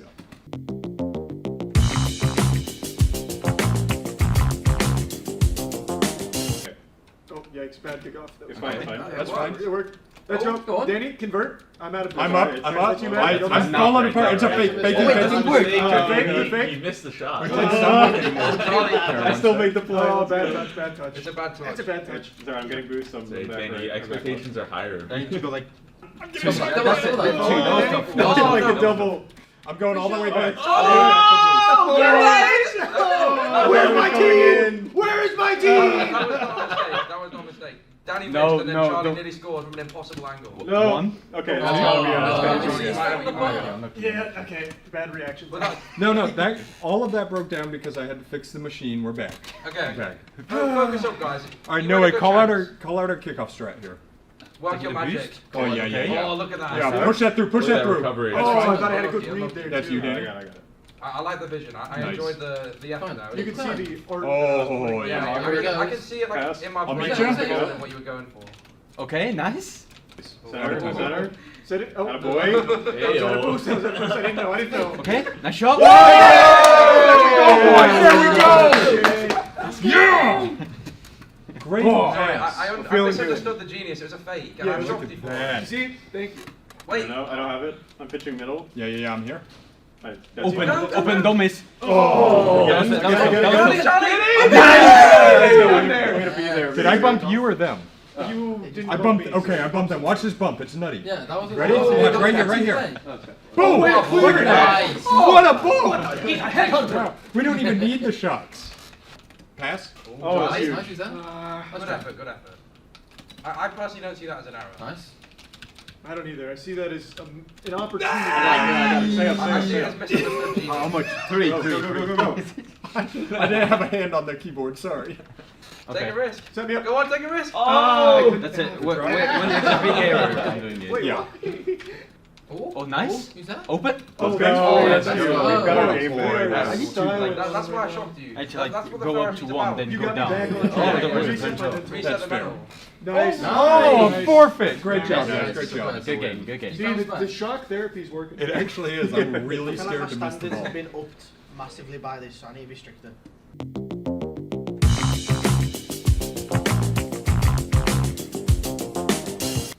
Cold cheese sticks. Uh-oh. Oh, baby. Oh, I felt You a felt the little- ones. I felt a little one. It's just a little. Yeah. Feels good.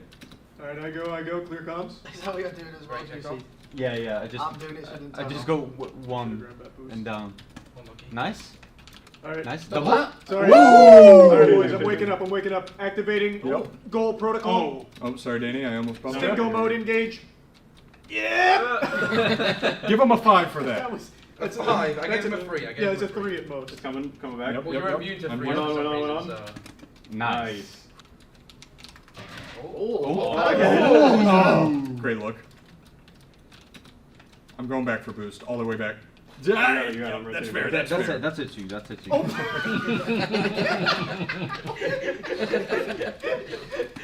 I got a touch. Look at your touches now. No, that's a nice little touch into the Oh, that was a... I'm an idiot. It's not perfect, but it does the job. Okay. Keep going. Set me up. Oh. Yep, here you go. All right, Mitch. Yeah. I got it. Oh, what a touch. Go on, Charlie. Fake. I'm all the way back. I'm challenging. Okay, I'll take that. Nice. I thought Matt was there. Oh yeah, pass mid. I'm up. Yeah. Nice. Ooh, doubled up. Just don't own goal, Charlie. I've never thought about a double in my life. You've had all the pressure. There's been no scary moments, like really, except for the Matt save. That was. Yeah, that wasn't even scary though, because I was there. Yeah, Charlie trusted you. Oh, God. That's fine. God. We're fine. Ow, bad time to shot. Go. I got it. Yep. I had to grip the I called it off. That was a nice try. That was a nice try. That Go was to tough. 5 or onward. Oh, Open. Let's go. I'm so scared. Have you been getting to go shocked much? higher. A little bit. Joy was very sure. I'm so scared to go to 5 because I can't. No, you can go to spam down 5. enough. I can't spam down. It's like if I do this, you don't feel it. I feel You've a been little playing bit. good as well, so you know half of it's generosity, half of it's just excellent play. Wait, who is that? Centering. I'm here. Oh, you scored this. Oh, I deserve that. Charlie had that as well. You sure? I'm looking for it. Charlie, you gotta use your comms. Yeah, actually, the IGL needs to use his comms. I won't shock you for that, but I'll remind you. God damn it! Yeah, damn it! He's taking our boost. That was the highest I've went so far. Yeah, that felt like Nice. the I'm highest. chasing. I'm still chasing. That's what I'm saying. I'm going up. Ooh. Wait. You can't say I'm going up when going you're up. already up. I like the ambition though. Yeah. I don't want to Recording shock you hard for stopped. that one. That was I'm going. That's you. Nice. Set me up, Matt. Set me up. Center that bitch. Oh my God, Matt! You're throwing it. Oh, don't let them score that. Nice. Great touch. Nice. Oh, that's Ooh. 0 seconds. Let's go. All in the past. What an assist, even though it went off someone else. All right, so we'll go again. Yeah. And on this one, Oh, it didn't go off. you're allowed to go up to 7.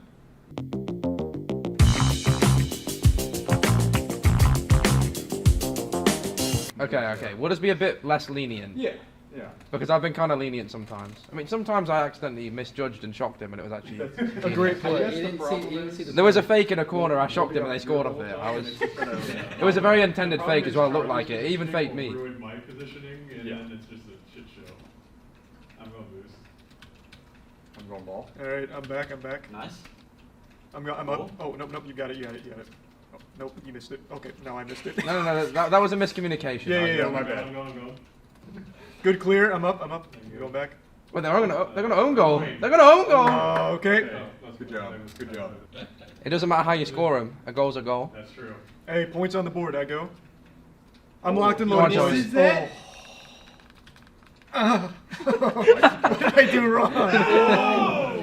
I was just testing it still works. Okay, yeah. Team scores, you guys should definitely shock them. All right, yeah. If they score, we go to 5. 5? Okay, here we go. But that was not my fault. Go ahead, Danny. Blame Matt. That was absolutely Matt's fault. Blame Matt. Why was it my fault? It's a team error, Joe. It's a team error. They all get 5. See how I almost went over him there? Yeah. Or the person who makes a mistake gets 15. All right, go ahead. You got it? Yep. Is that still you, Matt, or No, not? you go. I didn't get it over. Oh, you faked him. It's a decent touch. Nice. It got the job done. Good 50. Great touch into corner there. All right, I'm in my flow state, He's boys. in flow Finish state. it. He has Let's go! How did I get that one? Charlie's actually in flow state right now. I haven't had to shock him in ages. Yeah, that was a. Let's not forget about the setups there. Oh, that was crazy. Yep. That was crazy. Well, it is a And then I team hit game. him into it. It's a big challenge. No, I'm not gonna lie. I went very high, and Charlie still felt it quite a bit. Shit. Oh boys. I'm so sorry. That's on me. Yep, that's bad. Okay, I'm gonna go to 5 for that Yeah, I agree. Nice. All right, here comes the shiny teeth of me, boys. I'm going up. Yep. Nope. one. He's taking the risk. Okay, everyone missed. Everyone missed. You're just faking. Did you say stay up? Every time he misses, it's just I'm a going, fake. oh shit. Going back for boost. All the way back? Okay, I'm low back. Where's the team? That's a great pass. Thank you. See, Joyo sees where I'm cooking. What happened to the last goal? Oh, that's a goal, baby. That's That's a goal. floater. It's a fake. Okay. It's faking. That's really bad comms. That's a big Yeah, shot. sorry. I should have let Yeah, you that's know. the IGL's fault, is it? Double commit on Charlie! I'm so sorry. I got excited. How are you not feeling that? I went up to 5. I don't know. Yeah, that was a 5. Yeah. Maybe I'm like a. You know how those women can take period cramps really well? Maybe that's me and my forearm. Charlie's tolerance has increased like tenfold in the last game. Do a 5 again, real quick. I'm ready for 5. Centered. Oh wait, Wait, I'm no, bumping. I can't beat him. with that. Who are you Great bumping? patience. Oh, that shot felt good. Let's go! Hey, I don't know how we scored, but good work. No, Because of me, Matt. Watch the replay. Let's watch. Bang! The patience to wait there was impeccable. It shows maturity in a player. I'm like a fisherman. Yeah. I just wait That for was really my good. chance. And the bobber moves. I'm going left boost. Oh, that's game. Good work. Hey, good work, boys. Don't stress. Oh, okay, nice. Good work. Good work, boys. You guys have been doing quite good. Yeah, that was good.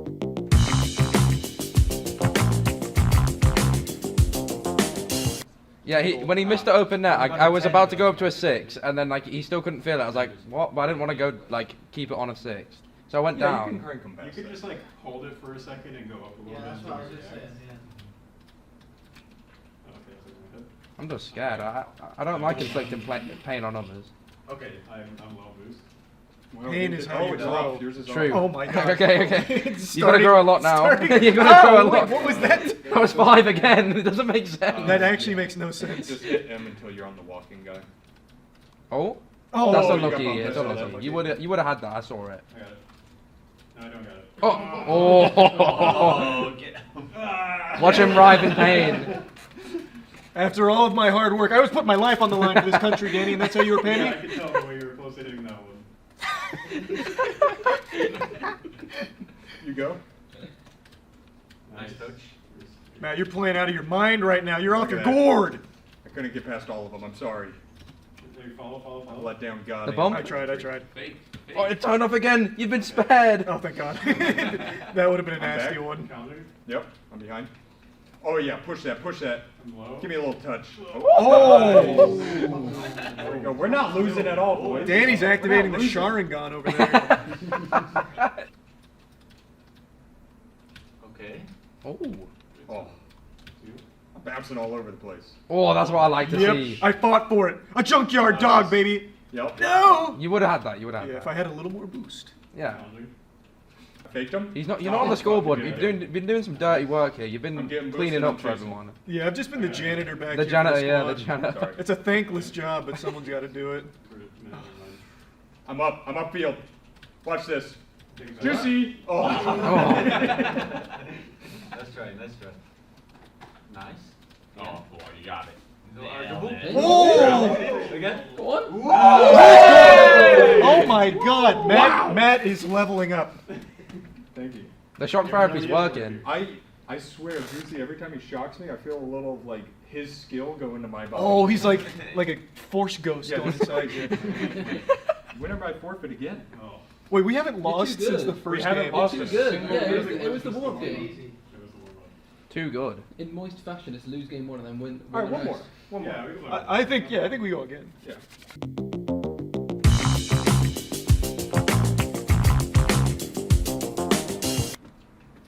Sorry, I was late to the kickoff. I was late with my brain. No, you can't be blamed for a late kickoff. You can't react in time. What's going on here? Nice. There's a disconnect. Very ambitious. Very ambitious. Did you feel that? Or? Yeah. Okay. I deserve that. Like why? Holy shit. Guys, I don't want a 10. Can we shape up a little bit? That was Matt's fault. Well, if I give him a 10, he'll You act like better it's a have gotten 1. He shots. doesn't do. He doesn't. Did you shock him, Joel? Yes, I gave him a 4. Oh. My brain works on like 500 milliseconds. You're lagging? Yeah, I'm just like perpetually I'm lagging. second. His brain's on another server. That's you, Charles? No, hold on, I can't get back for that. Oh, shit. Oh boy. Okay, we're getting lucky. We're going to forward. I'm getting shocked, boys. Give me a sec. I'm center. Go up for that. Go in. It's in. Oh, the teardrop! Let's go! Sorry. That's you, Matt. That's you, Matt. Good try. Good try. Good try, but when he messes up a flip, you shock him. That was a good try. I was just too slow. Well, yeah, a good try doesn't mean it's a good. Inspirational quote. You worry about your guy over there. Okay? He doesn't. I don't need to worry about the janitor. He's the janitor by night. thought he was a fisher. No, he's the fisherman by day, the janitor by night. Oh, wow. I wear mini hats in this city, man. Alright, We got ourselves a tie game, boys. I'm going left for boost. Oh, God. Where's the ball going, Back Danny? left, back left. Oh, yeah. Nope, it's me. Oh no. Did you not feel that? I did, it just hurt. Oh, okay. I gave him a 6, and he just doesn't react. He's superhuman. Because I feel bad, that was my He's fault. thinking of the edits. That's what I do. That's it, I'm dialing into the mainframe. Oh my God. Matt, is that you? Yep. Yeah. Nice. Oh, the selflessness again. Oh, I ran out of boost. Oh, so, what do you? No one said anything. Okay, yeah, there wasn't any comms, so I'm There not was gonna no. give I was just trying to keep it down there. I gave you a 4 because there Why wasn't is many Joe comms. so much No, nicer I still on gave the him a shots? shock, but there wasn't any comms, so I didn't go high. Okay. It was a fake. Oh, Good try though. Oh. Just go in. Woo! Charlie had it covered. Come on, boys. You gotta I was fight there back. just in I case. saw that. You had it covered. Yeah, I was there just in case. I was the insurance policy. The janitor was ready to clean up again. Keep it up, keep it up, keep it up. 0 seconds. Go. 0 seconds. Guys. I've got it up. Oh. Come on, Charles. Come on, Charles. Oh no. I tried. I didn't have any boost. Good try, guys. Good try. Good try. Yeah, I guess. Are we really going to a 10? I cannot go to a 10. I can go back to a 7. A 7. Okay, do you want to try a 7, Charlie? Yeah, go for a 7. Oh, it's turned off again. Okay. Yeah, We're make back. sure they're touching. They are. Okay, are you ready? I'm ready. I can do a 9. I can do 7. Yeah, go. Hey! Oh. Do you feel that one? Yeah, Was that the worst one yet? Ah! Like, how are these guys are going crazy. He doesn't. I gave him a 7. I've given him an 8, and he just doesn't It react. doesn't feel good. I would explode. He's on the same spot. Can we try 10? No. It's because he's calm. Oh, my hair's coming off with that. Oh. You have 2 big packs. Charlie's at peace with his body. He's just so calm and Yeah. in the flow. Are we falling up there? I think we're done there, right? Yeah, that's gonna be a long video. That's fine. I haven't seen a single positive thing about this game so far. Like, I assumed it probably wasn't going to be great based on all the footage of it, but the game is absolutely getting annihilated. How many gigs was it? Man, how? I haven't even started the game. How did I already get a crash? What? I'm actually just sitting in the main... That doesn't bode well. That does not bode well. Worse than Redfall? It's reviewed worse than Redfall so far. But, I don't know. We haven't started it yet. But it Those are the flowers from Bikini Bottom. not roses. Well, let's see how he responds to some light. He won't respond well to some light, I'll tell you right now, Gandalf. Alright, let's go! It's about time we get to play as Gollum. What is your name? There he is, little goofball. Oh, he's so kawaii. Look at those big eyes. Aww.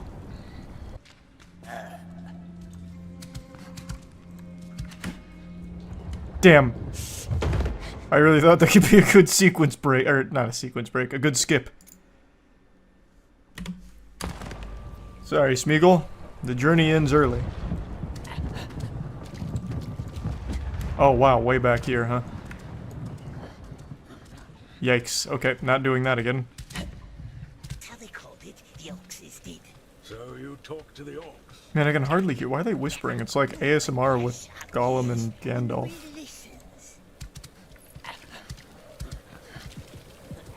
Oh, gee, what the fuck? That was a big stutter.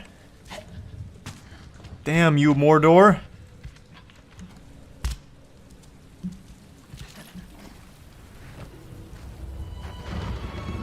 Yeah, I don't know why it's running so poorly. I mean, I know why. It's just a bad PC port, I'm guessing. I've tried to not look up too much about the game, because I want to experience all of the negativity surrounding it firsthand, so I don't go in with any biases. But I do know one thing about the game, that the game is basically just a chore simulator. So all you do is do actual meaningless chores forever. That's all I know about it.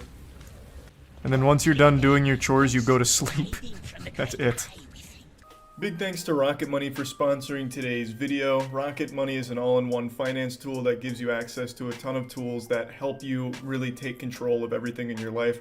I brought on an expert at forgetting his passwords, Matt, and he has a lot of expenses that build up because of it, but now with Rocket Money it makes it a lot less of a headache. Yeah, so as Charles said, I've got a ton of subscriptions that I forget to cancel and forget the passwords to all the time, so I'm always having to go through and do weird things to cancel them. But thanks to Rocket Money, it's an all-in-one finance platform that I can use to cancel my subscriptions, monitor my credit cards. I can use it to set monthly budgets for myself, so it's something we've used as a team as well with our credit cards. So once again, thanks a lot to Rocket Money for sponsoring the video. So go join more than 3.4 million users on Rocket Money by signing up at rocketmoney.com/moist. Or just clicking the link in the description. Oh, oh boy. No, let us go!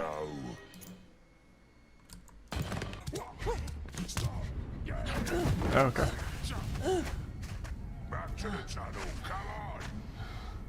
Idiots! This is a full price game. Well, it's $50, not 60, or not 70, or 60, I guess.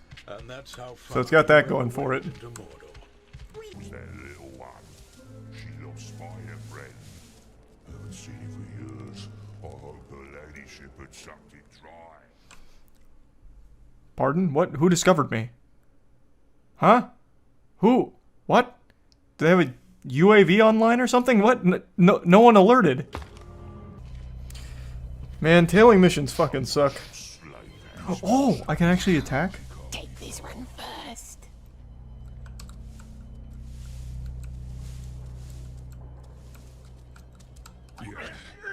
Come here, coward!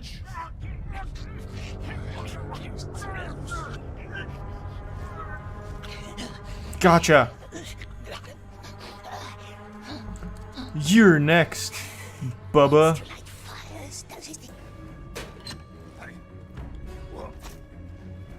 Is he gonna trip and fall? Oh, no, I see. He's gonna get swarmed. Nope, he tripped him. Okay. What a plan. Why they make him look so silly? He's just a silly little guy.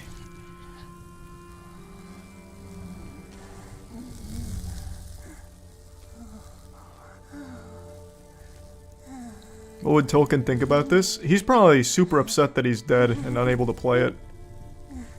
He's looking down right now from heaven like, dag nabbit, would have loved to play this game. Doing me proud. Okay. I actually get to make choices here. I say we go full goblin golem here. Let's kill it. Oh!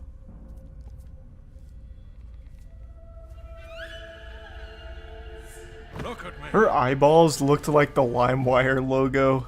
Those were cool eyes. Okay. He won't. Let's do Gollum again. That stinks. That was a Gollum line, just it stinks. Okay. Enough said, I guess. Follow me.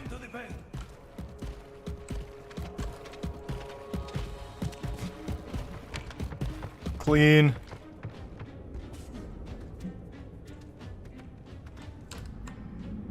Oh, it's Q, not E. Outplayed! Did they just put them... I thought they were just gonna run all the way to the pin themselves. Oh, they just might. What are they doing? Ah.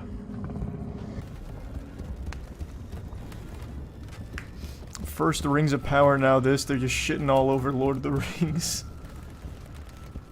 Yeah, I mean, you know. They're not on a hot streak, that's for sure. But just wait until the Lord of the Rings dating simulator comes out. That's when we'll finally start getting back into the glory days. Take it back. Make Oxys do all the work instead. Don't listen, my love. How does the game feel to control? That's it.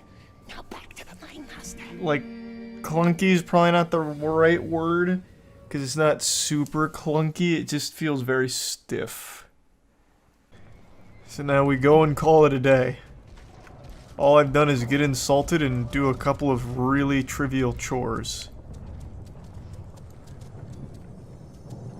What a big day, I'm beat. Did you pre-order for 5 of Gollum's iconic emotes and poses? I've seen people No, that's cool. all night staring out that Wow. window. Man, this game's making me real sleepy. Holy shit. What the fuck? That's like hypnotizing. I hear you're quite the climber. Water, please. Can you shut up? I'm trying to have a conversation with my friend.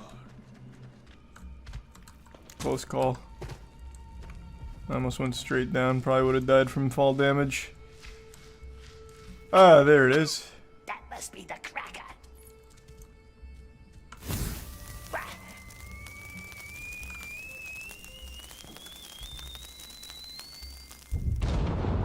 Yeah!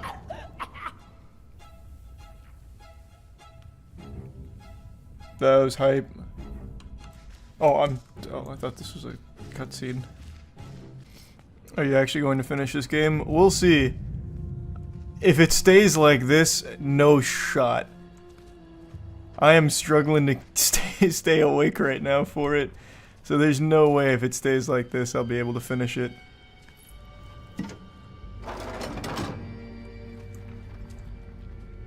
It's just this for like 12 hours. Oh god, okay. I smell incompetence.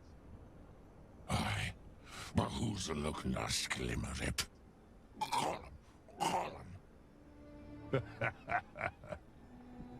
And now he wants bread for crawling through some dirt.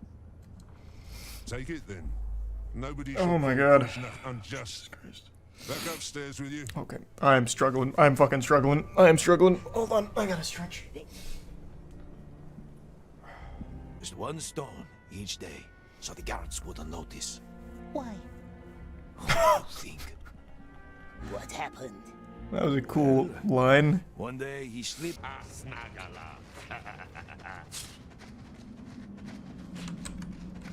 Why don't you move? That's what I'm fucking saying. Can we kick in the afterburners here? A little turbo drive? This is very slow. Oh no, it just crashed, didn't it? I shouldn't have complained. Oh. That's on me. That's my fault. It hurt me. It hurt its feelings. It's been 72 minutes?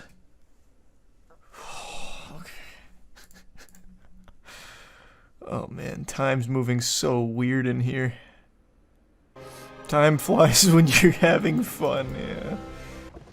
That's a good point, yeah, this game's a lot like One Piece. It starts to get good after like 100 hours. So we just gotta give it a chance to shine.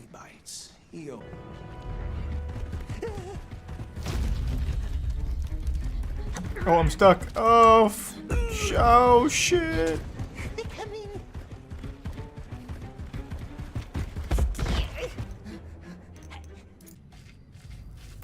I don't think they'd be getting as much hate if the game wasn't related to Lord of the Rings. I disagree. The game's just really fucking boring. But yeah, I don't think people would be weighing the property against the quality of the game. They'd just be like, man, this game is fucking boring. Yeah. Man, the Master of Stealth strikes again.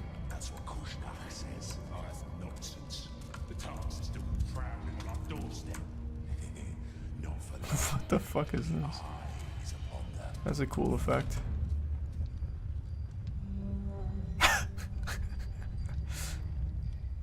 Huh.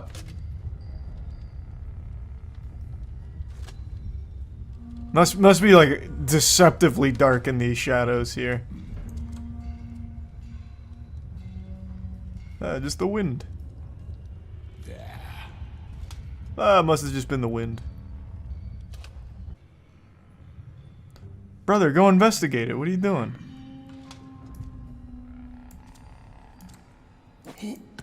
Oh, shit. Oh, of course that's the one he investigates.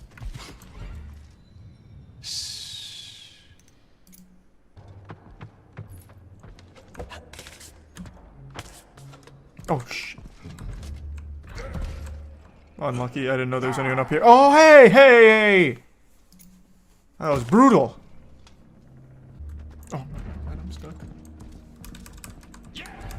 Why is this blocked?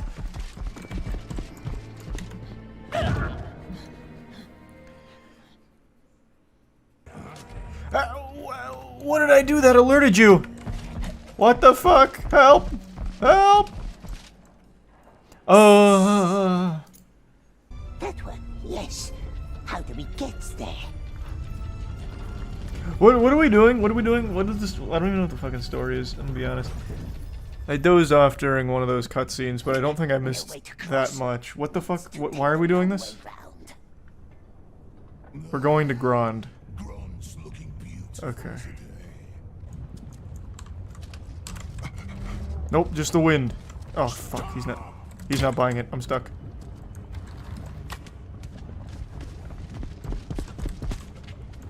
No shot, he knows how to get down here.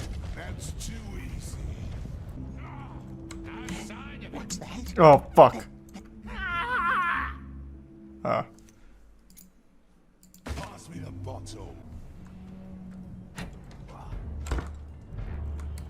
Just the wind. Just the wind. Oh, God.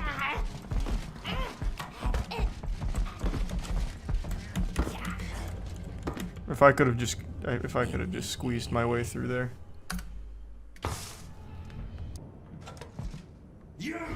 Stop! I'm not moving, brother. If that guy will come to me, maybe then I can just shoot the gap.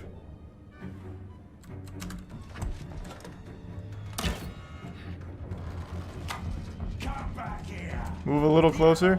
Going for it. Oh god! Oh. That worked out. Damn, that was clean. Who wants to sleep? Just a little further, sweet one. Just a little. Let's go! Excellent work, Gollum. Great tenacity. What the What was that?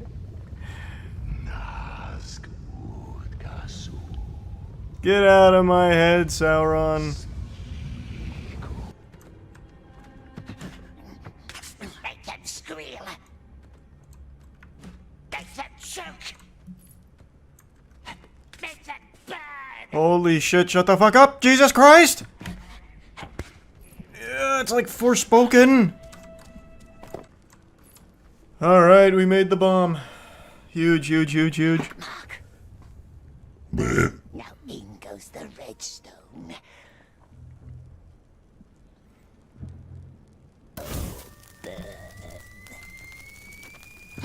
Stock teapot sound, love that. Oh, this way.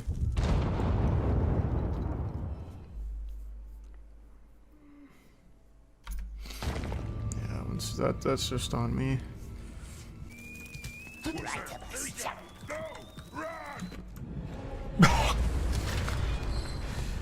Holy fuck, that was hype. No, not us. Yes. You. They have caught me red-handed 3 times now and they're not killing me. We wasn't there. Why do they keep just like capturing me? Into your soul. No, she promised to let Smeagol live. No, I promised you'd be free. It's just like at a Pirates of the Caribbean. I am a man of my word. It was you who failed to specify when or where. And he strands them on the island. Man, I've been quoting the fuck out of Pirates of the Caribbean recently. I don't know what it is. I haven't seen that movie in years. Do you kill the orc now? Glorious end. Listen to me. If you ever betray one of my people, as much as a mere syllable of a name, we are enemies, you and I. No shit. I would expect that, man. But my apologies. No. I'm sorry, so sorry. He doesn't want the frail man to have a glorious end. I am sorry. You did well today. That was a drastic change of attitude. They've taken our bread. No, I already got the spoilers on what this is.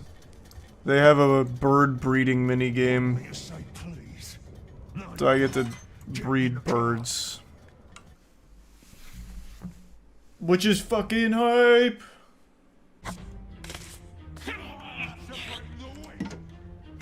Feeder 1 deployed.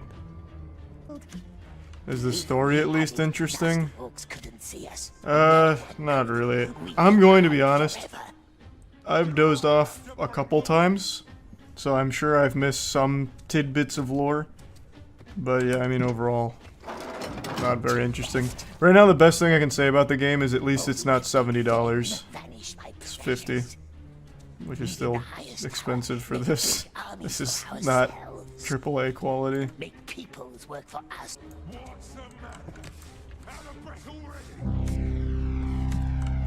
No. I thought that would land me on the thing. Let me up. Oh. Let me up. Let me up!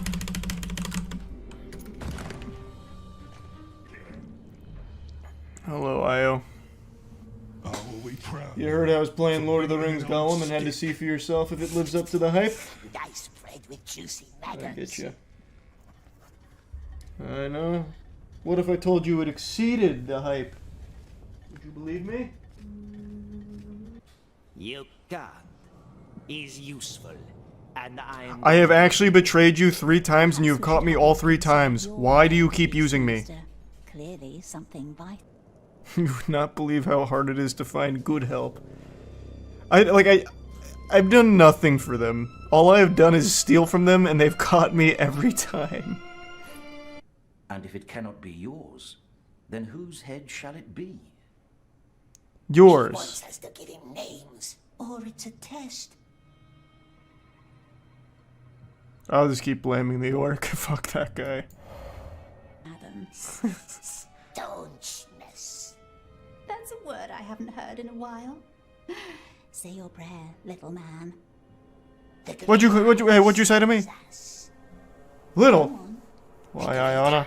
Knows us. In the cage. Man, these guys may be big assholes that torture people and beat them and kill them, but, you know, they like animals. They like the little birds, so they're not all that bad. It will love and serve you for the rest of its life. You can go back to your cell. Sounds good. Cute.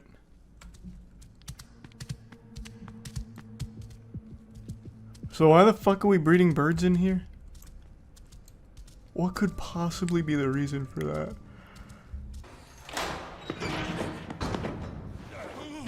New friend! Desert man. I don't like this. Where's the next one? Oh, I just sent him. Oh, there it is. Oh, fuck! No, my friend! I'm so sorry. That's just bad guidance. That's on me. That's on me. I didn't know where to send you. What's it waiting for? Probably have to send you over there first, so you don't alert him. Looks like a good face. Go, go. On my way.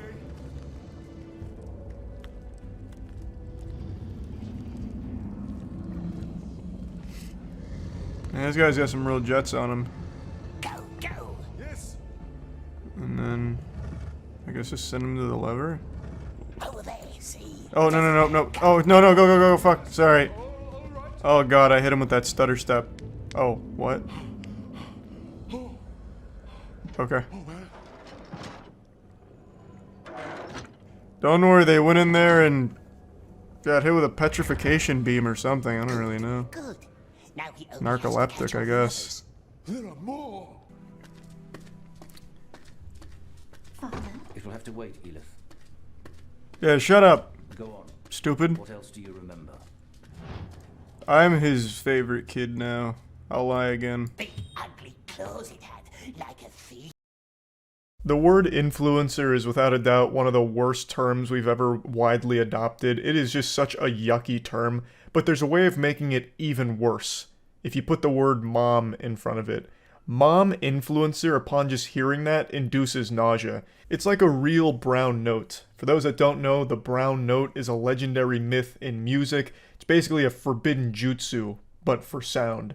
Fundamentally, it boils down to a frequency that, when exposed to a person, causes them to void their bowels, causes fecal incontinence. So you shit your pants when you hear the brown note and you have no control over it. The term mom influencer does something similar, but instead of just pooping your britches, you get sick. I think there's nothing wrong with mothers making internet content on, you know, parenthood or educational content on what it's like to be a mom. That's all great, that's wholesome. But then there's a step too far into lunacy where you cross into the dark side of the force here. And that's mom influencers that use their children like props for them in their videos for their own online fame and clout. I feel like those kind of parents don't care about their children at all. They're just living vicariously through them in order to fulfill something in their life that they were unable to do on their own. So now they use their children for that online, you know, brownie point shit and attention. And that's what we're talking about today, with one mom influencer in particular. Her name's Katie, and a couple of years ago she made a viral video about how her children were nearly kidnapped outside of a Michael's. And boy howdy, would you believe it, it turns out it was a load of baloney. She made it all up for internet clout. But this also came at the expense of two actual people here that she accused of being the ones to try and kidnap her kids, and she did report it to the police. So not only did she fabricate the story, she nearly had two innocent people fucked for life for this. So it is downright evil and degenerate. And now, it's a few years later, she has been convicted for lying about this. Her sentencing is upcoming, But it's very nice to see justice finally being served. It's a little upsetting it's taken so long, but you know what? We're here. Now let's get you caught up on the story because it's a wild one. This morning, a popular social media influencer who falsely accused a couple of trying to kidnap her children, now convicted of lying about the whole ordeal. Monday of this week, my children were the targets of attempted kidnap. This is the face of a fib. She's not being truthful. She now owes a quarter into the lie jar. And that jar's gonna be filled to the brim after this case, because she's a fucking liar. So, Katie went on Instagram, made this story accusing 2 random people in a Michaels store she was at of trying to kidnap her kids outside of Michaels. And I want to share that story with you in an effort to raise awareness as to what signs to look for. The whole idea behind all of this is so silly. Hey guys, my kids were almost kidnapped. Now let me tell you what I learned about this experience. Make sure to slap that like button for more kidnapping avoidance tutorials, and stay tuned next week where I throw my kids into a coal mine and we see what happens to their lungs so I can give you educational content on how to avoid children in coal mines. Like, what do you mean signs to look out for in the case here of the kidnapping outside of Michael's? What? Giant trench coat? If there's a couple with a huge trench coat and they're stuffing kids inside of there, big red flag. And watch out for the stork coming through and grabbing your kids with their big fucking talons. Like, what the fuck are you talking about? Now, of course, there could be real advice you could give to somebody on, like, signs to look out for creepy people that might be up to no good. Like, hey, maybe if these people are stalking you throughout Michael's and following you to your car, you know, then maybe you should alert people around you, that kind of thing. Or just making people aware, like, there's nothing wrong with involving outsiders if you feel like you're in a situation that could be potentially dangerous. That's all fine advice. But it's not the advice she's aiming to give here. She even says that, you know, parents are too preoccupied with making sure their kids are masked up that they no longer look at them, so it just leaves an opportunity for a stranger to come in and fucking steal the stroller out from under their nose or something. Like, at least alludes to that. Keep in mind, this was a few years ago during the height of the pandemic, so masks were a huge talking point. So she makes, like, the point she's making about, like, signs to look out for are basically just, like, open your eyes. She's basically just telling people to be a parent. It's ridiculous. It's the story she tells here offers no good insight on things to be aware of unless you're an absolute fucking oblivious idiot to everything around you. Like, these are all things people would absolutely notice and be uncomfortable with the same way she is in the video. Of course, it's all made up at the end of the day, but still, like, the whole purpose behind it and the message she tried to get across makes no sense. It's so laughable. Found the full video. It's like 15 minutes long. And it is one of the most descriptive things I've ever listened to for a completely make-believe story. She talks about this story like she's in a creative writing course and giving a presentation in front of the class for a piece of fiction that she wrote. It's outrageous the amount of detail she goes into, like when she's getting to the climax of everything where the stroller was almost snatched and her children abducted. She's talking about like they took 2 steps forward, but then 3 steps back. They did the hokey pokey and they turned themselves around. You know, I saw the fear wash over me. I could feel it. My pupils were dilating as this absolute menace, this villain, was approaching me with ill intent and malicious aura surrounding them, like a bat out of hell. It's outrageous. It is all completely fucking fanfic make-believe. Falsely claiming that strangers tried to kidnap her 2 young children on December 7th, 2020, outside the Petaluma, California Michaels store. The Sonoma County DA's office says the videos were posted about a week after Sorensen reported the supposed kidnapping attempt to police. So what's wild is she didn't just make this story up for the sake of Instagram views and likes. She did report this incident to the police, who pretty quickly were able to dismiss it as a bunch of fucking hoo-ha. They immediately really realized that the events she was describing on Instagram were completely different than the events that she had described to the authorities. It was wildly different. And after talking to the couple in the clip you saw there, that photo of the couple, after talking with them, they realized that there's no evidence at all. There's no witnesses. There's nothing to corroborate anything that Katie was ever saying. Which is weird because in Katie's story on Instagram, she even talks about like some fucking vigilante, a hero that was there to come and help her out and save the day, really. So it's weird that there wouldn't be any witnesses to confirm any of this happened. So all of it is just so scummy and baffling that she would do something like this for the sake of internet clout. Because she didn't just go home and make this video. She did report this to the police. Why? Why go that step forward? I guess in case people would call her out on it, she'd be able to pull up a police report or something, but she should have known that they would have gotten to the bottom of this and realized that it was all a lie. And reporting a false crime is a crime. You can't do that. You can't just knowingly make some shit up and then report it to authorities and then potentially ruin the lives of the people that you are falsely accusing. That's just downright evil. In the video, Sorensen described a number of details about the alleged incident that hadn't been disclosed to police. The accused couple, Sadie and Eddie Martinez, say they actually recognized themselves in this photo and came forward to deny Sorensen's claims. She wanted a stronger following. She was looking for, content for her fame and her income, and at our expense. I think they're absolutely correct. I think the main motivator behind all of this was just that internet attention. A little fucking clout goblin was born on this day, and it did work for however brief a time. Katie did receive a lot of love, got a lot of new followers on Instagram, had a huge outpouring of just well wishes from the community for such a traumatic experience and her bravery for sharing it and all of that.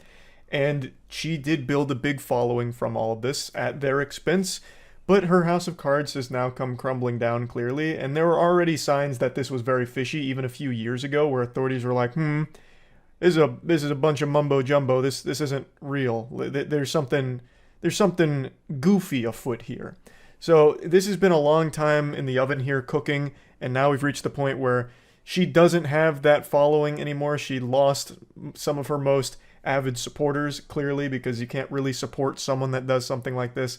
So now the only thing she has is potentially 6 months in the slammer for this.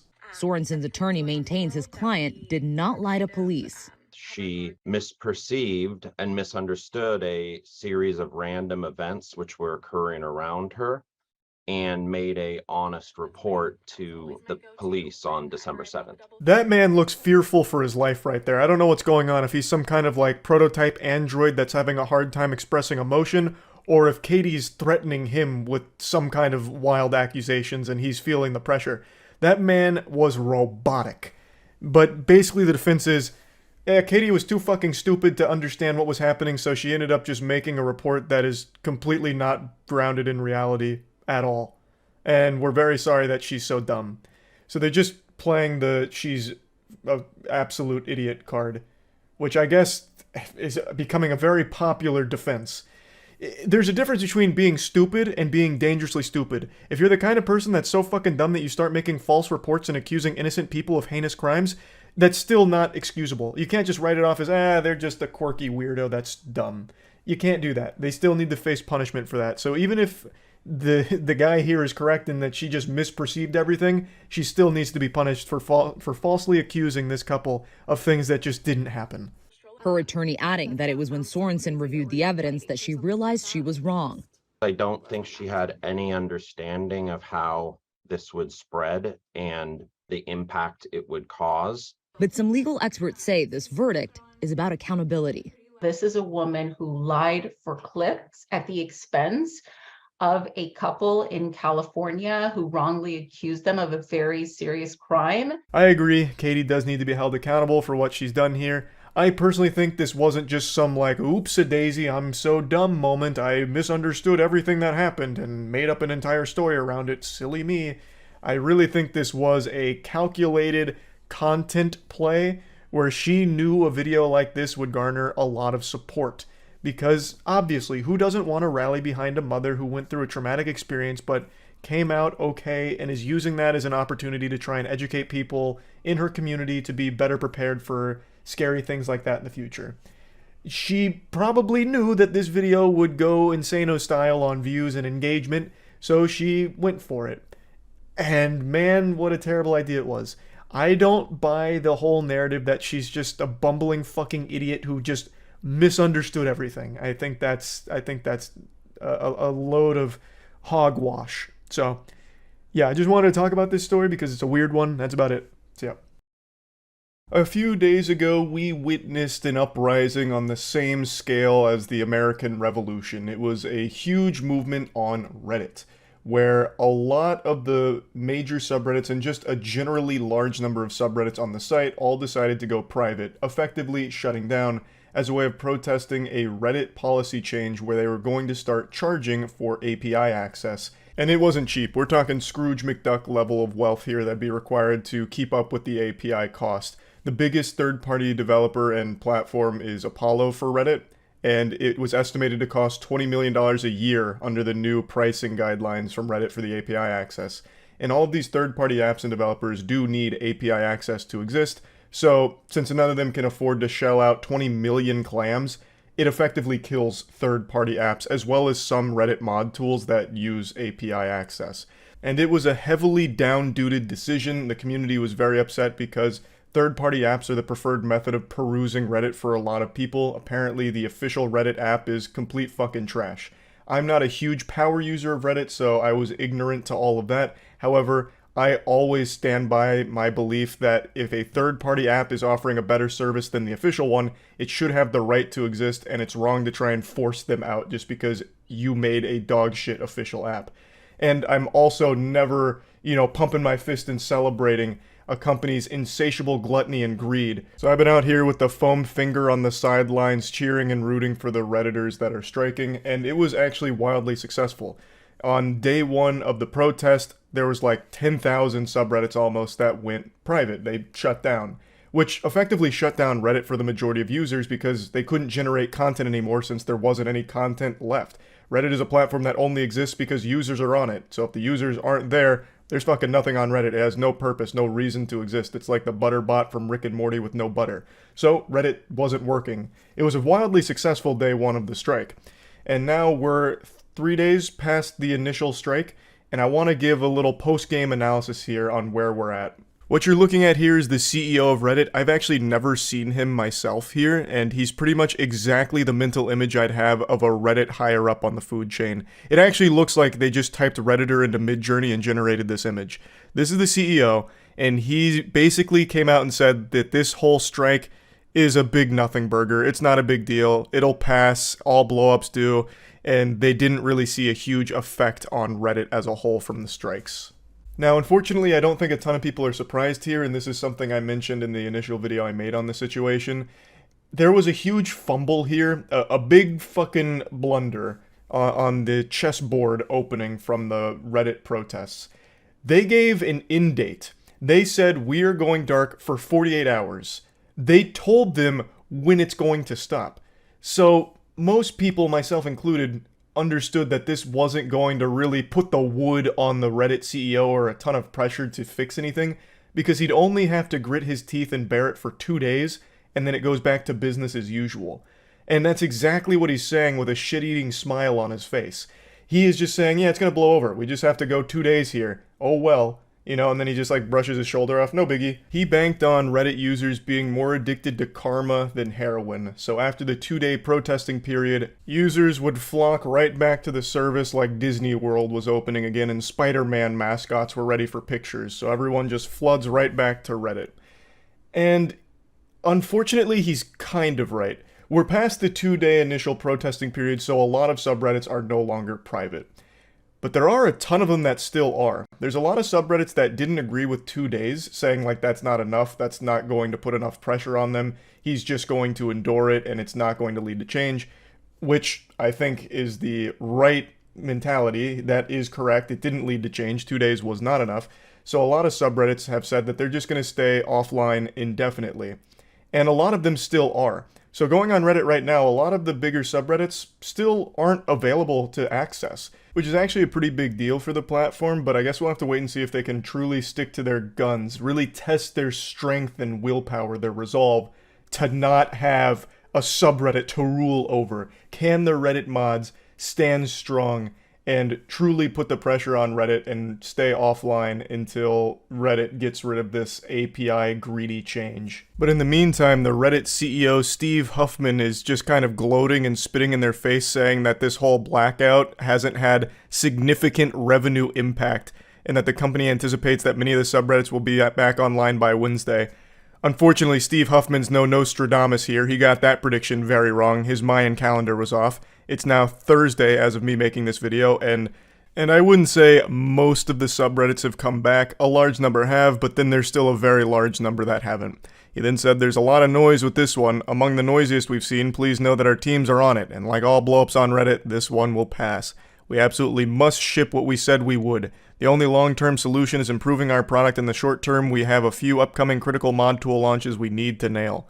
He just kind of views this whole Reddit blackout as just a bunch of pesky mosquitoes buzzing around annoying him. They need to stay focused on the goal. They gotta ship out some mod tools. And they've gotta make sure they stand by what they said they'd ship out. They can't give an inch or else Redditors will take a mile. It honestly seems like this is the most exciting thing that's ever happened to him in his life. This, like, cyber war that he's fighting. He's living out his anime fantasies of being the protagonist. He's the general giving orders to his troops. He even went as far as to say, I'm sorry to say this, but please be mindful of wearing Reddit gear in public. Some folks are really upset and we don't want you to be the object of their frustration.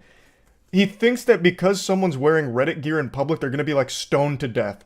Or given a swirly in the bathroom, or a fucking atomic wedgie. Brother, I don't think there's mangled corpses of Reddit employees littering the sidewalks out in society right now. He's making it sound like wearing Reddit merch is a death sentence. It's people upset that you have made a greedy change, and they're taking that power back. Your site doesn't exist without them. They know that. So they are striking, hoping that you will overturn this decision. They're not out there threatening the lives of employees or anything like that. They're frustrated at a change you are making because you are a greedy sack of shit. You're like this soulless zombie in a suit who has discovered that most people are using third-party apps because yours is trash. And you're driving them out because you know they can't afford to pay for these price changes. Like, I don't know why he's acting this way about it. Like, be careful not to wear Reddit merch. Don't let anyone see that you're a Redditor. Make sure no one smells that you're a Redditor. It could be the end of your life. It's so goofy. But it's even goofier because the whole email memo leaked, so you can actually read how he talks to his employees, and it's so fucking embarrassing. So he kicks off this internal memo by saying, "Hi, snooze." And I've never seen that word in my life. I didn't know what that word meant. I thought he had just dropped a slur in here. I had to look it up to try and piece together the puzzle and figure out what that meant. And apparently snooze are like little Reddit avatar things.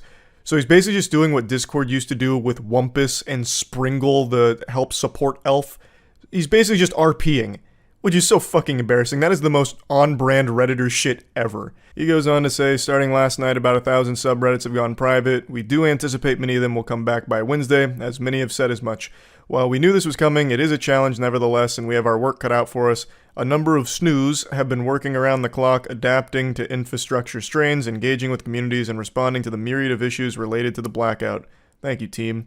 I think this perfectly highlights the problem with giving them an end date on your protest. In the memo, he's even like, yeah, we know many of them will be back by Wednesday because they told us. Like, there was just no reason to fucking put a time frame on it, like a time limit. Hey guys, we're protesting, but just for 48 hours. That's it. So, yeah, don't worry about it. It's just a 48-hour protest. That was fucking silly. Now, that number went from 1,000 subreddits going private to about 10,000, which I think is far more than he expected. However, a lot of them have come back now, but not all of them. Still a large number are down. But you can see how not seriously he took it. Like, he didn't care that much about it internally. He's just like, yeah, we knew this was probably going to come, and it's, you know, somewhat of a headache, but you guys have got this. It's not that big of a deal. Thanks, team. Good work, snooze.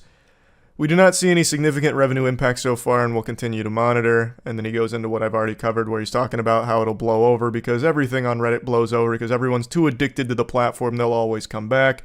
Then he goes in to say, the two biggest third-party apps, Apollo and RIF, along with a couple of others, said they plan to shut down at the end of the month, but we're still in conversations with some of the others.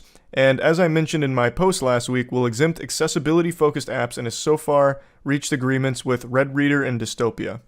Now, this is something that I think is worth talking about just briefly. He says that accessibility-focused third-party apps will be exempt from the pricing changes, but I think that's ephemeral. I think that's just a little band-aid here for a PR move where he's going to allow these apps that focus on accessibility to exist exempt from this price change, but only for a brief period of time.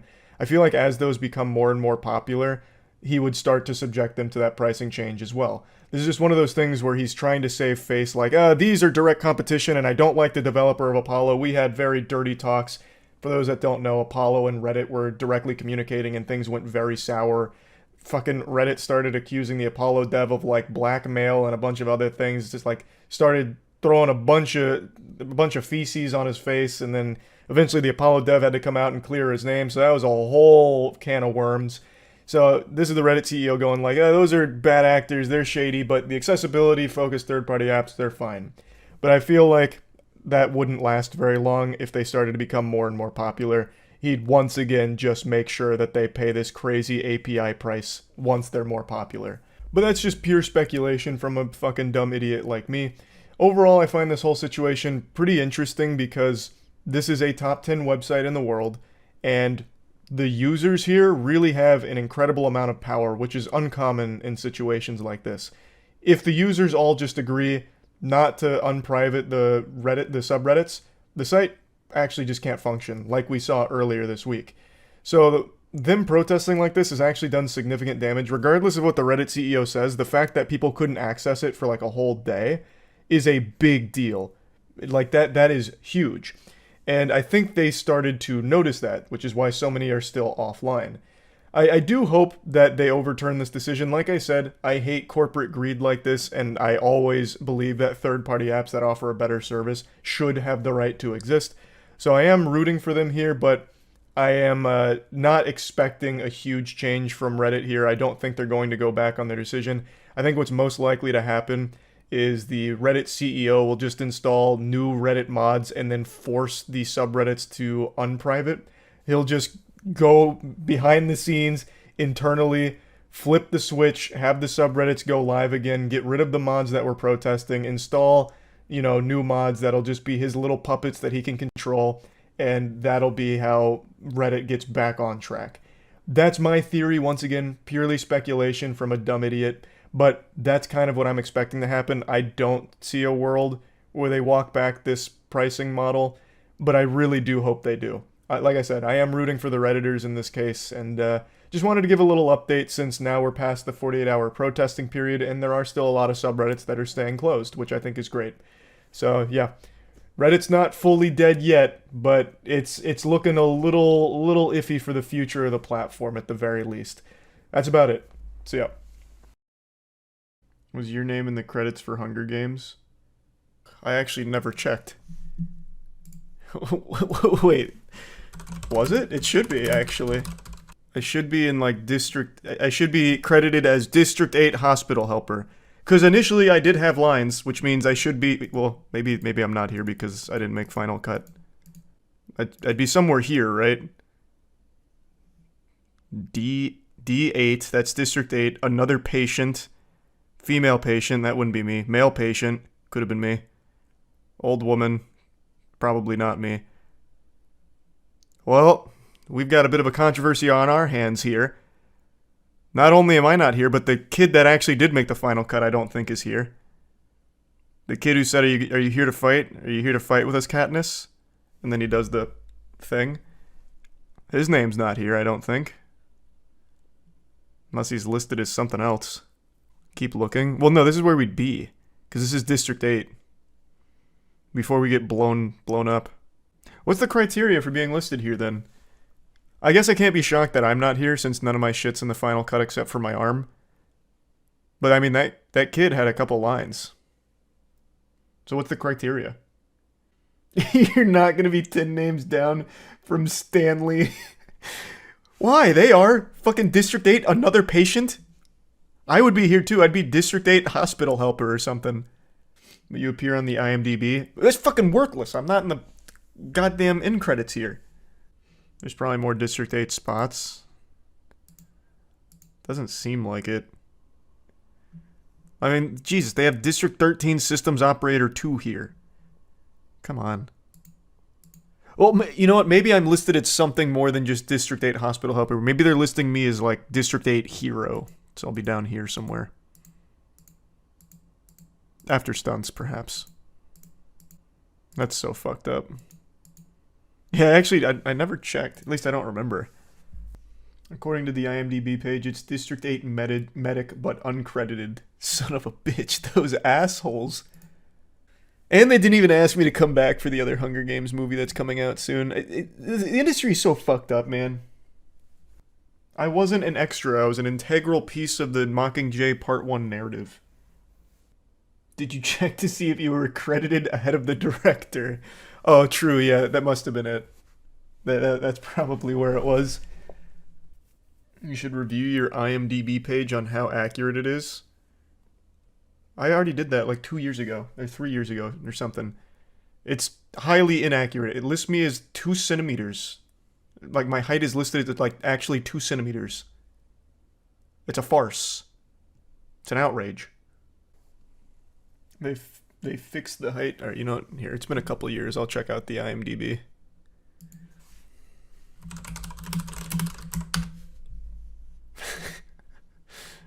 This is still so fucked up. They did fix the height, but it lists me as 5'5" and 3/4. This is some wacky shit. Okay, let's see. What credits does it put me at? It has deep dive on here. A 2-episode things we did like 3 years ago. Writer. Oh, Godslap, nice. As a TV series, nice. Optimistic. Skynet has its own IMDb page? It's so hype. Where's my acting credits? Alright, upcoming. Neither of these ever happened to my knowledge. Officer Greg, though? What the fuck is the Garden of Wonder? Oh! Oh, wait. What?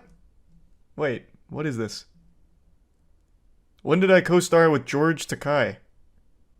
I can't even find anything on this. This seems like it's all just made up. Someone must have just shown up to set and they're like, hey, I'm Charlie. And they're like, okay, cool. We got moistcritikal on set. Hive Mind. Why am I credited in Jacksepticeye as just appearing in 2 videos? Nice.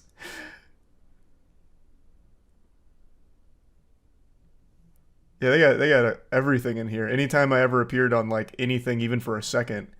Some voice acting stuff from Lucius, yep. Helsing, yep. Star Control, yep. Anima, Team 6, yep. This is thorough. Butter Lover. Uncle Gareth, what a throwback. Hunger Games, District 8 medic, baby. Cool. Yeah, this is pretty thorough. It even has something that not even I knew I was in. Is an acclaimed chess player taught by Grandmaster Daniel the Prophet Naroditsky. At the peak of his chess career and later became the winner of the 2020 Chess PogChamps tournament. Cool. Awesome trivia. His favorite actor is Brendan Fraser, and when White was 18 years old, he was involved in a car accident and got sued by one of the passengers. That's the kind of trivia that's fun for the whole family. Awesome. Expand on that, please. Hey, that's kind of the story in a nutshell. I was 18, I got in a little fender bender, and one of the ladies involved faked an injury and then sued me for it. Because I was very honest. I was like, this accident, you know, I'll take responsibility. I wasn't paying enough attention, and I was just like making sure everyone was okay. I was like, I'm sorry, you know, I should have been paying more attention. And the lady was like, she was like my age, maybe a little older, maybe like 20 or something. She's like, oh no, it's totally fine. Like, it was a really like slow collision crash. You know, it's not a big deal. Don't worry about it. No biggie. Paramedics came just to check on everything. They're like, yeah, everyone's all good here. And then when my dad got to the scene, he was like, Charlie, please don't tell me that you said that you're sorry. And I was like, no, I did. I mean, it really was kind of my fault. I wasn't paying attention. And he was like, oh my God. He knew it was coming. And then that lady sued me. She had the dollar signs in her eyes the second I said I'm sorry. Who won the case? Well, she did. All in all, I think it was like $10,000 settlement. So she spent significantly more money just getting a lawyer to sue, going to a doctor to pretend that she was injured. She went to a very corrupt doctor who's well known in the area for doing ambulance chaser garbage. So she spent much more than she made. So, kind of an L for her too. It's not about the money. Yeah, it's about raising my insurance premiums. Yeah, fucking awesome. Even my insurance was like, yeah, there's not a whole lot we can do. We know she's not actually injured, but we're just going to do the minimum settlement. So I was like, whatever. Then they raised my insurance rates. Why can't you apologize? Yeah, so apparently you are never supposed to admit fault. Ever. I hit someone and apologized, but he checked his car, there was no damage, so he said don't worry about it and left. Yeah, since then, I've been in 2 little fender benders, neither of which was my fault. One of them I got rear-ended leaving the parking garage of my apartment. Dude just came up and blasted me, and he was like, oh, I'm so fucking sorry, man. Shit. He's like, we need to exchange insurance, and I just checked the back of my car, and I was like, brother, it's not that big of a deal, don't worry about it. Like, it's just not that big of an issue. It was barely even a dent. It was easy. This shit'll buff out. And then the other one was a lady rear-ended me leaving a parking lot. And then she got mad at me. Well, actually, better yet, what happened is I was about to leave the parking lot and this lady was about to turn on to the road. And for some reason, she fucking cranks that bitch into reverse and just, like, shoves her whole ass in my face. So, like, I see it coming too, so I start reversing to get away from her. I'm like, oh my god, no. No. But she was a little faster than me, and then, yeah, little bumper tap. That was another one where it was just like, she got upset, and I was like, no, look, this is not a big deal.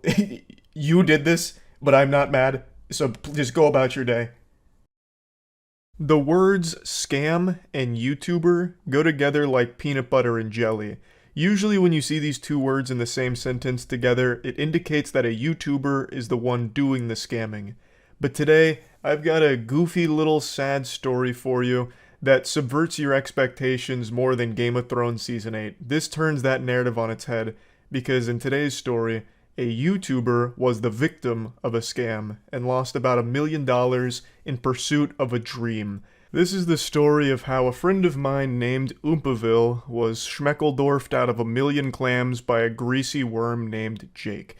Oompaville just posted a beautifully made documentary going over the entire situation, so I highly recommend checking that out for the full story.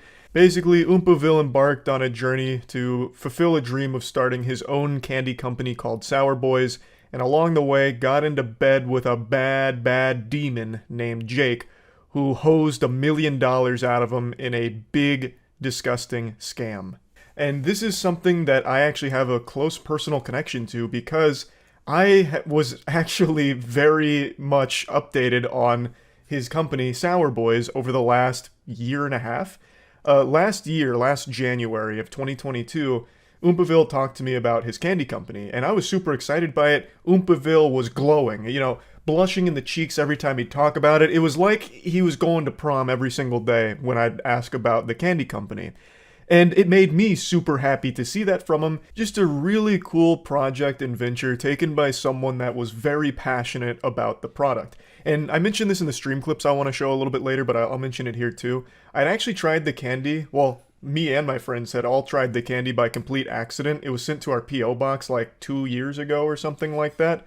And we were eating it during a Moist Esports watch party and just fucking loving it. And we had no idea it was his. It wasn't until much later that we learned that Sour Boys that we were eating was Oompaville's. So it was a product that I had already liked without ever even knowing it was his. So it was top quality. And I eventually was told by Oompa that he was unfortunately used like a fucking fleshlight by a scammer and lost tons and tons of money, and that he'd be making a video on it. And now that video is finally out, so I'd like to talk about it here today because it is tragic.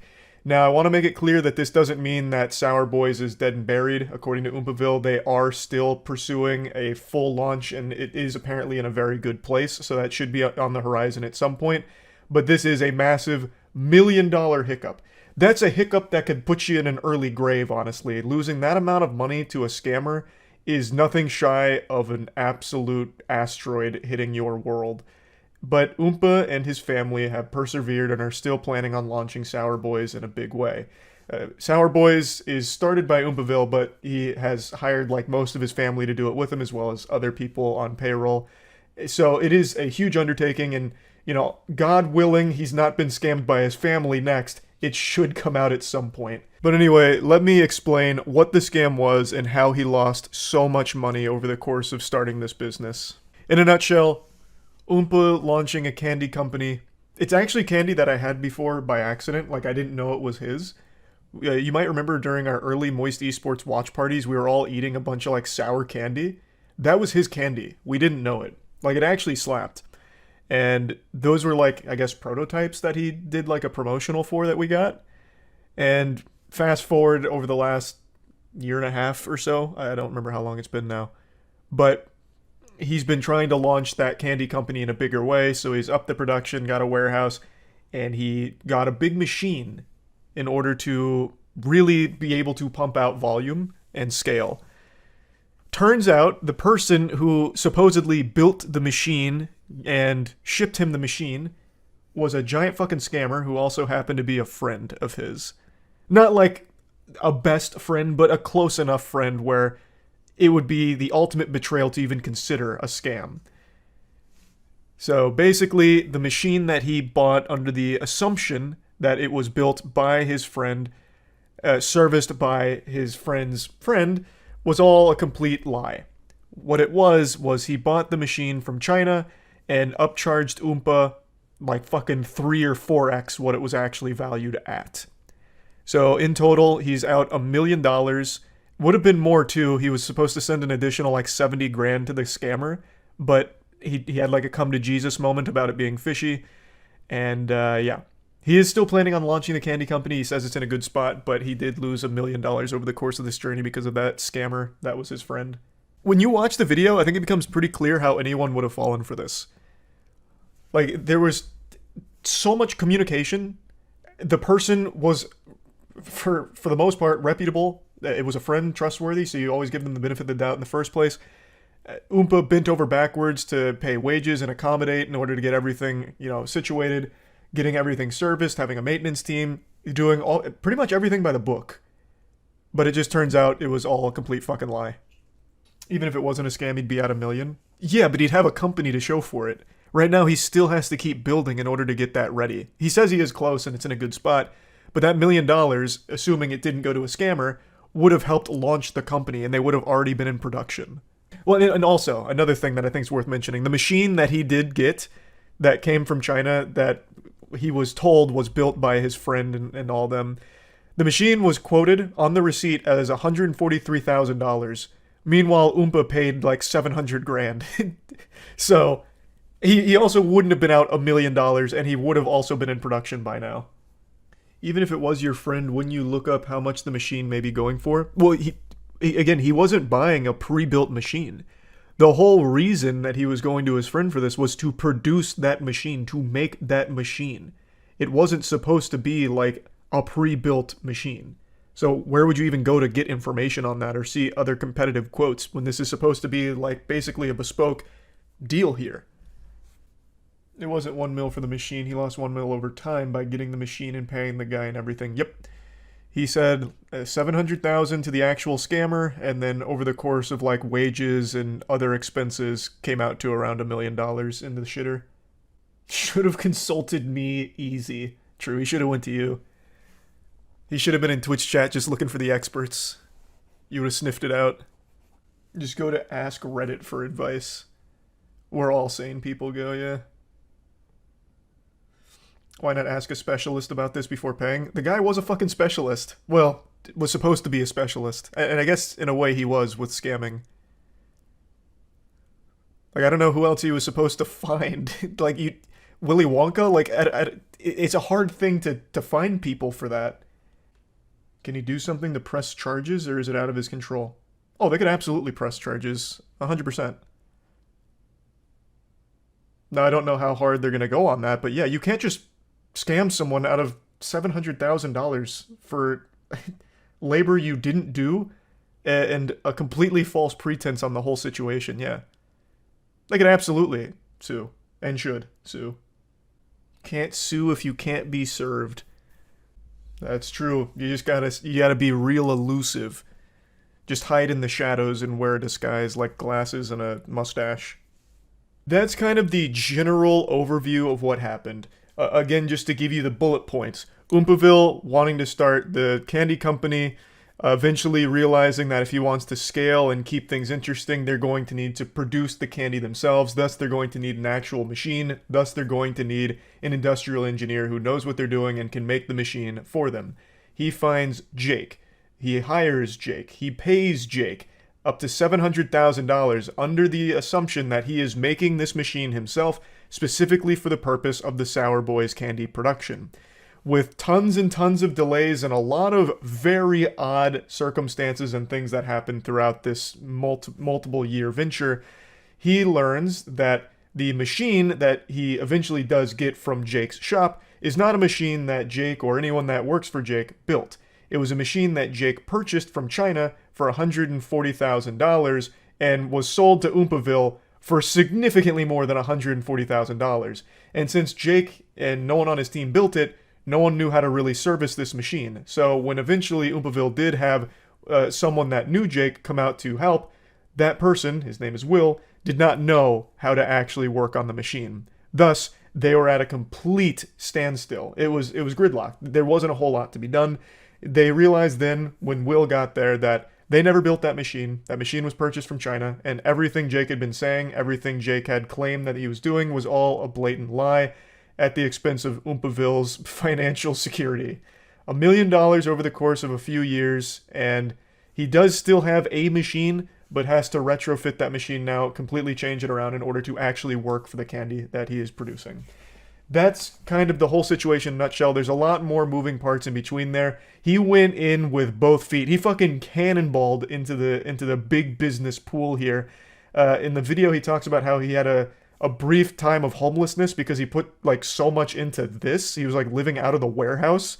It's a very like actually concerning story, but Oompa tells it with a smile on his face. But hearing that, I'm like, Jesus Christ, that was like reckless and scary. But, you know, things are working out kind of, though it would have been a lot smoother had he never met Jake and instead found a different engineer. But, you know, that's water under the bridge now. Hopefully Jake will face real punishment for this scam. This is not something that's like, you know, like, oh, that's what a goofball, Jake, you got us. Darn. This is absolutely a needs to be in jail, long prison sentence type of situation for this guy. That's an unforgivable thing to do. So yeah, that's kind of the bare bones of the story. I highly encourage you to watch the entire documentary if you want to see like the nitty gritty of everything that went on throughout this entire journey. It's wild and sad. Him, Oompaville, and his family have like a really good attitude about everything somehow, which is, you know, hats off to them. I don't know how they maintain like positivity in the face of $1 million fucking scam like that, but good on them. I'm wishing them nothing but the best. I hope Sour Boys does very well. And yeah, I just wanted to talk about this a little bit because this is a very rare instance of a YouTuber being the victim of a scam. So yeah, that's really about it. So yep. I know I'm fashionably late to this topic, very tardy to the party. You've all seen the prankster who's gone viral for walking into a stranger's home. But I feel like a lot of you probably don't know that that wasn't an isolated incident for that guy. He's been around for quite some time, doing things just as bad, if not worse, than that prank. And I just kind of want to go through like a little montage of his worst moments and deliver a TED talk on why he's an insufferable asshole and just make fun of him. So let's start with his magnum opus, the video he's most proud of, the one that garnered the most attention online. This is where he and his friends invade a random family's home for their prank. Get into random houses, let's go!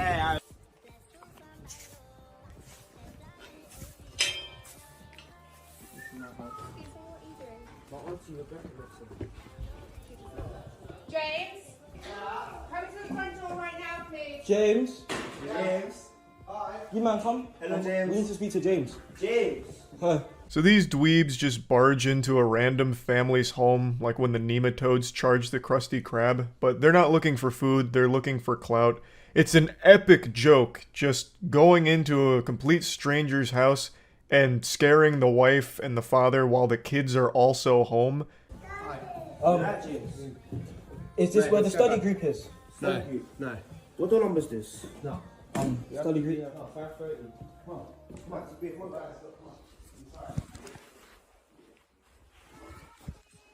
Wait, this is not where the study group is? We got kids, man. Oh, you got kids? Oh, sorry. Oh, I thought this was the study group. I actually thought. And this is the study group. God, the smugness when he puts his legs up on their table had me fuming. Obviously, they got very lucky here that James didn't come out with that baseball bat ready. Like, you know, there was just a chance James was trained in the ancient Bushido arts and charged them with a samurai sword to protect his family, and he would have been totally within his right to defend them. As everyone in the world pointed out, this couldn't happen in America. This prank would happen one time and never again because it'd be just a fucking pile of corpses. Just breaking into a random person's house is asking for a disaster. It's the stupidest prank I think I've ever seen try and become a trend.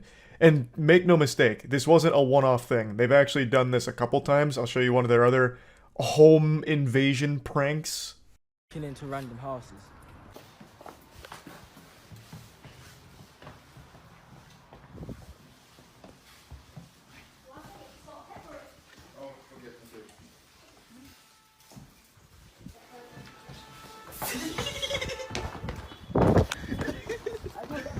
This time they didn't talk to the family, they just giggled like school children finding out their crush likes them and ran away. Now the main douchebag's name is Mizzy, and Mizzy has quite literally grown up with social media and has been a professional loser ever since. And I say that about an actual child. Like, he started getting arrested at 11 years old for this kind of dog shit, and he has never let off the gas because they're not getting punished for it in the UK at all. For example, he recently got arrested for a series of videos where he just assaults Orthodox Jews. That was the content, just publicly assaulting them. And he got arrested and pretty much immediately released. Ah, yes, the timeless classic prank of assault. That's as old as time itself. We've been giggling about assault for years now, so I have no doubt the police gave him a stern talking to really set him on the straight and narrow. I would love to see footage of the arrest and the conversation they would have had. I guarantee the authorities are like, hey, listen, champ, can you not do that? Alright, great. Then he goes home and the next day his prank is breaking into random people's houses. The police throw their arms up like, oh, Jiminy Christmas, this was unforeseeable. Now enough of this foolishness, we're serious, don't do it again. How could this possibly be happening? We've done all we could to stop this and prevent further awful pranks and degenerate crimes like this. We've talked to you multiple times. What else can we do? Oh, goodness gracious, now you're stealing puppies? Which is something he also has done for pranks. Hello. Hi. You got a nice dog. Sorry? You got a nice dog. She's lovely, she's family dog. Big gang, whole lot of gangs. We outside! We outside! We outside! We all got this fucking dog! We outside every single time! This is so over-the-top evil, it almost becomes cartoonish, like something you would write for a character that's supposed to be hated by everybody. Like, man, this guy's such bad news that he steals puppies from old women. It's so fucking crazy. This would be like my Batman event if it happened to me. If someone just came up and stole my dog while I was walking them in a park, I would actually spend the rest of my life dedicated to learning martial arts, tracking them down, and ensuring they face real, hard justice. I don't know if he gave that dog back. I would actually imagine he probably just set the dog down right when he was done filming, and that was that. Maybe the dog went back to the woman, or maybe the dog walked across the street and got hit by a car. Because this guy has never once shown any amount of humanity in any of his content. Everything he does in the most malicious way possible, treating people like props to either scare or steal from, or invade the privacy of. He is the most unlikable prankster on the internet, and that is a prestigious accolade. That is not something, not a title I bestow lightly, because there are a unbelievable amount of shitty pranksters, but he stands atop that mountain of awful people is a fucking superstar of being an absolute irredeemable douchebag. I actually just can't get over this one. My blood is still boiling. I could cook some fucking noodles in my bloodstream right now. Stealing someone's pet is so beyond evil. A pet is a member of the family. And this is an older woman in the park where she felt safe having her dog walk around and have fun together, and then out of nowhere, some absolute lunatic comes and steals that dog right in front of her. That's fucking traumatizing. And like I said, I highly doubt he brought the dog back to her. I actually can't even fathom how someone could end up so hopelessly pathetic like Mizzy. You couldn't create a bigger loser in a laboratory. This man went into the character creator and had all of his stats set to literally 0. Now, I mentioned he grew up poisoned by social media from the get-go. He was basically born onto an iPad. Like, his eyes have been glued to TikTok and social media since the very second he could even open his eyes in this corporeal dimension. So he's been doing this kind of shit and influenced by it for so many years. So now he's 18 years old and still doing this. The man is a fucking seasoned veteran of the most degenerate pranks of all time because when you grow up on social media, you soon take notice that some of the biggest content and people that make an entire career online start by just being a disruptive asshole to strangers. It's very popular. So he's trying the speedrun any % route to fame through these kind of awful pranks. His TikTok did get banned, and I think some of his other accounts have as well, but that doesn't matter to him because he still got the clout off of it, so he'll probably just come back somewhere. He's just like this little pest that continues to infest the internet, where even if he gets banned, he'll just keep doing these pranks on a different channel and hoping that it catches fire once again. So here's him celebrating his viral fame from the home invasion prank. And today we are going viral, lads. More viral than I've been in the past like 2-3 years. Like, I started social media since I was 8, been doing videos, been making bangers, been blowing up since I was young. But this right here, everywhere. Reposts, tweets. Bro, you guys already know what I'm talking about, bro. I'm gonna put the video on. I almost feel bad for his goofball friend behind him because he's been in every single one of these prank videos and no one knows who the fuck that goober is. He's just here as this stupid cuck suckling off the teat of Mizzy, who's getting some kind of pseudo fame for being a cringe douchebag. And what's even more pathetic for that guy is every time he tries to speak in Mizzy's video, Mizzy shuts that shit down ASAP. He starts talking over him and starts talking louder so you can't even hear him. He sounds like fucking Charlie Brown's parents every time he tries to speak because Mizzy's instantly putting the kibosh on it. What a fucking sad existence. He just trails along like a hemorrhoid on Mizzy's ass, doing his best to collect some crumbs of clout that falls off of him from all of this douchebag crime pranking. That is even more embarrassing than Mizzy himself. That guy. The fucking side character. The sidekick henchman that nobody even knows. But overall, this video is a great look into the disgusting mentality of Mizzy and what gets cooked up in that dumb little noodle of his where he views events like this as a great thing and something to be proud of, celebrating how viral this prank went, and that's all that matters to him, clearly. Talks about how he was 8 years old when he started all this shit, and he's still going hog wild with it, just letting it rip. And he's going to continue to double down on this content and probably amplify the ridiculousness of it. The only thing that would stop it is if he gets arrested and actually faces jail time for it, or if people stop talking about him and he fades away into obscurity. That is absolutely his worst nightmare. People forget about him, they don't know his name, they don't know who he is anymore. That is his kryptonite. What? I want to show you from over there. I like your hair still. You got some nice hair. It's nice and luscious. I'm perfectly fine.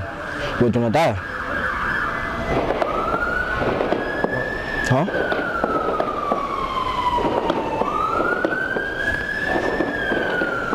Why are you just smiling at me? I asked him a question, a serious question. Do you wanna die? No. Why? Because you still touching him. Why? Because you're gonna die. Another day, another banger here. This is the Do You Wanna Die prank, where he just goes up to these strangers and starts caressing their hair and asking if they want to die. Again, that's a prank that only works in the UK, I guess. Anywhere else in the world, he probably gets the shit beat out of him at the very least. That is fucking crazy. And this is not a guy who's in good shape. This guy's built like two stick figures on top of each other. He is not someone that could hold his own should someone get aggressive with this prank. And this is a prank he's done multiple times. Here's his encore performance of the "Do You Wanna Die" prank to another stranger. I come quick, fam, bro. Hey, bro, do not die, bro. Do not die. I end the cool, yeah. Do not die, bro. No. What do you mean, no? I come. Do not die, bro. No. What do you mean, no? I back it up. What do you mean, bro? Do not die, bro. This is no joke. Okay, I got the stuff inside. Bro, no. Do not die, bro. What is the joke here? This absolute loser views assault and breaking into houses and threatening people, asking if they want to die, as a prank. Does he think like Ted Bundy and Jeffrey Dahmer are like pranksters or something? Like, who is he trying to emulate? Where is he getting this inspiration from? The guy is unhinged, and he is downright dangerous to the UK. I don't know why they are so light on shit like this. The guy is a menace. He's been doing this for so fucking long, just terrorizing his community around him.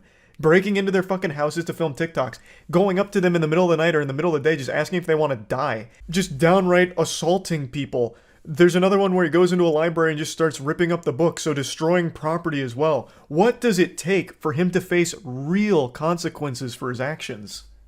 I'm sorry. Come, let's go. Excuse me, what can I take the book here? Oh, sure. Hi. You right? Yeah, fine, thank you. I just got a bit of. Can I get this book, please? Right, okay, just 1 minute. It's a TikTok.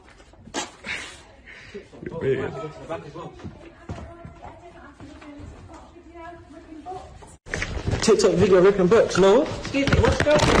You need to get out. This is what we did. That's your book from home? No, it's not. Another outrageous, stinky prank here. It goes on and on and on, and it's not going to stop anytime soon. Again, all of this he's viewed as a great thing for his career. It's not really a career because I don't think he's monetized it in any way. He just likes that people now know his name a little bit more. That's actually all he cares about. That's worth more than gold to him, which is so fucking pathetic. But anyway, just wanted to talk about him a little bit because I don't think people realize just how long he's been doing this kind of shit for. It's pretty despicable. That's it. See ya. The Moist Meter is a proud partner of our comic book series Godslap and Plague Seeker. Both are available at badegg.co, link in the description. This is going to come as a huge surprise. I am not the target audience for the new Barbie movie. That being said, I said, to hell with the rules. Damn them. I'm going to see this movie anyway. So let's dive in a bit. The movie has a lot of charm to it. Surprisingly, like I thought it'd all be very formulaic, but they actually went very hard with the set design in Barbie Land. Barbie Land really does look like an actual playset come to life. It has a very interesting visual aesthetic to it that I thought was pretty cool. They put a lot of care into how Barbie Land looked, and I think they kind of fucking nailed it. And by far the best performance in this movie comes from Ryan Gosling as Kin. I'm a Ryan Gosling fan. I think most of the roles he chooses, he's very good in.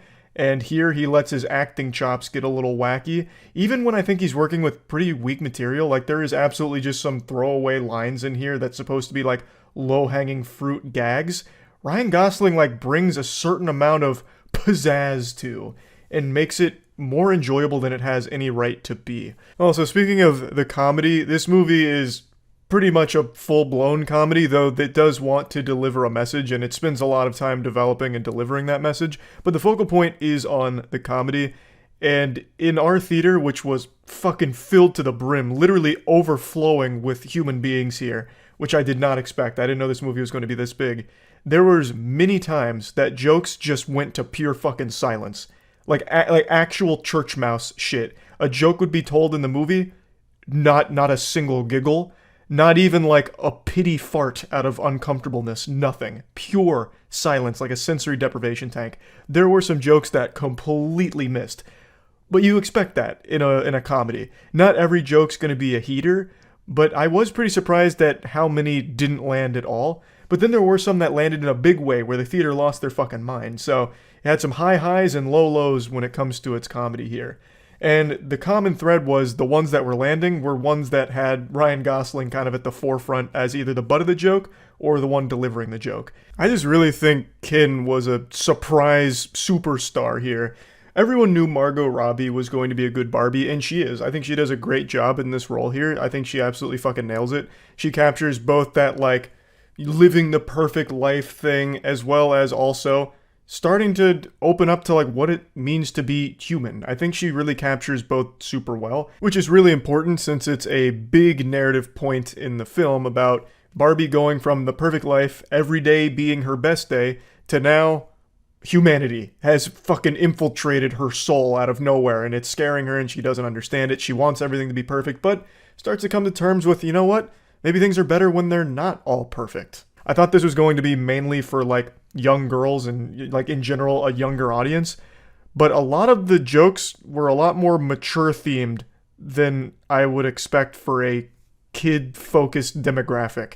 There was a lot of, like, actually mature jokes in here. She blatantly just drops the word vagina when talking to some dudes, and then Kin's talking about his wiener. Like, it is PG-13 rated, but I thought that was kind of just for show. But no, I was wrong. They really do have a lot more, like, older-themed jokes in here, I guess, mainly for the children's parents that got roped into bringing them, so they're not bored out of their fucking mind watching the Barbie movie.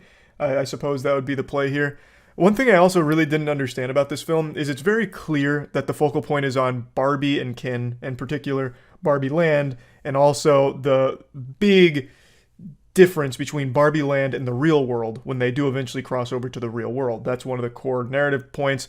You know, Barbie's starting to experience emotions which she's never experienced before, so her and Kin come to the real world to get to the bottom of it because they speculate that there must be a little girl out there who's playing with a Barbie right now that's going through a tough time, and it's making Barbie and Barbie Land feel those things, and she wants to fix it. So they go to the real world, and everything's different in the real world. It's a huge fucking shock to both of them, and they both deal with it very differently.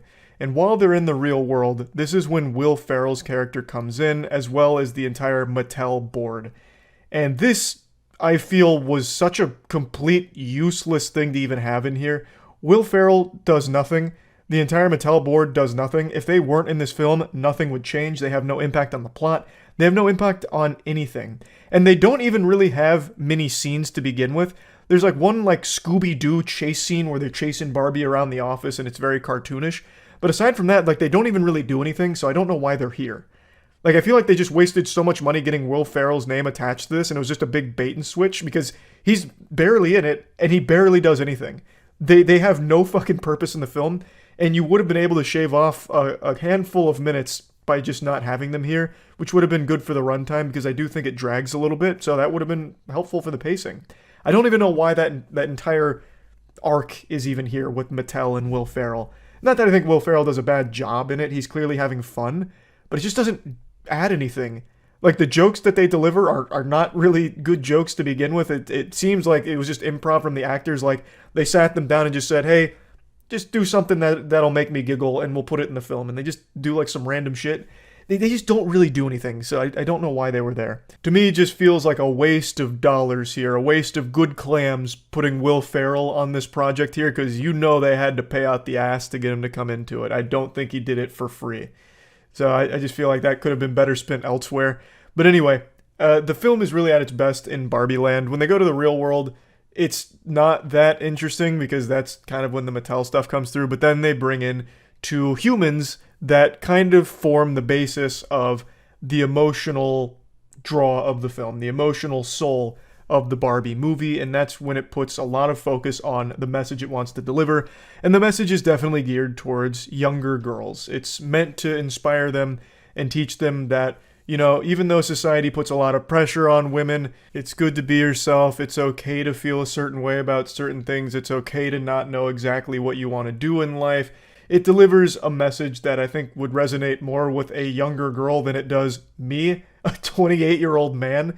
So I'm not here to speak on the effectiveness of the message or anything like that, but it is worth mentioning. It's not just a comedy like nothing else. It does want to deliver a positive message to the young audience that's there to watch it. Now, I've definitely got to mention, the word patriarchy here is used at least 2,000 times in the last second half of this film. That becomes a huge focal point for the plot, is the patriarchy. I don't want to get into spoilers on how it makes its way into Barbie Land and everything like that, but then it becomes like the main evil they fight against is the patriarchy. So things get real wild in the film here, which is definitely not what I was expecting here. But overall, I didn't dislike the film, but it's very clearly a film that isn't meant for me. I am definitely just not the target demographic, as surprising as that is to hear. I know it's fucking shocking. But even still, I didn't hate the film or anything. I don't think it's a bad movie. And I do think Ryan Gosling really fucking shined here. Huge thanks to ourselves for sponsoring this Moist Meter. Godslap is a comic series written by myself, Jackson, Matt, Danny, and Aubrey Sitterson. It follows the story of a character named Ace, who's an extremely powerful slapper in a world where slapping is king. Issue 3 just dropped. It's all available at badegg.co, and shit is starting to pop off. Ace is being hunted by a mysterious foe named Defister, who, after swan diving through a hospital, picks up Ace's trail and hunts him to the ends of the earth with his sidekick Olfactor. And also, our newest comic series, Plague Seeker, just came out. Issue 0 is available at badegg.co. It's written entirely by myself and edited by Jackson. It's set in a world 1,000 years after an apocalyptic event known as the Calamity. An asteroid hits Earth, and it brought with it mutations that changed all of its inhabitants. Now the world is infested with things called plagues, and atop the food chain sits 8 great plagues that control the entire world, and only one man stands against them, the Plague Seeker, who has an insatiable appetite to devour those 8 great plagues. So all of this is available at badegg.co, so please check it out. See ya. In a battle, there's always a winner and a loser. And unfortunately, this time around, we have lost the holy war against Netflix. Netflix recently put the kibosh on password sharing in a move that I thought would be the downfall of the platform, since everyone in the world shares a Netflix account with many people.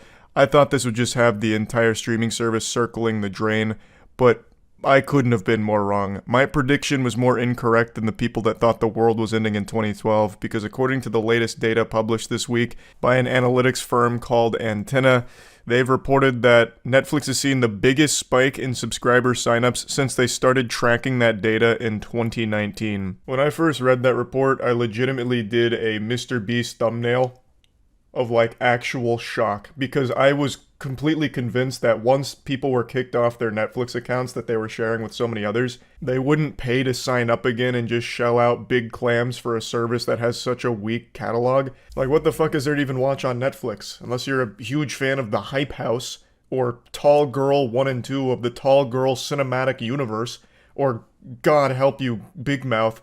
If you watch Big Mouth, consider this an intervention. You need professional help. That show is criminally awful. Like, I just didn't see a reason why people would, fork over big doubloons to re-sign up to Netflix when there's really nothing worth watching on there right now. Aside from the 1 or 2 times a year where they actually do have something good on their platform, like Stranger Things, for example. But that doesn't come around often. That's like a winter solstice, right? Like, you don't need to have Netflix year-round just to watch those 2 decent productions that they introduce. So I was just very surprised that so many people signed up again after getting kicked off. In fact, to go a bit deeper, who remembers the hit series Resident Evil on Netflix, the original production that was an insulting mess to the actual franchise that it was borrowing from? Well, I think that the way that show talks about Umbrella Corporation is really apt for Netflix itself. But instead of Umbrella Corporation creating the T-virus, Netflix is creating the P-virus, because all of their shows are P.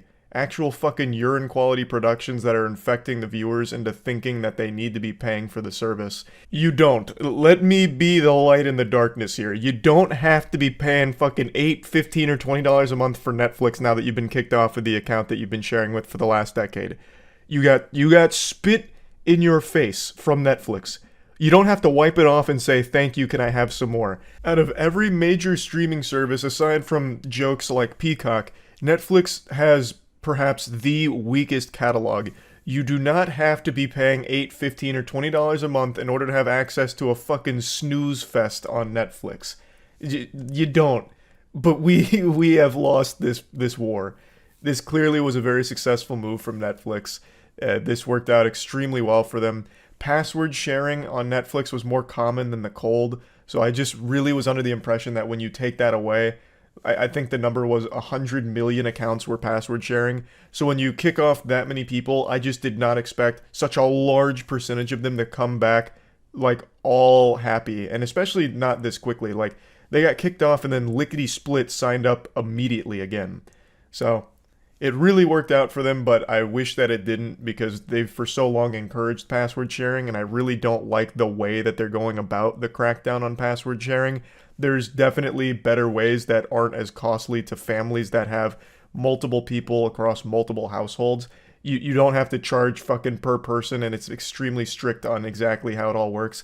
I've gone over the specifics of it in a couple of videos before, so I'm not just going to keep repeating myself. I'm just surprised. Like, I'm just out here befuddled at how successful this has been for Netflix. Now, I would like to mention that they have received a lot of cancellations as well. They've seen an increase in cancellations, but the new signups are outpacing those by a wide margin. Netflix received nearly 100,000 daily signups on May 26th and May 27th already, and it's just absolutely popping off for their bottom line right now. So it always sucks to lose, but unfortunately, you just gotta be humble even in defeat. Sometimes you just take a bite of that BLT sandwich. Hold the B and T, it's just a fucking L sandwich. And that's one of those cases here. I do think that this is also going to be wildly detrimental for every other streaming service, because on every streaming service, most people are sharing passwords. You know, spoiler alert, everyone is sharing passwords when possible. And now that the Netflix crackdown has been extremely financially successful for the company, I do envision very soon there will be crackdowns on every other platform as well. So password sharing might be a thing of the past. I feel like it's going to be outlawed across the board on streaming services, and that fucking sucks. All I can really hope for now is that the way that the other streaming platforms crack down on password sharing isn't as strict as Netflix. Hopefully there's some wiggle room for families to actually be able to share passwords to some degree, as opposed to charging so much money for a big family or a family that's across multiple households. So that's something we just have to wait and see on, but I do think that's coming, so just put that on your calendar, mark it down for the near future. Rest in peace, password sharing, and yeah, that's about it. So yeah. There's an expression, you're only as old as you feel. And I gotta tell you, I'm feeling octogenarian recently. The biggest content online undoubtedly has been like TikTok style content, like short, bite-sized pieces of either trends, challenges, or goofy dances, all of which I'm not really a fan of and I don't really understand. Nowadays, a lot of headlines leave me scratching my head, trying to even decipher if what I even read was English or even a human language to begin with. I swear to God, there's just like a new thing every day that it goes right over my head and makes no sense to me. Like, did you squeeb today? Turns out 9 out of 10 millennials don't even know how to glorb. Don't be a lame-o. Well, lame-o I understand, but all the other words in there, it sounds like it's out of a fucking Rick and Morty sketch. Like, I don't get it. So like I have to like research things that are popular these days in order to like not feel completely left out and in the dark. I'm actually starting to feel what it was like to be a parent during the rise of the internet, and your kids like telling you, you know, trendy things going on online, such as like 4chan with pools closed due to AIDS, and you don't know what the fuck they're talking about. Like, what's Habbo Hotel? What's going on? I'm reaching that point. But long-winded explanation to come to what I actually want to talk about today. There was something I really didn't understand a few days ago that blew up on Twitter with Skibidi toilet. That made no sense to me. I didn't know what that was. It sounded like some kind of like bootleg toilet or something. But apparently it was is a huge YouTube trend, a huge branch of YouTube content. So I looked into it, and it's a series of Gmod shitposts that are getting like 20 million views a day per video. The channel DaFuck Boom is a classic like Gmod shitposter, and over the last month he has gained over 2.9 billion views, over 7.2 million subs, and every month now for the last couple months is getting at least 2 billion views. He is blowing up all because of Skibidi Toilet. And that's the gift that keeps on giving, because everyone's suckling from that milky bosom of Skibidi Toilet, because anyone that's even making content around Skibidi Toilet, such as like, here's what you didn't understand about Skibidi Toilet number 33, hidden moments of Skibidi Toilet number 41, is this the end of Skibidi Toilet Cameraman in episode 42?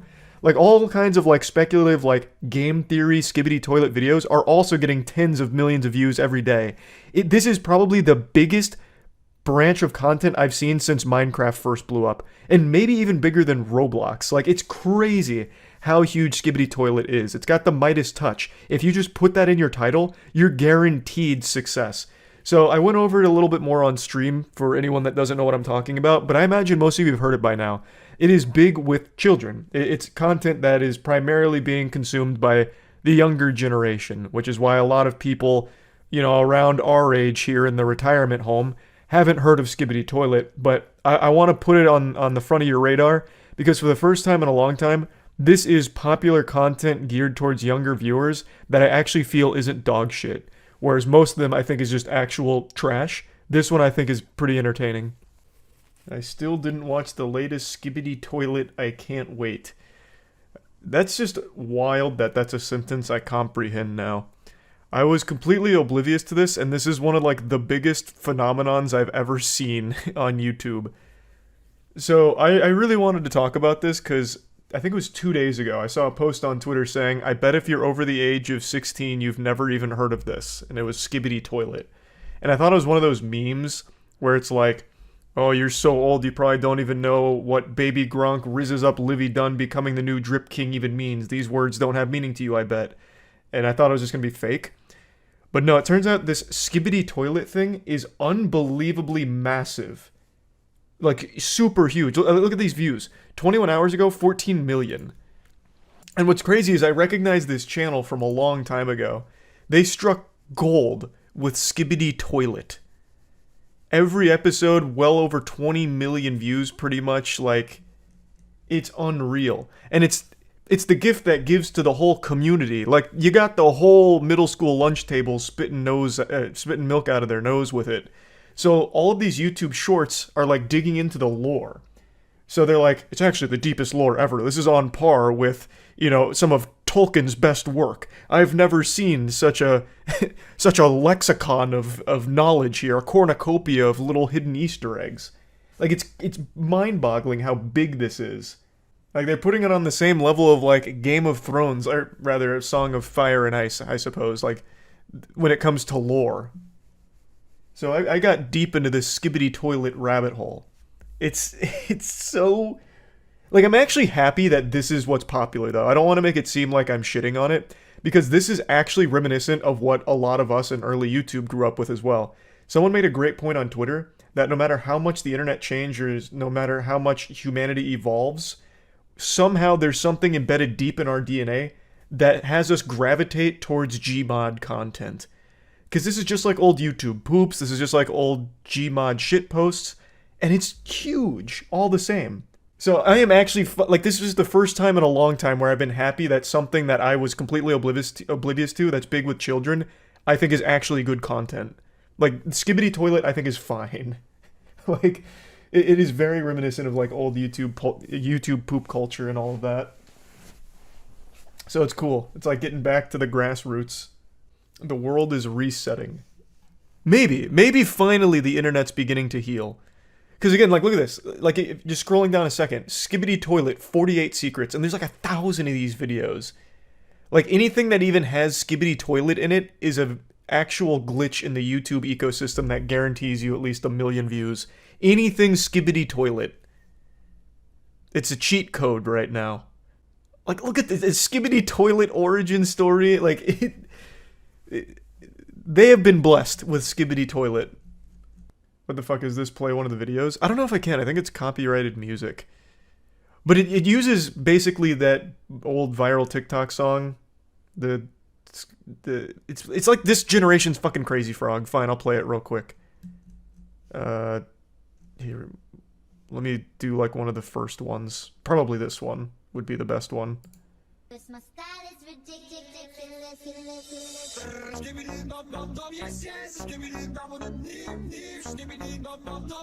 So this. It uses that, and then it does like a bunch of wacky things, and it evolves and grew into like a giant fucking war between Skibidi Toilet, the cameraman, Mr. Ass Blast or some shit. I don't know. It's got like layers to the narrative now, all stemming from that. It's literally old Gmod shitpost content, but blowing up in 2023. 2023 years after the death of our Lord, and we are still appreciating Gmod content. I just find that to be poetic and wholesome almost. Our species peaked with good shitposts. Why move from that? We did. For a while, we were straying from the light of God with like TikTok garbage content like dumb challenges and dumb dances, but now Skibidi Toilet's the new hotness. We're back. I'm gonna be honest, I think we're starting to get back to where it all began. We've got Skibidi Toilet, which is fucking huge. Gmod shitpost classics. And now we had that guy narring his butthole, like bare asshole. Fucking 30 million views on that. We're coming back. We're like, a flip has switched somewhere along the space-time continuum, maybe after we discovered all those gravitational waves. But things are starting to fall into place again. It's feeling pretty good. How long till MySpace profile songs make a comeback?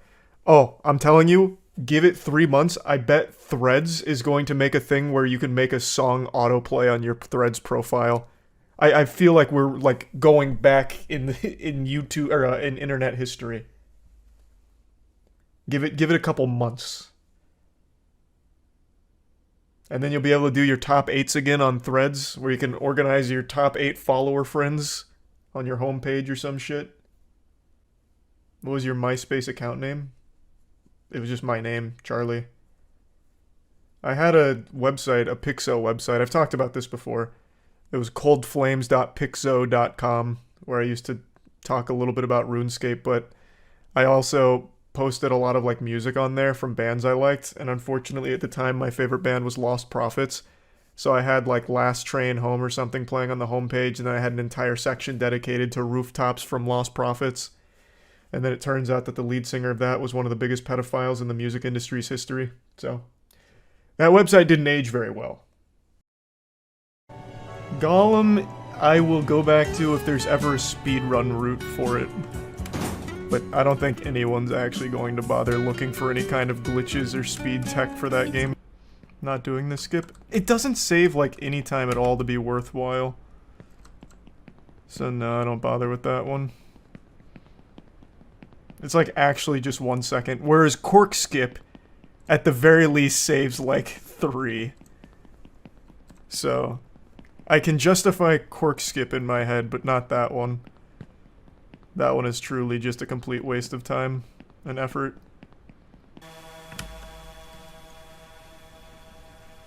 Oh my god, I might not make it. Wow, that was clutch. What is going on? I'm sloppy. Okay, this should work.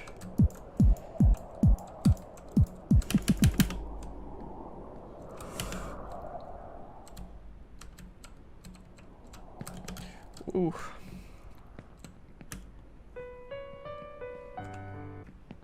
Once I'm nice and warm, this will be super clean.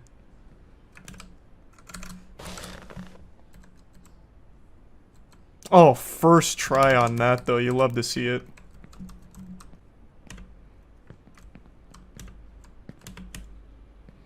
Alright. Here's, oh my god. That was a little close. Here's hoping I can actually move off the bed this time.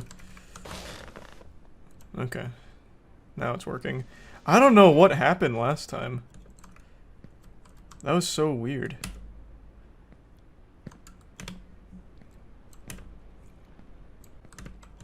The more I know, the less I know. Oh! I've never missed book. I've never missed book in my life. Oh my god. No. Okay. We'll have to just run the whole way then.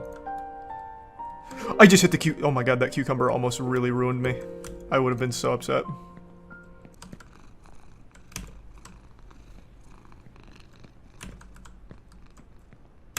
Oh my god. Oh, Jiminy Christmas! What is happening? He does not want to stand on anything today. Holy shit. Stand on it! You bastard. You sick fuck. Just stand on it. What is happening?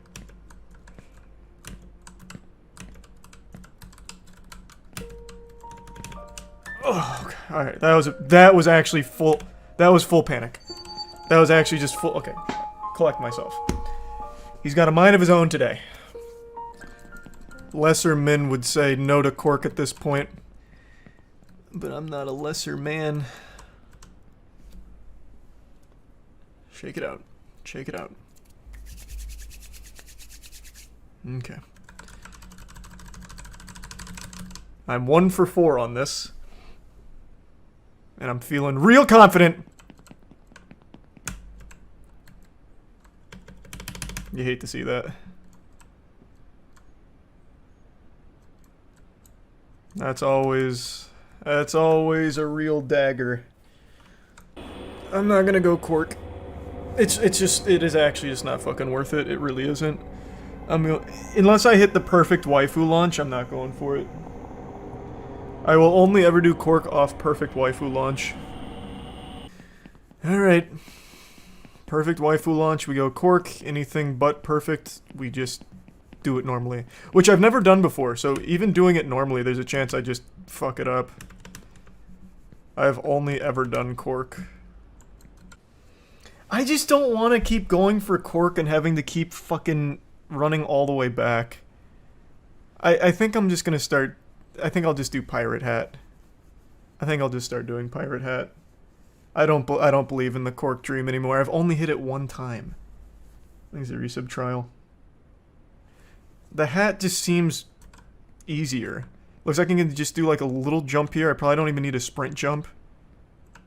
Like if I go for a hat here and I overshoot it, that would be so embarrassing. Because I can't really gauge the distance super well. Maybe I'll do like a long range sprint jump. Okay, you know what? I'm overthinking it. Yeah, that was... that was underwhelming. I've been given actual trauma from Cork. Alright. Time for one of the scariest tricks in the run.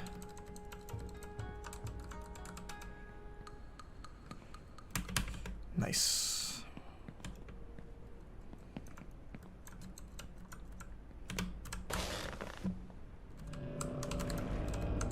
No! Oh my god, I'm lost. I'm lost. I can't see. I can't see. I'm scared. I just really don't like the idea of missing Dragon and going all the way back. Let's just try it normally. Let's just get a completed run under our belt and then we can try Dragon next time because I'll be faster coming out of the tunnel since I'll have seen it before.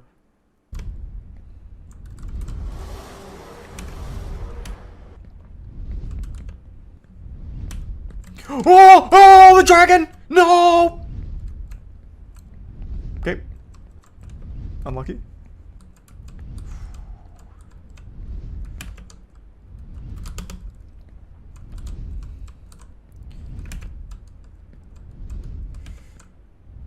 Why? Why did it do that? Why did it climb up?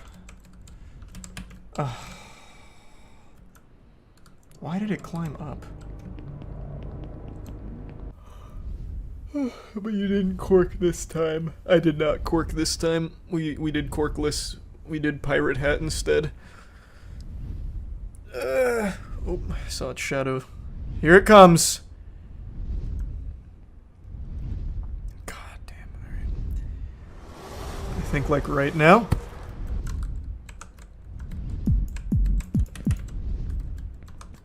Wow. Dragon, first try. I really don't know how I'm gonna get off of this dragon.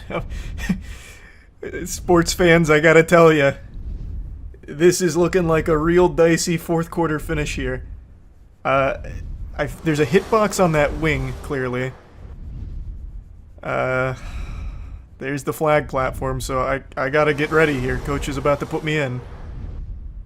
I don't know how I'm gonna do this. But it's coming up.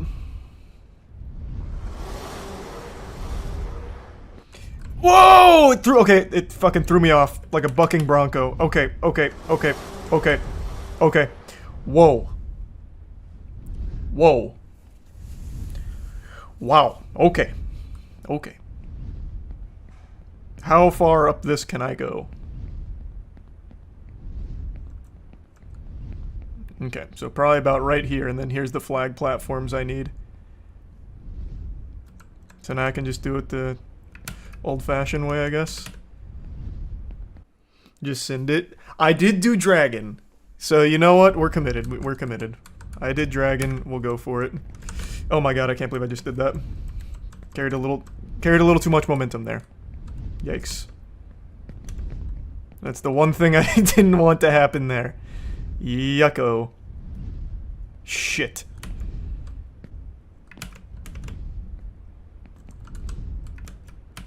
What? Okay, that's sad. That's very sad. That hurts my feelings. Let me out. I want to go back to dragon, please. Jesus Christ. Now I'm stuck.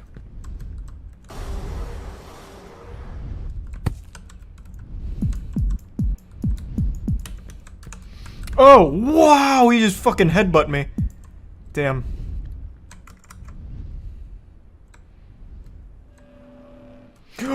Wow! What a shame. Unlucky hitbox, I guess.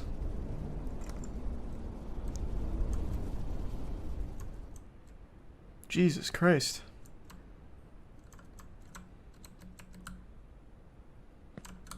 Nope. I hit dragon skip once, that's good enough for me. Just enough to let myself know that I'm good enough to do it if I was only a bit braver. Oh my god, this hitbox is so weird. Oh my god, it's all so weird. I'm panicking. I'm starting to panic. I'm starting to panic. It's a fucking video game, Charles. Jesus. Calm down. Alright. So now we just take this to the... Oh my god, where's the dragon? Oh, he's below me. We're fine. Okay. Now I know this goes to the airplane.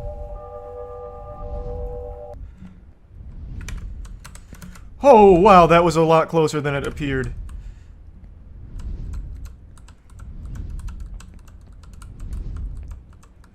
Okay, some cassette tapes. That's kind of far. The dragon! No, you bastard! You sick motherfucker! Why? Okay, we're just gonna do dragon skip from now on. That is so tedious. Even if I fail dragon skip, I don't care. I do not feel like going through all of that.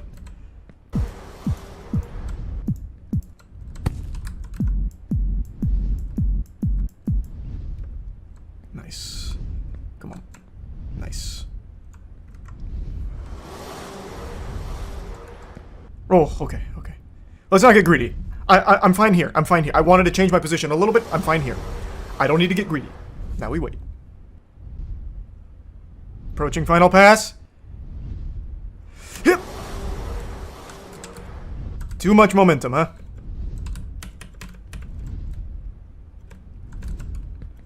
What a shame. There's a resub overflow. Man, I am actually still so fucking tilted about that. That was the perfect dragon jump, man. That was exactly where I needed to land and everything.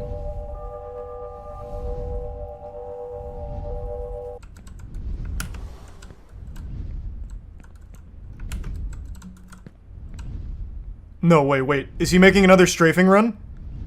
Wait, he's not supposed to do that. Oh my god. Oh my god, don't do it. Oh god. Oh, please tell me he turns. Oh, thank god, okay. We're good.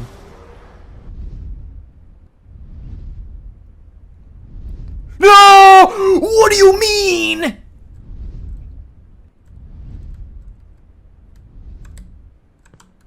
That's alright, more practice. I think I'm just gonna...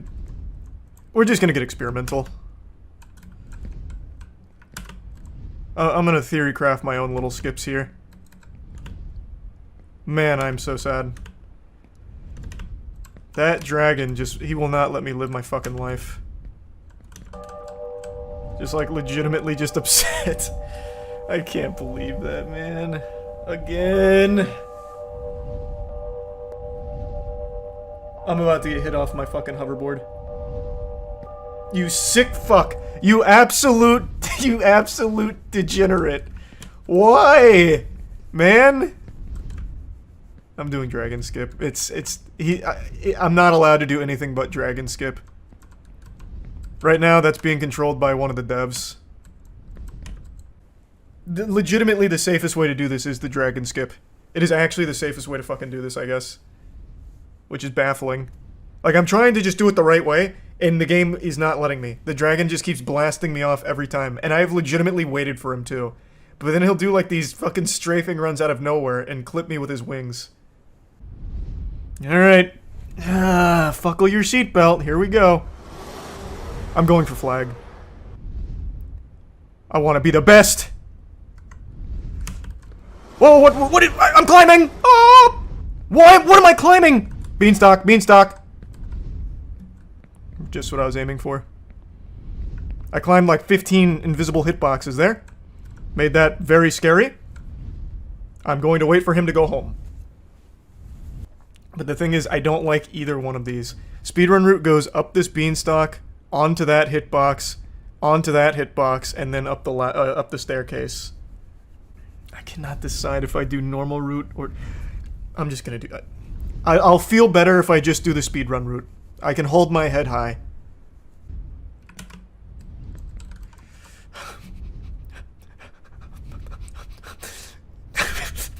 That's normal. This is speedrun. I'm doing it. Oh, almost fell. I mean, I didn't almost fall, but I didn't make it on my first try. Wait, let me see the angle.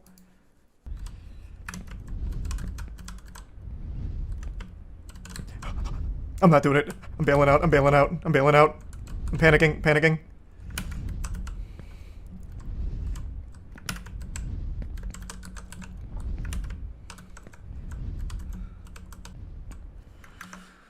Okay. What's next? I don't feel good about myself. I didn't... There's supposed to be a thing you climb up there, and I missed it twice. I freaked out. I panicked. I lost composure. Okay.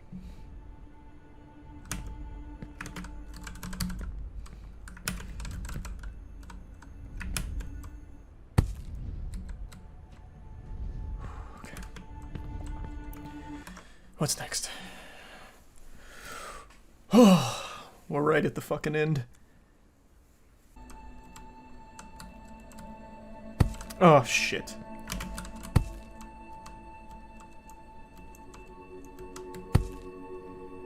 There we go. Okay, slow it down. So now it's that to Statue of Liberty. In the speedrun, he makes it all the way to the YouTube play button over there.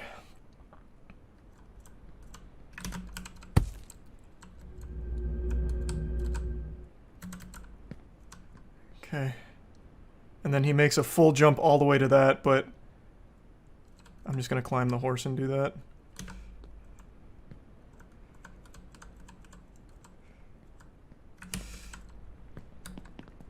Okay. What's next?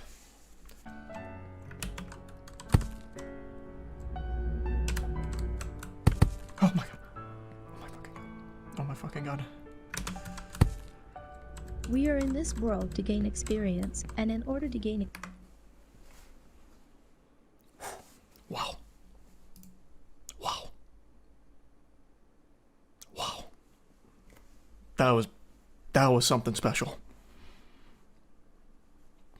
That was fate stepping in right there that I was able to grab onto the yoga ball.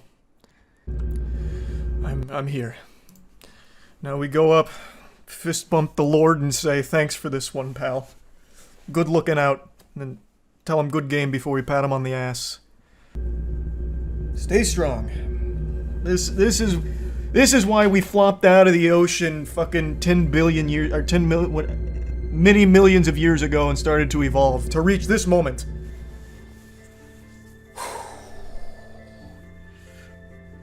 This is what it was all for. Tiny hole there, avoided.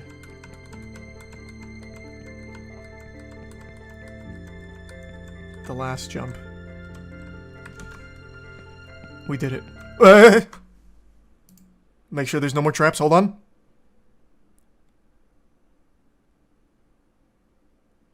And I'm just gonna let this congratulations really sink in and fill every goddamn pore on my body. Okay, it's just a straight shot, we did it. Holy shit, we did it. Oh my god, finally. And I used every single speedrun strat except for, beanstalk, backdoor, reach around, loop-de-loop and pull. Every other speedrun strat I used. We did it. We fucking did it. It's over. The speedrunning god! I was made in a fucking test tube in a lab!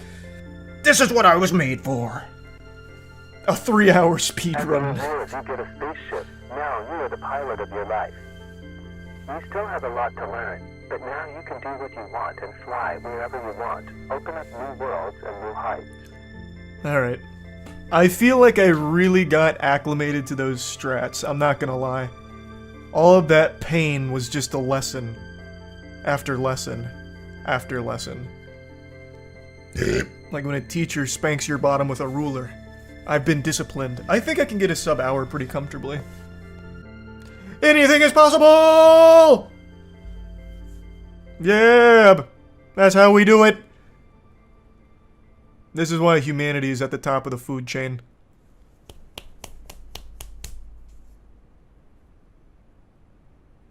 Man, my list of video game achievements and accolades are ridiculous. Sub 3 hour only up speedrun. I am one of only 3 people in the world who finished Lord of the Rings Gollum.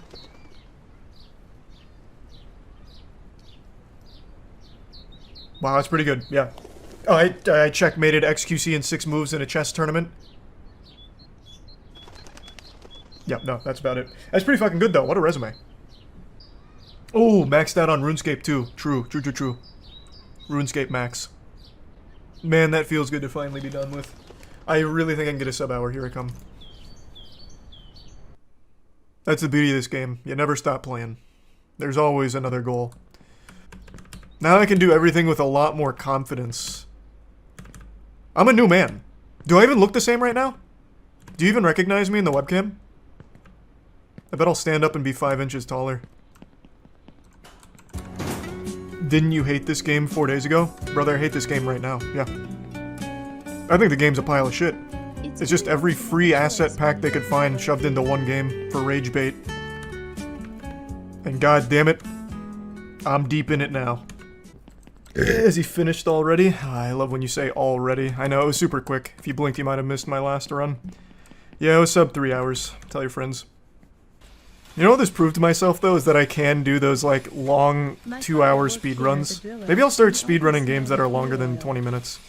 Or speedrun routes longer than 20 minutes. Usually I just do very short ones. He drank a lot and often beat my mother. This, like, actually upped my confidence in long speedrun games. Oh, I'm still scared. Time loss. Biological time loss, unlucky. Oh god. Oh god. Oh fuck. Jesus Christ. Why? Okay. A little sloppy here. It's been a while since we've been down here in fucking Normieville. So I'm blowing it at the moment. Still on sub 3 hour pace. True, I could still PB at least. You doing Cork at waifu? Nah, I think we just have to retire Cork. I think we always just do Pirate Hat from now on. Fuck Cork. It's just not worth it. I don't like it. It doesn't like me. I think we just always do Pirate Hat from now on. Man, I'm getting so fucking clean. Jeez. Jiminy Christmas, who is this man? Is he a man or a machine? Lord. Where does the human stop and the technology start? Fucking android of speedrunning. Even with a complete fuck up on Windmill multiple times, that was still a pretty good Earth. Not bad. How many hours do you have in this? More than the developer spent making it. I have like 8 hours in this game, which is fucking embarrassing. Only real men do cork. Whatever. I don't care. I'm not just gonna keep throwing away runs forever for cork. It's just not worth it. I will only do cork off perfect waifu. That is the only time I'll ever do cork is off perfect waifu. Sub 40. If I did everything perfectly, I could sub 40 here, but I don't think I will.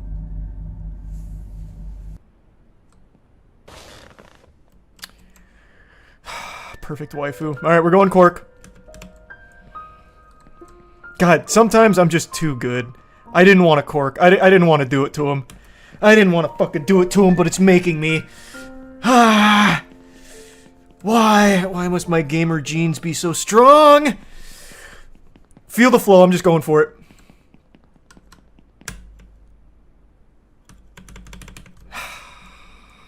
Damn. That's the danger of cork. She's a cruel mistress. But I was a man of my word. Like I said. Perfect waifu, I go cork. I'm gonna be honest, I think I cracked the code on how to do perfect waifu. That one I knew was good the second I landed on bed. So I think I've got the right angles now. Alright, let's see if I go back-to-back perfect waifu into back-to-back cork failures. I've got a sneaking suspicion that I will miss cork again should I get another perfect waifu. There's just something telling me. There's something tickling me saying, Charles, you won't make that again. You really shouldn't. But then the devil on my shoulder says you gotta do it.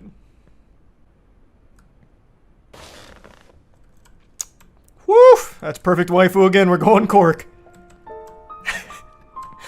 Alright, I've got waifu down. Yet I cannot master cork until right now. Calculating. Calculating. Game time.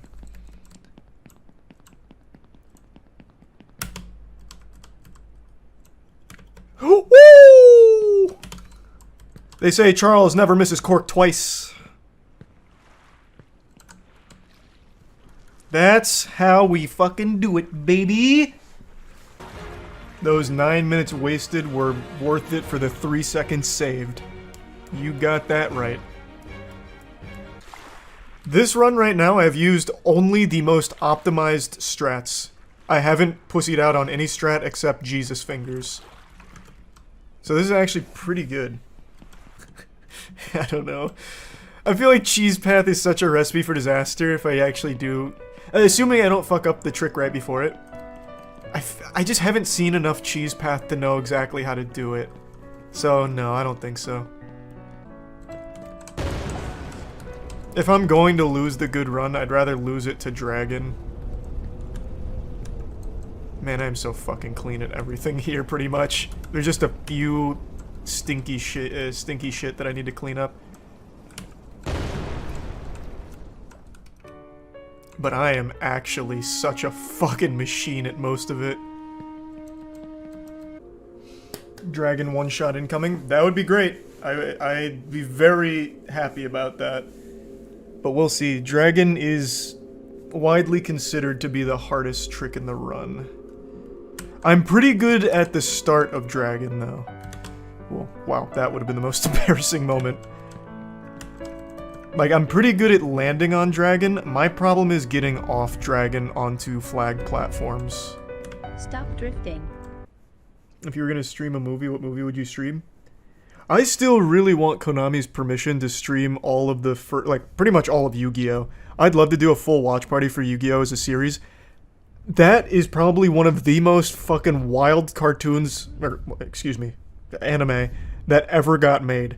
It's fucking crazy. I would love that. As for movie, I don't know. When Redline was still free on YouTube, when they were doing the Redline promo, we watched that here.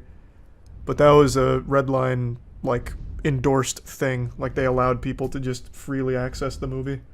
Moonfall would be good, yeah. Where's the dragon at, man? Why is it taking so long? It's supposed to be 3 minutes. There it is. They get stuck or something?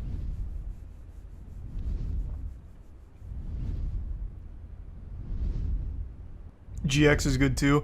GX has some fucking wild moments, like when Kaiba sends a set of Yu-Gi-Oh cards to space because he wants to teach aliens how to duel. Come on, come on. There we go. So yeah, that also has some fucking wacky moments. I'd love to do the whole series as a watch party.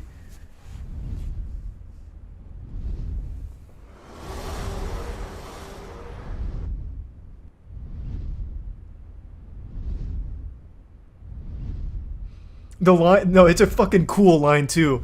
Kaiba goes, "If there's intelligent life out there, I'm gonna teach it how to duel."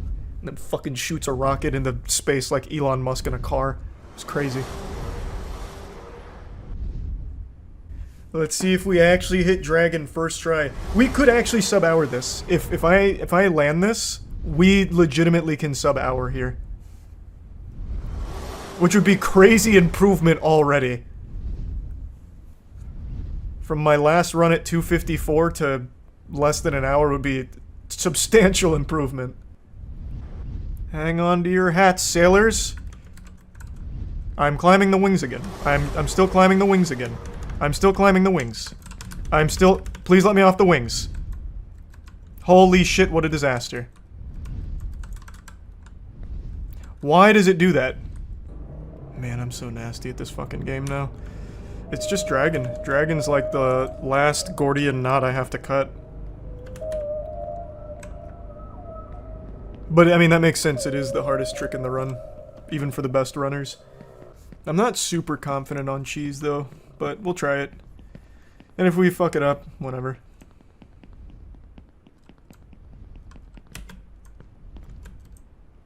Clean. That wasn't too bad.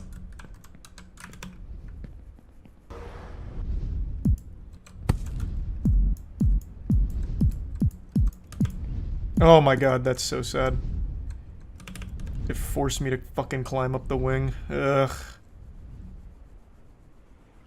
I'm not gonna go for tail anymore. I'm just gonna go for body. Oh no! It was too far. No.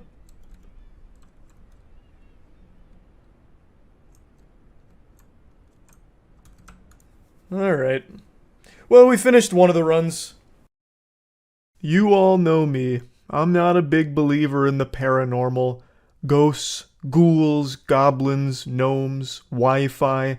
All just a bunch of horseradish if you ask me. And you know what else I didn't believe in until recently? One Piece being good. But now everything I thought I knew is crumbling around me because I am actually, finally, enjoying One Piece. After 2 years of committing time to watching this to see if I'll ever enjoy it. I just finished Water 7 and Innie's Lobby, and I actually really liked those arcs. Now, typically, this is a video I would post on my second channel, Moist Charlie Clips, because that's where I've been updating people on my One Piece progress, and it's also just a channel where I've been posting a bunch of other weird shit, so go subscribe to that channel, it'll make you more attractive. But the reason I decided not to put it on that channel this time is because this is such a pivotal moment in my anime viewing career. This is the biggest anime ever made and biggest manga by extension, and I've never liked it. I've always shouted bah humbug about all the people going crazy about how good One Piece is.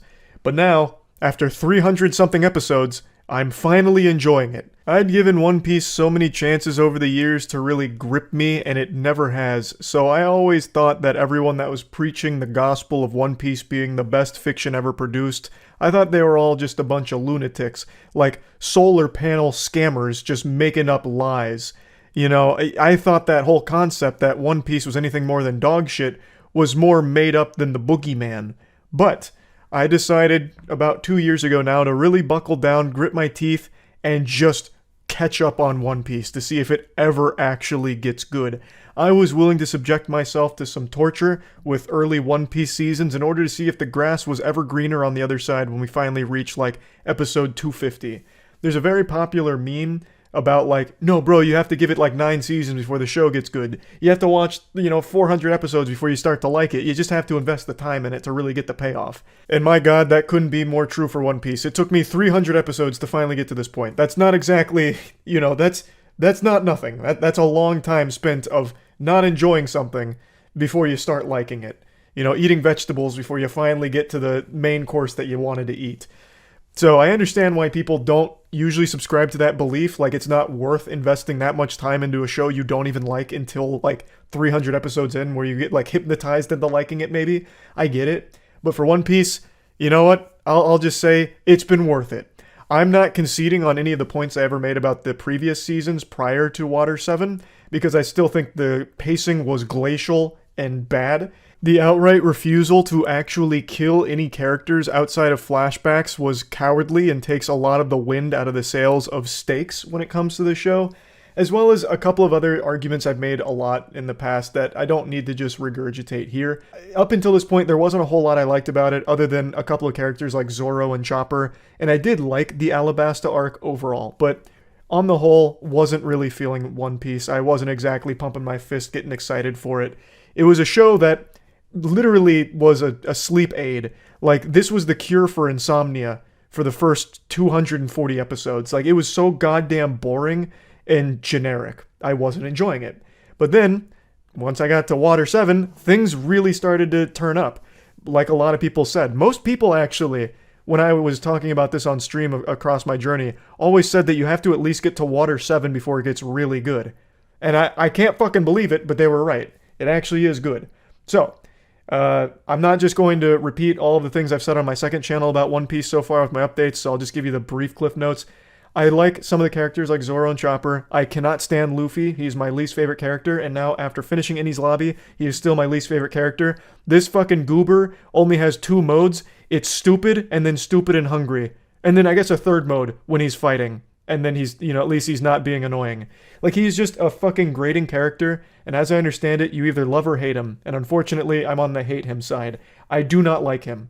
He is very, very annoying, and I get that that's his whole character trait, but so far he has not evolved past that or developed past it at all. And I can never forgive this show for what it did during Skypiea, where it just put Luffy in the belly of a giant snake, and he stayed there for like 30 fucking episodes straight, and just was like left in stupid juice and like in this trance of idiot moron mode, where he just kept like punching walls, and he's like, oh, this is such a weird cave. Man, am I ever gonna leave this weird cave? Such a weird cave.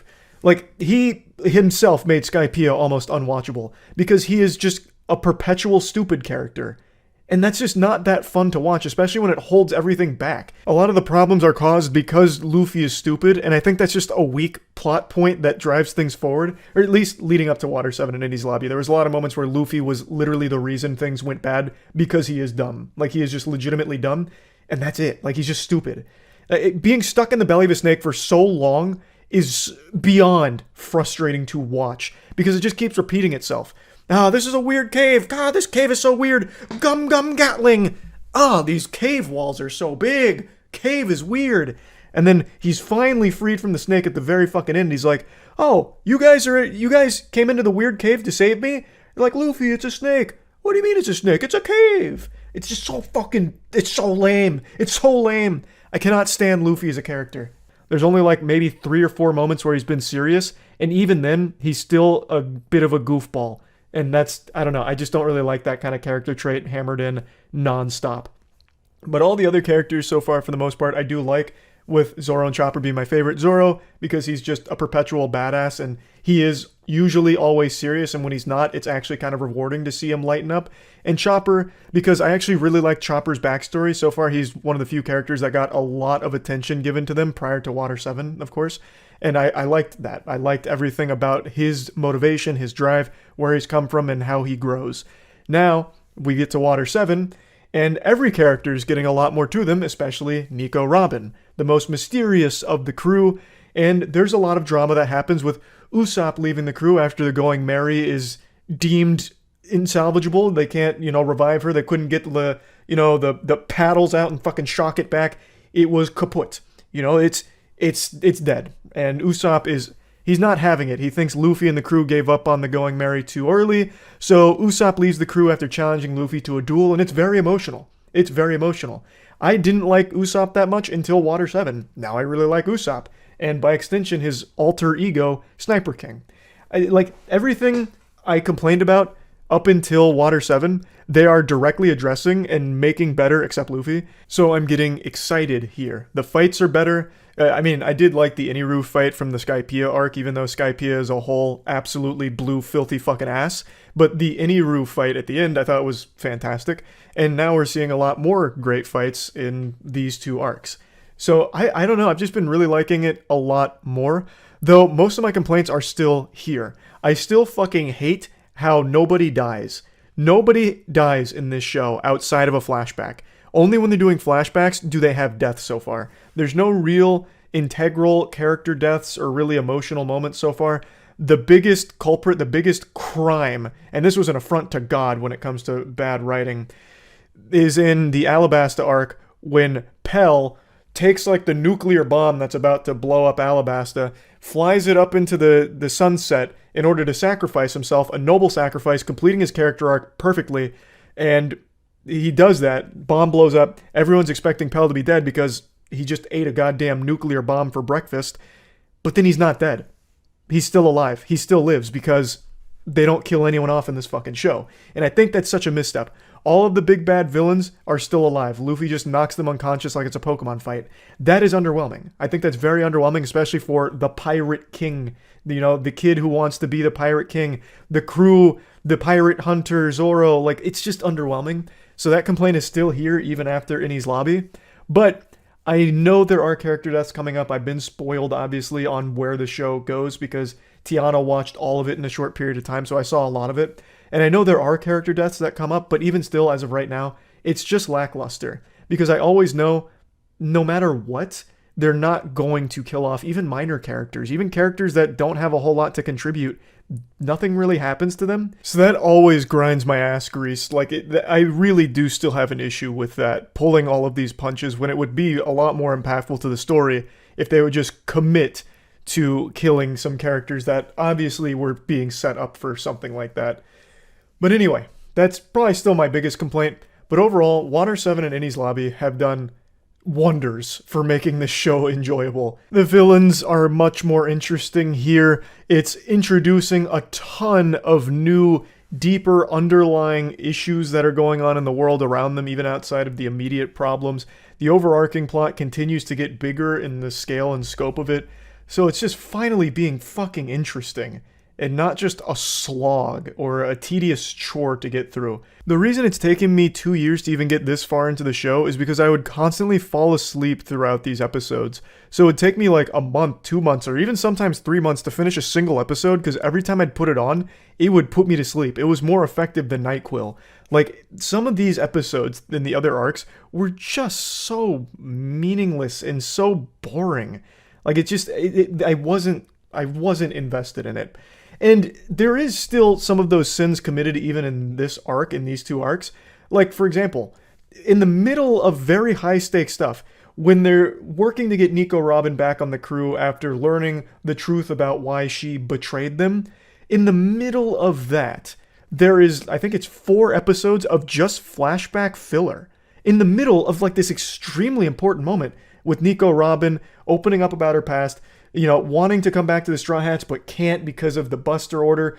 And during this, like, as they're squaring off with all the bad guys and with Nico there as well, they just, like, fucking shoehorn in, like, 4 filler episodes. Why? What, like in the middle of very important stuff. At least I think it was at that part. I'm already getting a little foggy on exactly when those flashback fillers come in, but I'm pretty sure it's there.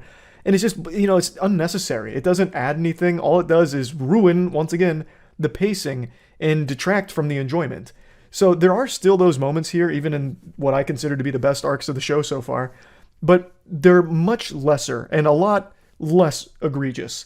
So Overall, I just like the direction Water 7 and Enies Lobby is taking the show. I'm finally starting to see how this opens up into something very special for the first time. So, yeah, I'm finally liking One Piece. I know this isn't the most like detailed Moist Meter review breakdown of Water 7 and Enies Lobby, but I don't really think that's necessary. All of you watching this have probably already formed your opinions about One Piece, and there's not a whole lot I can do to like change your mind. All I can speak to is what I've found not enjoyable versus enjoyable.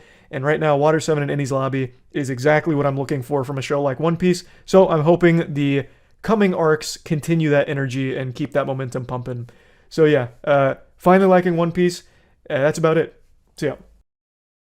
Destiny 2 is a game that I have a very interesting relationship with. It's a relationship that I think teeters on being abusive. Like, the Stockholm Syndrome is hitting so deep that I can't help but keep coming back, only to constantly have my ass beaten by the developers, Bungie. I get punished for wanting to dive back into Destiny 2 and sink a ton of time into again and grind it out and enjoy it. I come back once a year to Destiny 2, my old mistress, thinking things have changed, thinking that they've changed, because they have a shiny new piece of content, a brand new raid that puts stars in my eyes, and I can't resist the urge to get back into the grind and go for world first. That is still, to date, I think the funnest activities I ever do in gaming annually, which is go for world first raid completions. We never even come close, of course, and sometimes we've only ever completed the raid on day one a single time. I'll get to that in a moment. But the experience in Destiny 2 of raiding is unlike anything else. With friends, it's some of the most memorable moments in all of gaming for me. I just love it. But the big problem is, that's about all they have. They do one high-effort content push per year, if that, for Destiny 2, and everything else is just filler, tedious chores, or just complete and utter neglect, with a smile on their face and a middle finger to the community. It seems like most of their focus throughout the year is spent on microtransactions from their Eververse store in order to nickel and dime and shake down people for their lunch money with cosmetics, and not fixing things that need fixing, not addressing things that need addressing, not even listening to community feedback or the player base, and just going complete radio silence until here's the new expansion and you guys are gonna buy it. We know you're gonna buy it, so get ready to buy it. I hate that this is kind of what Destiny 2 has become. I want a reason to log in and play and grind. I want fun things to do in the game, but there just really isn't. Now, I have always said Destiny 2 has so much potential, the most potential out of pretty much any product on the market. And not just from the PvE standpoint, but it also does have PvP. And the PvP could be great. It could be so much better. This is Bungie we're talking about. They made Halo 1, 2, 3, and Reach, some of the best fucking multiplayer games there are in the FPS genre. They could make Destiny 2's PvP an absolute fucking powerhouse of a shooter. But they don't put even a single iota of effort into it. I'm not the only one who feels this way. I'm not special.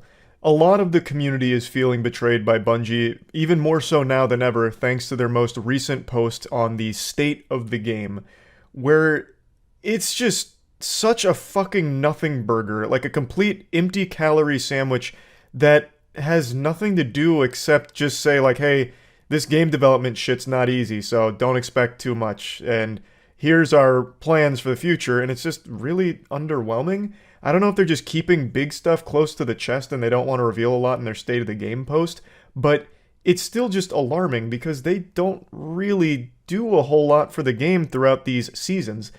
For those that don't know, Destiny 2 operates on a seasonal model, so it's supposed to be getting like an influx of content at different periods throughout the year, but really the only thing that ever actually has any substance to it is when they release either a dungeon that they finally put effort into, or their new expansion with some big story moments, big story missions, and a raid. A shiny, nice new toy for everyone to play with and everyone to come together and try and tackle the hardest content Destiny offers.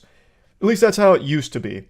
This is a controversial take in the Destiny community, but I'm just going to say it out loud and scream it from the mountaintops. Their most recent raid in the Lightfall expansion was a joke. Root of Nightmares was a raid that me and my team completed in 5 hours, and we are a team that has literally never completed a raid on day one ever until this one. We are a team of casual players. I have probably the least amount of hours out of my group. I have close to like 1,000. Most of the others are between like 1,500 and 2,000, maybe a little bit more. But we usually never day one complete a raid. And for Root of Nightmares, one that we were so fucking excited for, we did it in 5 hours, and it just felt really deflating because we love the challenge. Like, there's a sick joy to banging your head against a wall in a really tough encounter for 16 hours until you finally get it. That euphoric moment when everything clicks and you complete the encounter it's so triumphant. But in Root of Nightmares, it was really, like, underwhelming. It felt really half-baked. Usually in raids, each encounter is a whole different ballgame in what you have to do in order to overcome the challenge. Of course, mechanics are borrowed from previous encounters, but they're expanded. They're given more and more depth. So you'll learn a mechanic in encounter 1 of a raid, and then you'll use that mechanic in encounter 2 in a different way, in a deeper way, in a totally different application of it. In Root of Nightmares, there was really only 2 mechanics the entire raid that never really changed. It was just rinse and repeat. They just kept copy and pasting the same mechanic over and over again. It was super, like, phoned in and lazy. There's only one good encounter in Root of Nightmares, and it's encounter 3 with the planets. That is a fun one. That is what we would have expected the raid to be like, where it has these really interesting encounters that have a lot of depth to them, but it's the only one. It's the exception in Root of Nightmares. Everything else is the exact same shit over and over again. It was just sad. And usually world first races last quite a long time, even for the best teams in the game. But this one was still completed in only a handful of hours. It was so fucking quick. Also, I wasn't exaggerating about the 16 hours on like a single room. When we did Deepstone Crypt Day 1 a couple years ago, we actually spent 16 hours in the second encounter until we finally got through. And it was fun. Like, we still look back on that fondly. And in Root of Nightmares, we literally took a 3-hour break. So it was 5 hours total, but the entire time was 8 hours because after the first 2 or 3 hours, we took a 3-hour break to watch the Moist Esports Valorant team play. Then we came back and then completed it in like another hour and a half, basically. It was so underwhelming compared to all of the other day one raids that we have done over the years. And let's not even get started on the campaign. The Lightfall campaign was a joke. They forgot that there was supposed to be a story in the Lightfall expansion. They literally forgot the narrative. So, you know, I won't even get too deep into that. Point is, it seems the direction Destiny 2 is going is one that the community is not excited about. And it seems like it's one that's entirely either fueled by greed or laziness or a combination of the two. Because most of their effort is spent on cosmetics, it feels like. It seems like that's where most of their resources and team is allocated to, is anything like microtransaction related. At least that's how I and many others feel. And less on like actually improving the game or adding meaningful content or meaningful updates to it. It's fucking sad because this game has like the highest potential out of any product on the market in my opinion. Just straight up across the board. This game has the most fucking potential. The gunplay is extremely satisfying. The builds are extremely fun and versatile. Except for Warlocks for a while, pretty much all of us were using Starfire Protocol because, I mean, you could use it for pretty much everything. But for the most part, the builds are extremely versatile. They have their own unique niches that they can fill in raids and tough encounters. And there's just so much variety to the gameplay itself, so much depth. It's just such a beautiful game, too. Everything is so nice in Destiny and feels so fucking good. And when they actually put effort into the lore, like they did with Witch Queen expansion, the story was great, too. Obviously fumbled with Lightfall, but it has all of the building blocks of a fucking masterpiece. The only thing it's missing is a development team that cares about it. Like, it's sad. It's fucking sad. And instead of, like, putting people's mind at ease with this state of the game where it's like, look, guys, we know you've been dropping the ball, but here's what we're going to do. We're really going to put our foot on the gas pedal and go hog wild and deliver the Destiny 2 experience that you guys really want.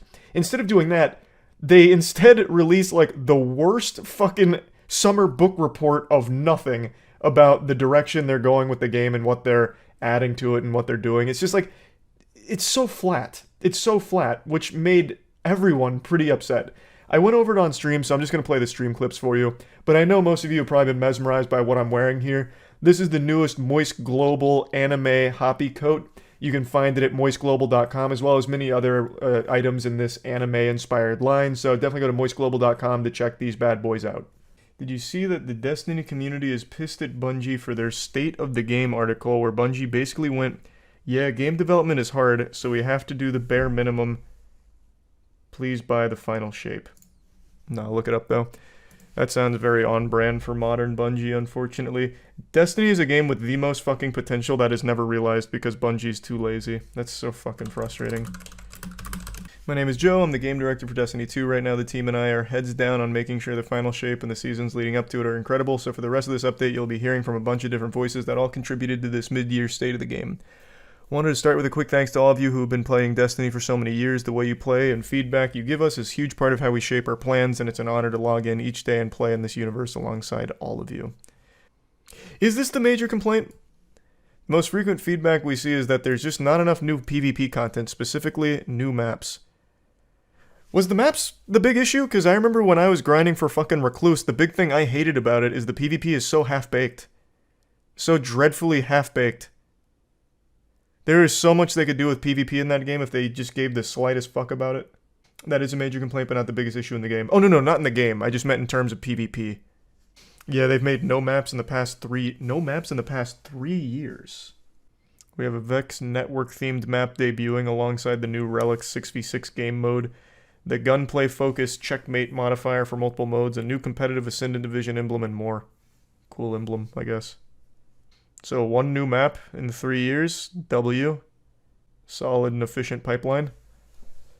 Someone with 4K hours in the game, the community's pissed at the state of the game because they basically say that 2/3 of the game is irrelevant because of manning issues. Basically told the community that we are lazy, so we're not going to make new stuff that much. Oh my god, wait, they have Gambit in here? Ew. The update better just be, we're removing Gambit. We know this is long overdue, we forgot it was in the game, we're getting rid of it. Oh, fuck. As many of you have noticed, we've been quiet on Gambit since last year's overhaul that launched alongside the Witch Queen. In that revamp, the team made significant changes across 5 categories in Gambit. Core activity fundamentals, primeval tuning, invasions, ammo economy, and rewards. Unfortunately, these updates didn't move the needle for player engagement, although we know our Gambit fans... Stop lying. No such thing. Although we know our Gambit fans mostly care about new or returning maps, this is an area of the game with lower engagement that would take resources away from more popular parts of the game to shore up. While we don't have plans to dedicate more resources to significantly transform Gambit, we do have a few... Man, I thought they were about to say we're getting rid of it. We do have a few updates planned for the year of the final shape. These include porting the Cathedral of Scars map and its beautiful Dreaming City. Who cares? Gambit's still here. Jesus Christ. Just get rid of it. Even you can't help but admit this is an area of the game with lower engagement that takes resources away from other parts. Just get rid of it. Put it down. Just fucking put it down. Oh my god. You don't update it. You don't touch it. It's fucking boring. Just get rid of it. That'll free up like 40 gigabytes off of the 200 gig download or whatever. Okay, so in summary, PvP got no real update, and that new map comment didn't go over well. Gambit is getting 1 ported map from 2018, and that's it. Then there's some quality of life changes, which are good, but that's about it. No major impactful changes. Fucking huge. So what's the statement they made about why they're so inefficient at releasing anything of value into the game? The game development hard sentiment. Do you agree that Destiny 2 is the best gunplay art style of any FPS and that's why it's still relevant? Not only that, it's the raids. Their raids, and even some of their other content like dungeons, are so incredibly creative, fun, and fulfilling. But then it's sandwiched in between such tedium, greed, and like misdirection. It has so much fucking potential. Yet they put no effort into it. This is something my friends and I talk about a lot. A lot. Like, a great example is Root of Nightmares. We were so fucking hyped for Root of Nightmares, and we completed it in 5 hours day 1, which we've never been able to do before. Ever.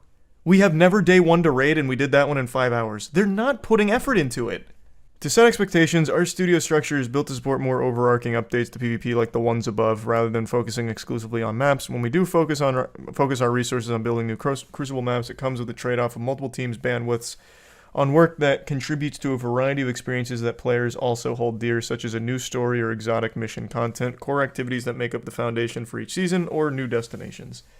Similarly, bringing back reprise maps also involves extensive porting to the latest version of Destiny 2, which requires additional resources to ensure the maps work correctly for multiple game modes and playstyles for years to come. So that's where they're basically saying, like, game development's hard and we don't have real bandwidth because we don't know how to manage our teams. It will get better, they just need AI. Yeah, they're just holding out for AI. Why actually work on managing a team of people when they can just have AI do it for them? They said in a press conference a while ago they were quantity over quality, and we don't good because the players will expect. What riddle did I just read there? Did you get the statement? Did they want quality over quantity? Because they've done neither. Regardless, like, I don't even know what the statement was with that comment, but regardless of quantity over quality or quality over content, they have literally done neither. They also said the final shape in its raid will provide a climactic conclusion to the Light and Darkness saga, probably due to the Lightfall backlash. Well, they forgot to put the story in there. They literally forgot to put the narrative in the goddamn expansion. So yeah, hopefully this will provide something. Some kind of plot. How haven't you given up on the game yet? Again, this is a game with so much fucking potential that is just constantly unrealized. It's criminal. Do you think Destiny would be in a significantly better spot with Activision still being a part of it? It seems the game went downhill once they split with Activision, and Bungie has fooled us into thinking it was Activision's fault. That's something Jackson and I speculated on back and forth. The short answer is I have no idea on how things work behind closed doors. I really don't know. But you're right. The game has definitely gotten worse since they've been apart from Activision, which is unfortunate. But I don't know how much Activision did to help them. I think they just lost direction, most likely. Like, I don't see Activision being the thing that was making Destiny 2 good. Activision provided High Moon and Vicarious Vision to do major expansion. So were they actually, like, hands-on with providing, like, direct support to Bungie for those things? Maybe they were really helpful then. I guess, not knowing the actual relationship between Activision and Bungie during development, the only thing I could see as, like, a positive with Activision involved is they would 100% ensure Bungie is actually working on this game. Whereas right now I feel like they just go into the office and literally play beer pong and then go home. Like, I don't know what the fuck they do all year on this game. They make, like, one decent piece of content with a raid every year, and that's it. Like, what the fuck do they do in between? I've seen a lot of people say that. Did they actually make that statement about not over-delivering because they don't want to set expectations too high? Because if so, that is so fucking embarrassing. Oh my god. If you haven't read the GDC 2022 conference, it's definitely worth a read. No, I haven't. I'll check it out. Someone with 3,700 hours in the game, people are shitting on it way more than it should be. I don't know what the backlash is, like, the scale of it. All I can say is that even as someone who only has, like, I think close to 600 or 700 hours across console and PC, probably more than that, but it's very frustrating to see how little gets added to it of value, and just how comfortable they are phoning everything in and going through the motions without any real content. That's why I don't actively play. I have no reason to. Do you think Destiny can become another Anthem? No, it's never gonna, like, fully, fail or anything. Destiny's too big to fail. I don't think that'll ever happen. I didn't think it was possible to surprise me with a news story anymore. Just given the state of the world, I'm always expecting wacky things every day. I'm always on guard. You know, I read a story about megalodons not being extinct anymore. Okay, interesting, but not enough to make me even raise an eyebrow. Aliens probed my uncle. Tough luck, get in line, pal. I've read 1,000 of those stories this week. I feel like I've truly seen it all when it comes to startling headlines. You know those elite warrior characters in anime who will say shit like, I trained my body against every type of poison in the known universe. I gradually consumed all of this poison in order to build an immunity to it. That's me with goofy fucking news stories. It takes a lot to make me wobble or, you know, even get wide-eyed in astonishment.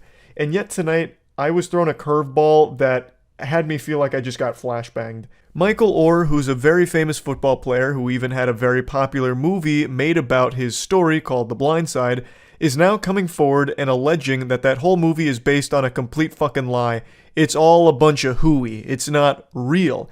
His adoptive family, the Tuohys, actually weren't his adoptive family. He recently learned that they never actually adopted him. The papers he signed that he was led to believe were adoption papers were actually a conservatorship. That is downright evil shit here. This is a wild plot twist to the entire fabric of the space-time continuum. I'll go ahead and catch everyone up to speed on Michael Oher and his story just very briefly. I'm just going to give you the most bare-bones bullet point outline here, if for anyone that hasn't seen The Blind Side. The Blind Side is a film that came out in 2009. It even stars Sandra Bullock. It was a very popular movie. It was huge for its time because the story of Michael Oher is a very interesting and a very sad one as well. Michael Oher had a pretty rough hand that he was dealt in life, and he was extremely gifted at football. A family by the name of the Tuohys, and I realize when I keep saying that it actually just sounds like Banjo-Kazooie shit. Their last name is Tuohy. The main character, aside from Michael Oher in The Blind Side, is Sandra Bullock, who portrays Leanne Tuohy, who is a real person. The Tuohys are a family that are very well off. I'm talking wipe your ass with $100 bill, placemats of pure gold, and put your pinky out when you're sipping from your chalice that's filled with Voss water because you can't stand tap. They are a wealthy family, and they became very friendly and close with Michael, and lifted him out of homelessness, invited Michael into their lives, into their family, and encouraged him to play football and follow his dreams the entire way. Eventually, it culminates with the Tuohys formally adopting Michael Oher. Or at least, that's the story that was told, but according to Michael himself, the truth is more fucked up than my right-hand pinky that I dislocated and never actually fixed. It is really fucked. So, Michael is alleging that what was signed, those so-called adoption papers, were actually a conservatorship. For those that don't know what that is, a conservatorship is basically the legal right for someone to become the guardian of an adult. This is usually reserved for cases where the individual in question here is in a state that leads to a suboptimal environment for them to make their own choices, whether it's like financial or anything like that. The most notable case of this most recently was Britney Spears. It's a whole can of worms, and it always stinks like shit. When a conservatorship gets involved, it is always a very messy, very not great situation to be in. So this is very alarming to hear here because Michael was under the impression that he was legally adopted by the Tuohys, but has recently learned as of February of this year that he's not. In fact, he's just under their conservatorship. He is literally been misled and manipulated every step of the way of his life by the Tuohys, it seems. Instead, Oher says, the couple tricked him in 2004, less than 3 months after he turned 18, into signing a document that made Sean and Leanne Tuohy his conservators, giving them full legal control over any of his contracts, but no familial relationship. That is so deplorable, so disgusting. It makes me wish Men in Black neuralizers were real so it could just wipe this knowledge from my brain.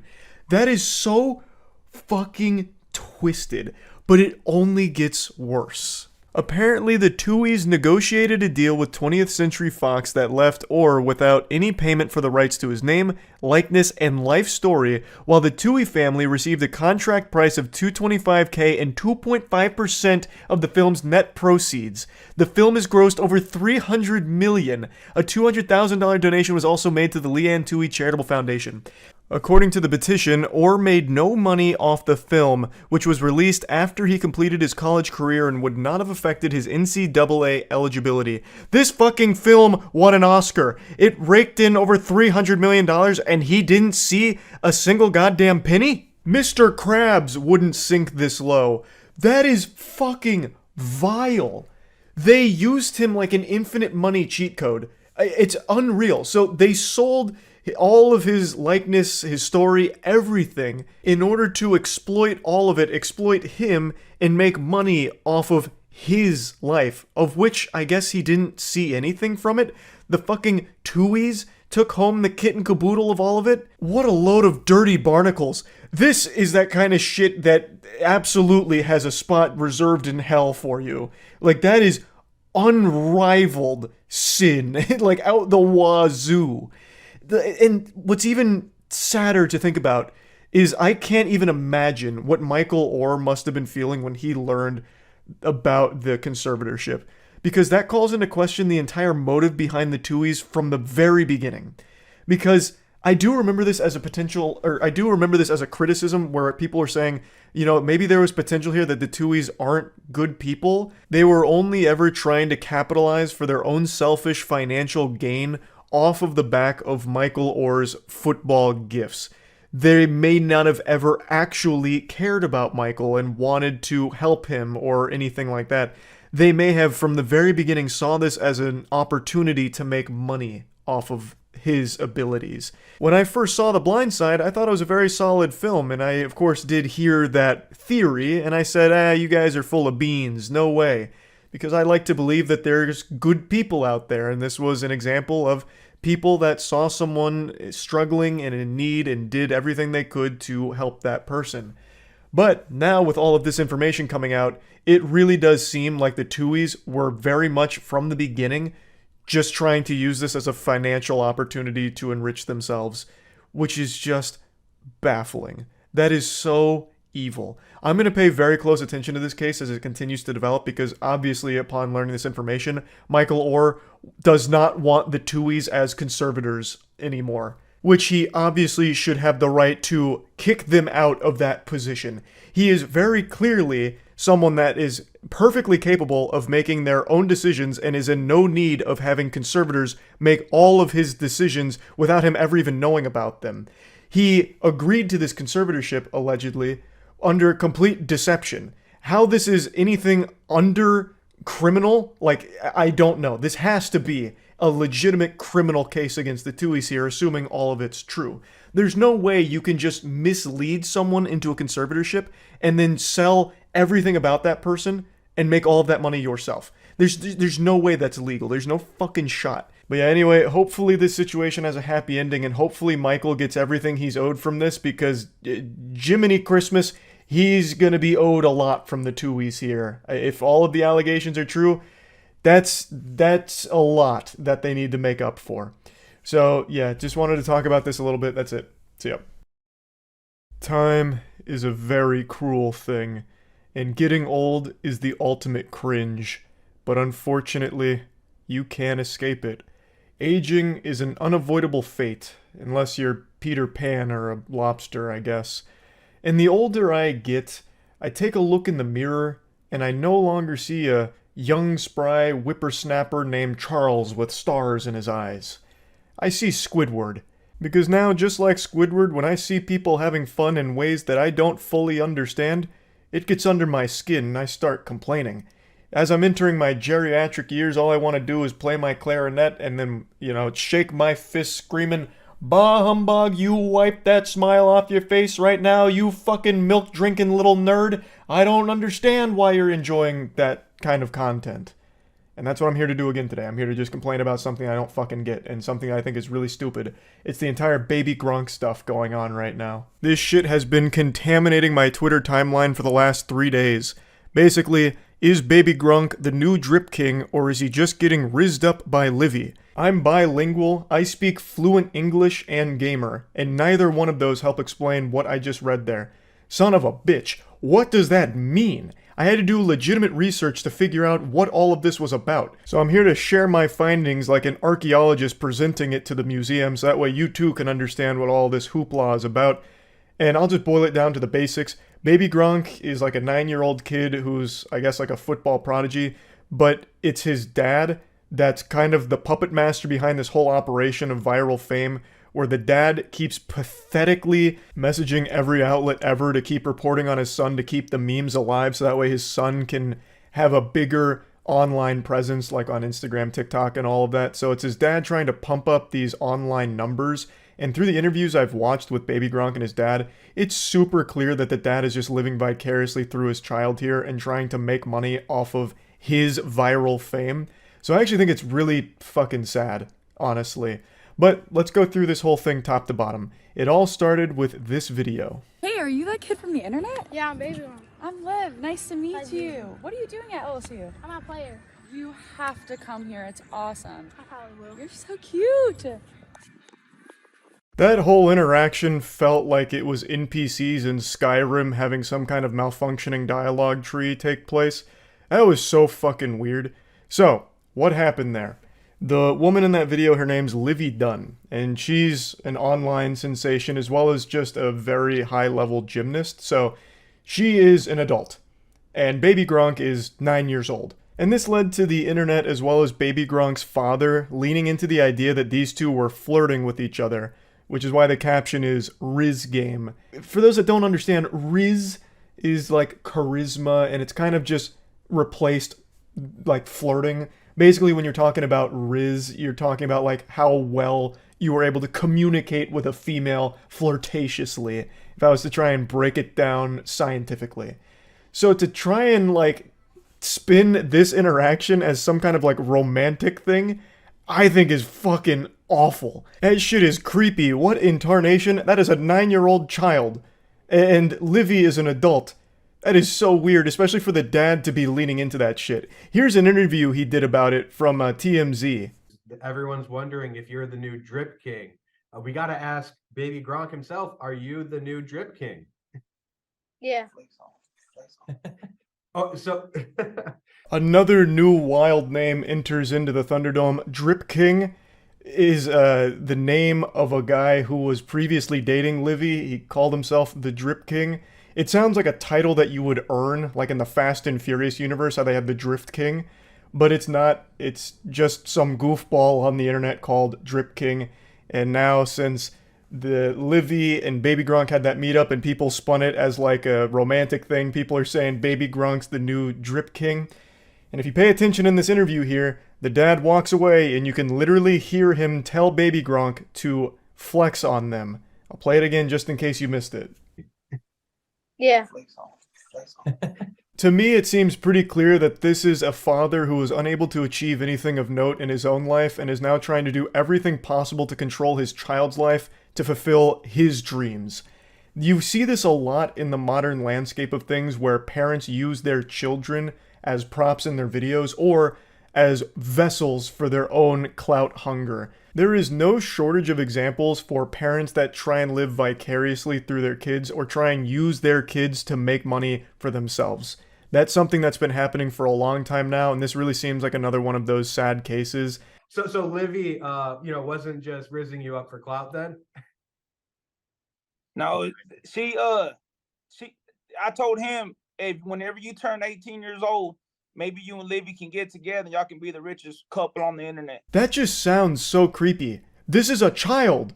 Bro, your kid is a kid. There are Fortnite skins almost as old as your son. Why are you even talking like this? Livy just convinced Baby Gronk to commit to LSU. Baby Gronk is the #1 college football prospect in the country. He averages 300 yards and 5 touchdowns a game. On his visit to LSU, Livy rizzed him up. Livy even hugged Baby Gronk. He might be the new Riz King. Do you think Baby Gronk will lead LSU to a national championship? This is what really made the whole thing go viral. This video got posted everywhere talking about how uncomfortable it made them, saying the video made them feel schizophrenic because the dude in it is so concerningly robotic. He's like an animatronic from fucking Five Nights at Freddy's. It's just a weird video, but it's clearly by design. The guy behind it, I think, is pretty obviously making a joke out of it, like it's supposed to be satirical. But it is still an odd thing to catch on as a meme about a child and an adult like flirting with each other and convincing this kid to go to that college to play sports. Now, the stats that he vomits out there, like the 300 yards and 5 touchdowns a game, I'm pretty sure that's all just made up and baloney, just made to be silly and over the top. But even still, the dad does keep getting these celebrities and college campuses to like meet up with his son or take his son on a tour of the campus, and he makes content around that. So a lot of people really did believe that he was like getting recruited to these colleges and committing to like LSU like off rip. But that just doesn't make any sense. Just because a kid's dominating the Pee Wee football league, if he actually is, that doesn't mean that he's a good college recruit. He's 9 fucking years old. He just graduated from diapers a few years ago. There are so many things that could change on his journey through life. He could stop wanting to play football. He could stop growing. He could just, decide to play with Legos for the rest of his life. Like, that would be a really awful start for recruiting. Like, I highly doubt colleges are legitimately looking at a 9-year-old as a potential prospect usually they'd look at like high school and I guess maybe like middle school if there's some absolute like mutant football playing god there. But that's just not even the case here. He's not even in middle school. So I think it's all just a bunch of, you know, mumbo jumbo in order to increase the virality of the Baby Gronk brand. It's all calculated from the father, and it's all really fucking embarrassing from the dad. Everything I read from him makes me like dislike the dad more and more, such as him talking about how he's always had a plan for his son and it's playing out right now, which really makes it seem like he only had a kid in order to focus on one thing in particular, which was money making. He also talks about and toots his own horn about how great at marketing he is and how he really understands the internet landscape and the balance between reality and the internet world. He tries to spin it in a way where he's like a hero who's just making sure his son is set for life so he can be a millionaire as soon as possible. But it really just comes off as kind of slimy to me. But yeah, there was another follow-up video after that one went viral where it kind of, you know, exacerbated the meme even further and then even brought the Drip King into the equation. Baby Gronk just stole Livy from the Drip King. On his visit to LSU, Baby Gronk rizzed up Livy and they started dating. They are so in love, Baby Gronk got Livy's name tattooed on his arm. Is Baby Gronk the new Drip King, or is Livy just using him for clout? Goodness gracious. Talking about a child and an adult being in love here for the sake of the meme, I guess? I don't know. I get that it's supposed to be satire. I understand that. But it's still fucking weird, and even weirder that the father of that child is leaning into it for his kid. Talking about, you know, like, eventually they'll be dating in the richest couple in the world or whatever, and then, I guess, writing Livy's name on his son's arm? That shit is weird! It's creepy! What the fuck? I am really surprised that Livy hasn't just shut that shit down herself, been like, yep, this is creepy. Wow. But I just wanted to talk about it a little bit, because this is a meme that for some reason, or not even like a meme, like a story, I guess, because so many articles are being written about it every day now, that's just infested my Twitter feed. Like, it is all over Twitter, and I just needed to get to the bottom of what the fuck was going on, and now that I understand it, I dislike it even more. Shit sucks. I feel really bad for the kid. I legitimately do feel bad for Baby Gronk because his dad is a loser, and it feels like he's just trying to exploit his son for money here on the internet through viral fame. So that is always awful when there's a parent that does that. So I wanted to talk about it a little bit, and that's it. So yeah.